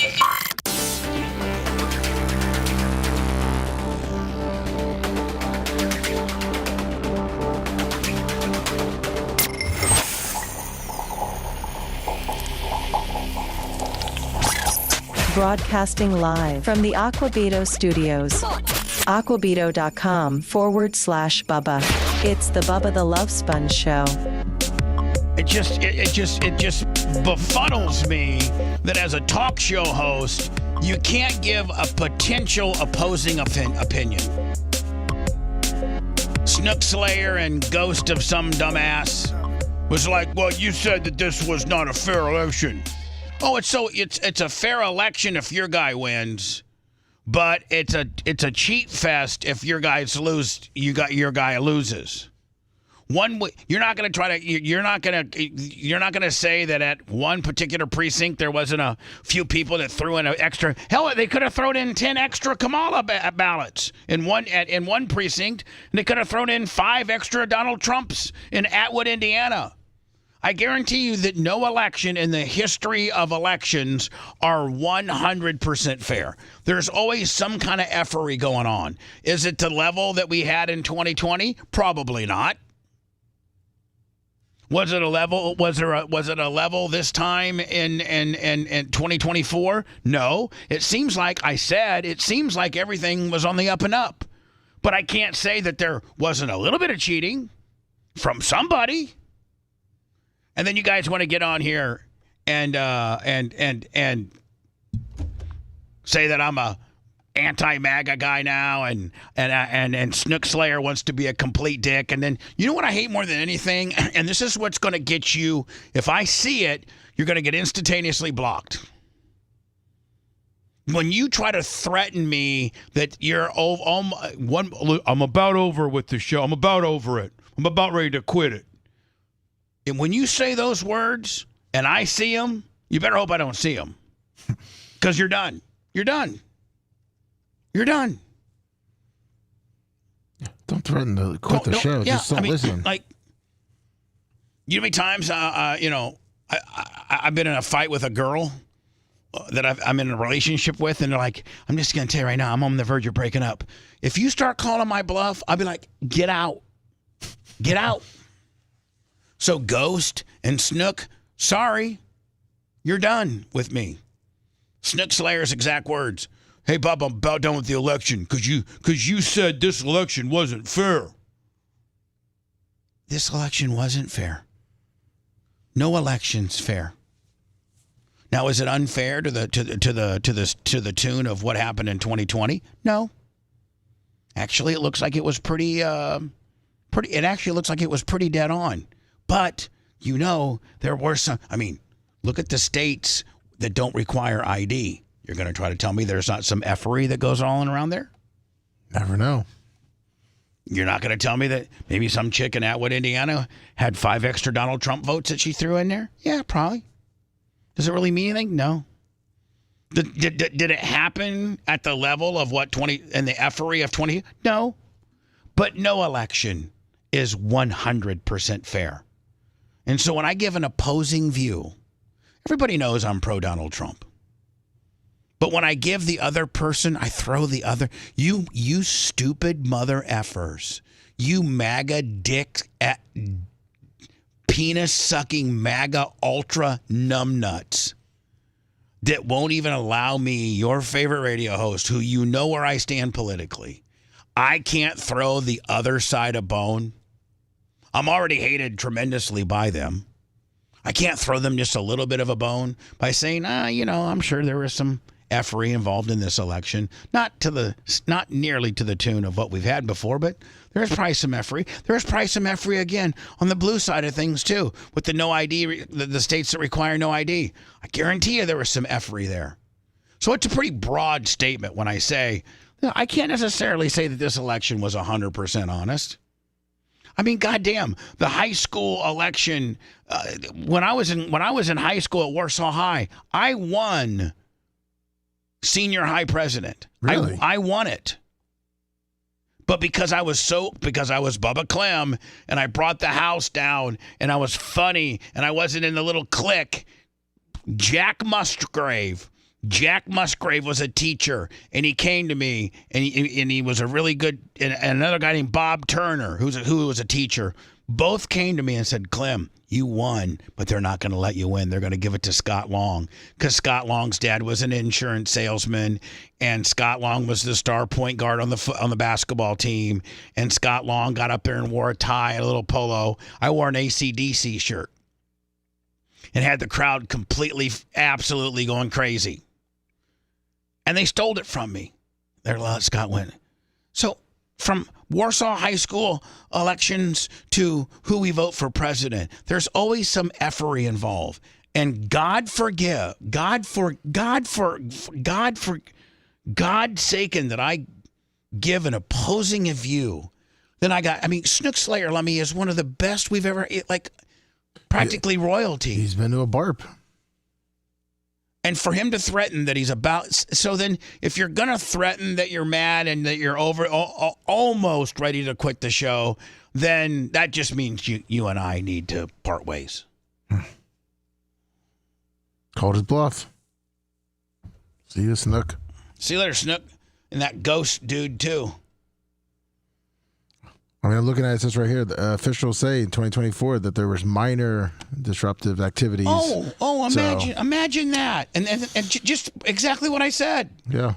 I can't necessarily assure that this one wasn't rigged in some way, shape, or form, although very, very smallly.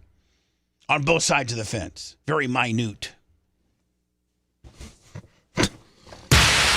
You're listening to the Bubba the Love Sponge Show. If you want 24/7 on-demand Bubba and the crew, go to BubbaArmyHQ.com. The Bubba the Love Sponge Show will be back after this. Should have been the outro.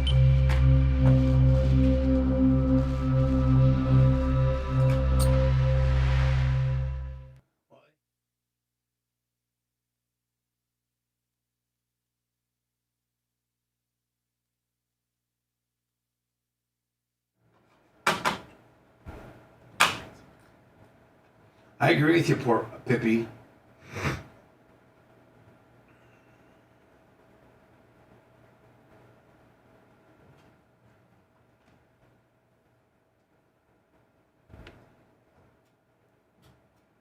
got another break? No, they just set it up wrong. Oh, okay.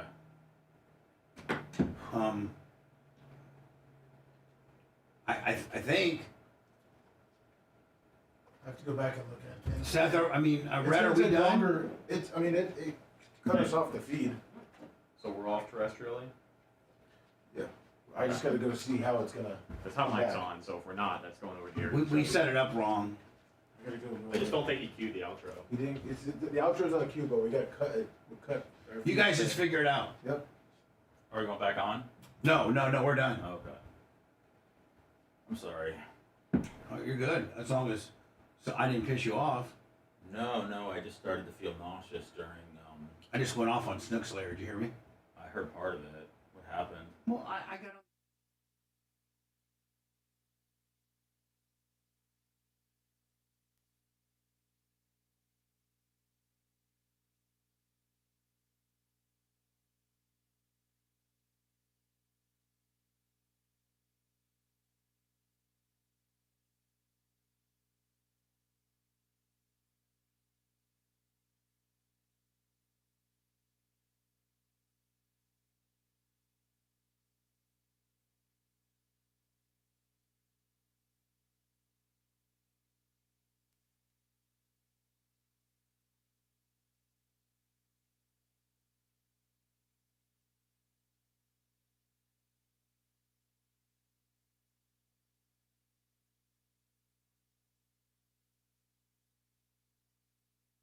I was like, this is an opportunity for the Democrats.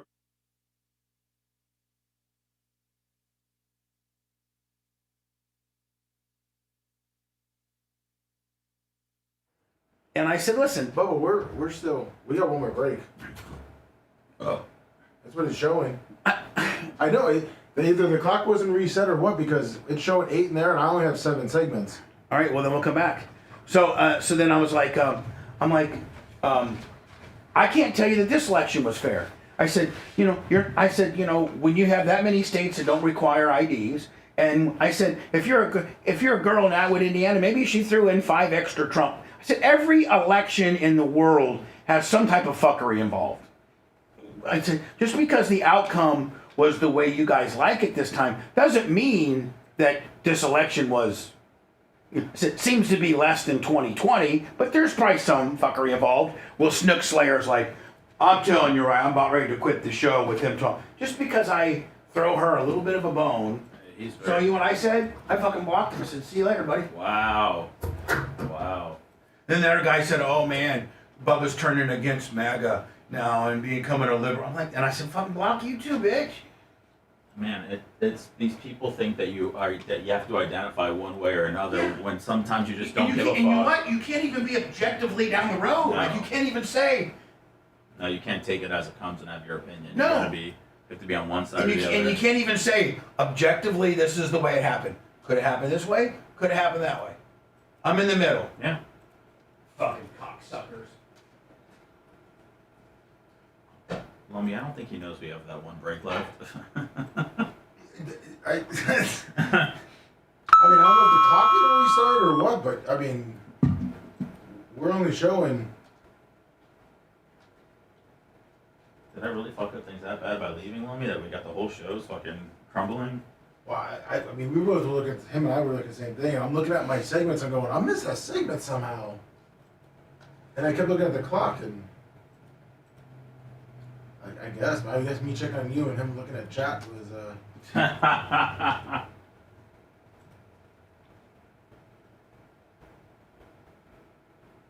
Oh crap.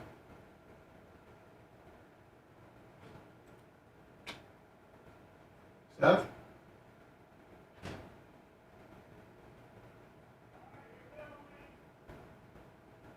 All right.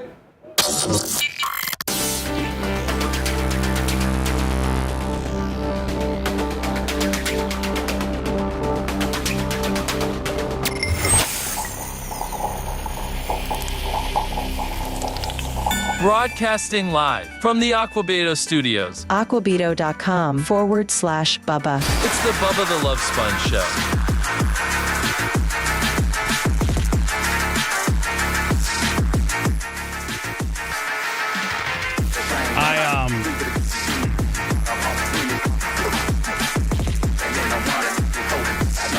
I guess we still have one more break to go. I mean, you will back me up in the fact that my counter says 8. Correct.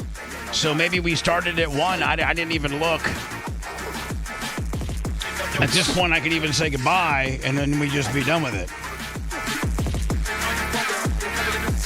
Yeah, Seth can get some more fresh air. Seth is not mad at anybody. He just doesn't feel good. Seth, do you need to go home and not do the pod? If you're really, I'm starting to feel a little better. Do you need some food? No. Did you eat breakfast this morning? No, God. Well, that could be probably half the problem. No, because then I would have something. I would have had something to throw up. If I ate something, I would have thrown up because I was throwing up out there. You were? Which is really, I didn't have anything in me except water. So. Do you need a gummy? No. I'm good. I have the Dr. Dan's calling me in some Zofran. Okay. So, but I took my shoes off and I've been walking around here like on your gym, like on the mat and stuff, because that, like kind of grounding makes me feel better. Yeah. So, I'd like to hang around for the podcast. I'm trying it, but if it's hard for me to talk in long form without getting nauseous, then I'll probably have to go. All right, whatever's good for you, bud. Thank you. Why did people say I was mad? No. God. I was worried. Oh, no, I was sick, man. And you know what? Guess what, Bubba? I'm out there, and I'm nauseous as hell, right? And I'm just, standing in the corner by myself, and I see a car pull up, and I was like, who is that? I was like, is that Sumo or something?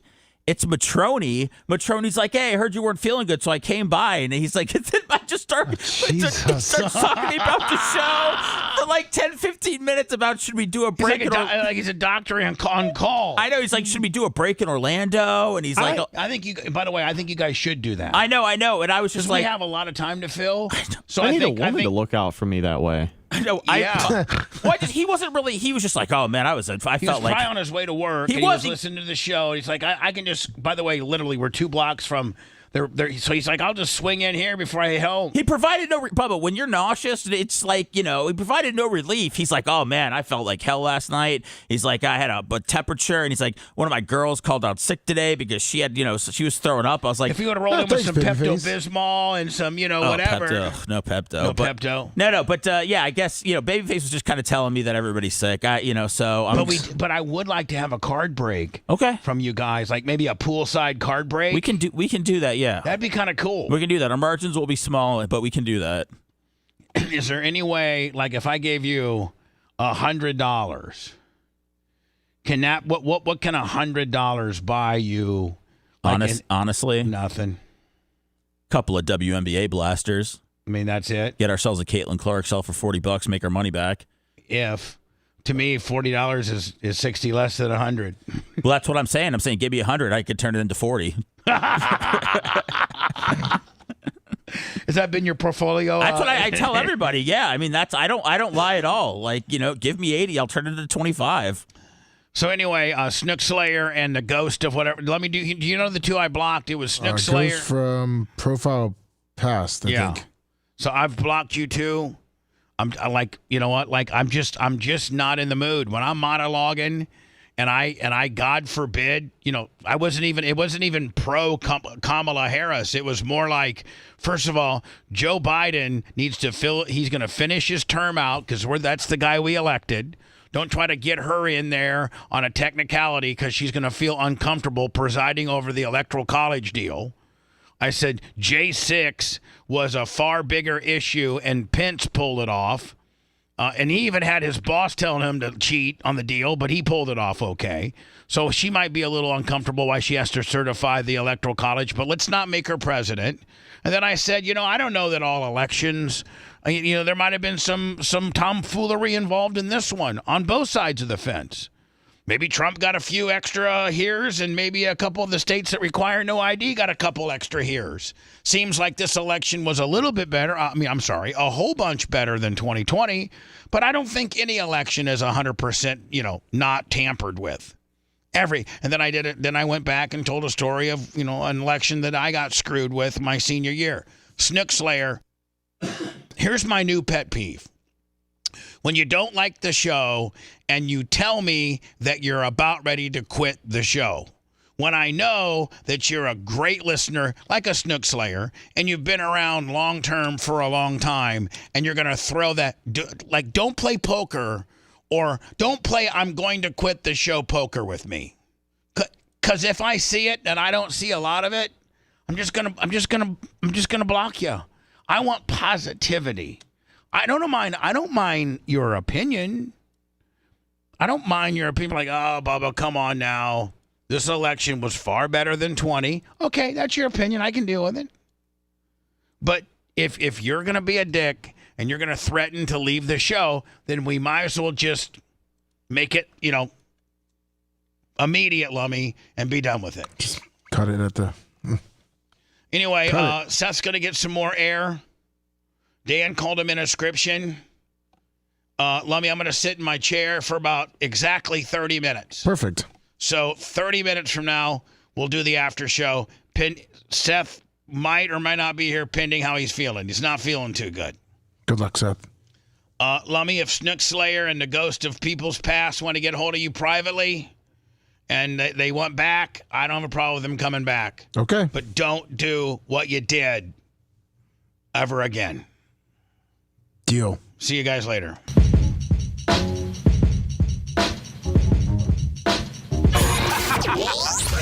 Thanks for letting me finish. You've been listening to the Bubba the Love Sponge Show, starring me, Bubba the Love Sponge, co-host and show historian, Lummit. It's Seth, co-host and president of podcasting. It's Brian Matroni, king of counter programming. Rhett, the filthy ginger video editor. Yeah, back here wiring up. It's Mini Macho. The BRN agent, Thomas Buttoned Up B. Co-host, Dr. Dan Diaco, Esquire of Council. Co-host, J. Diaco, Esquire, the Spitting Cobra of Council. Now, time for the legal disclaimer.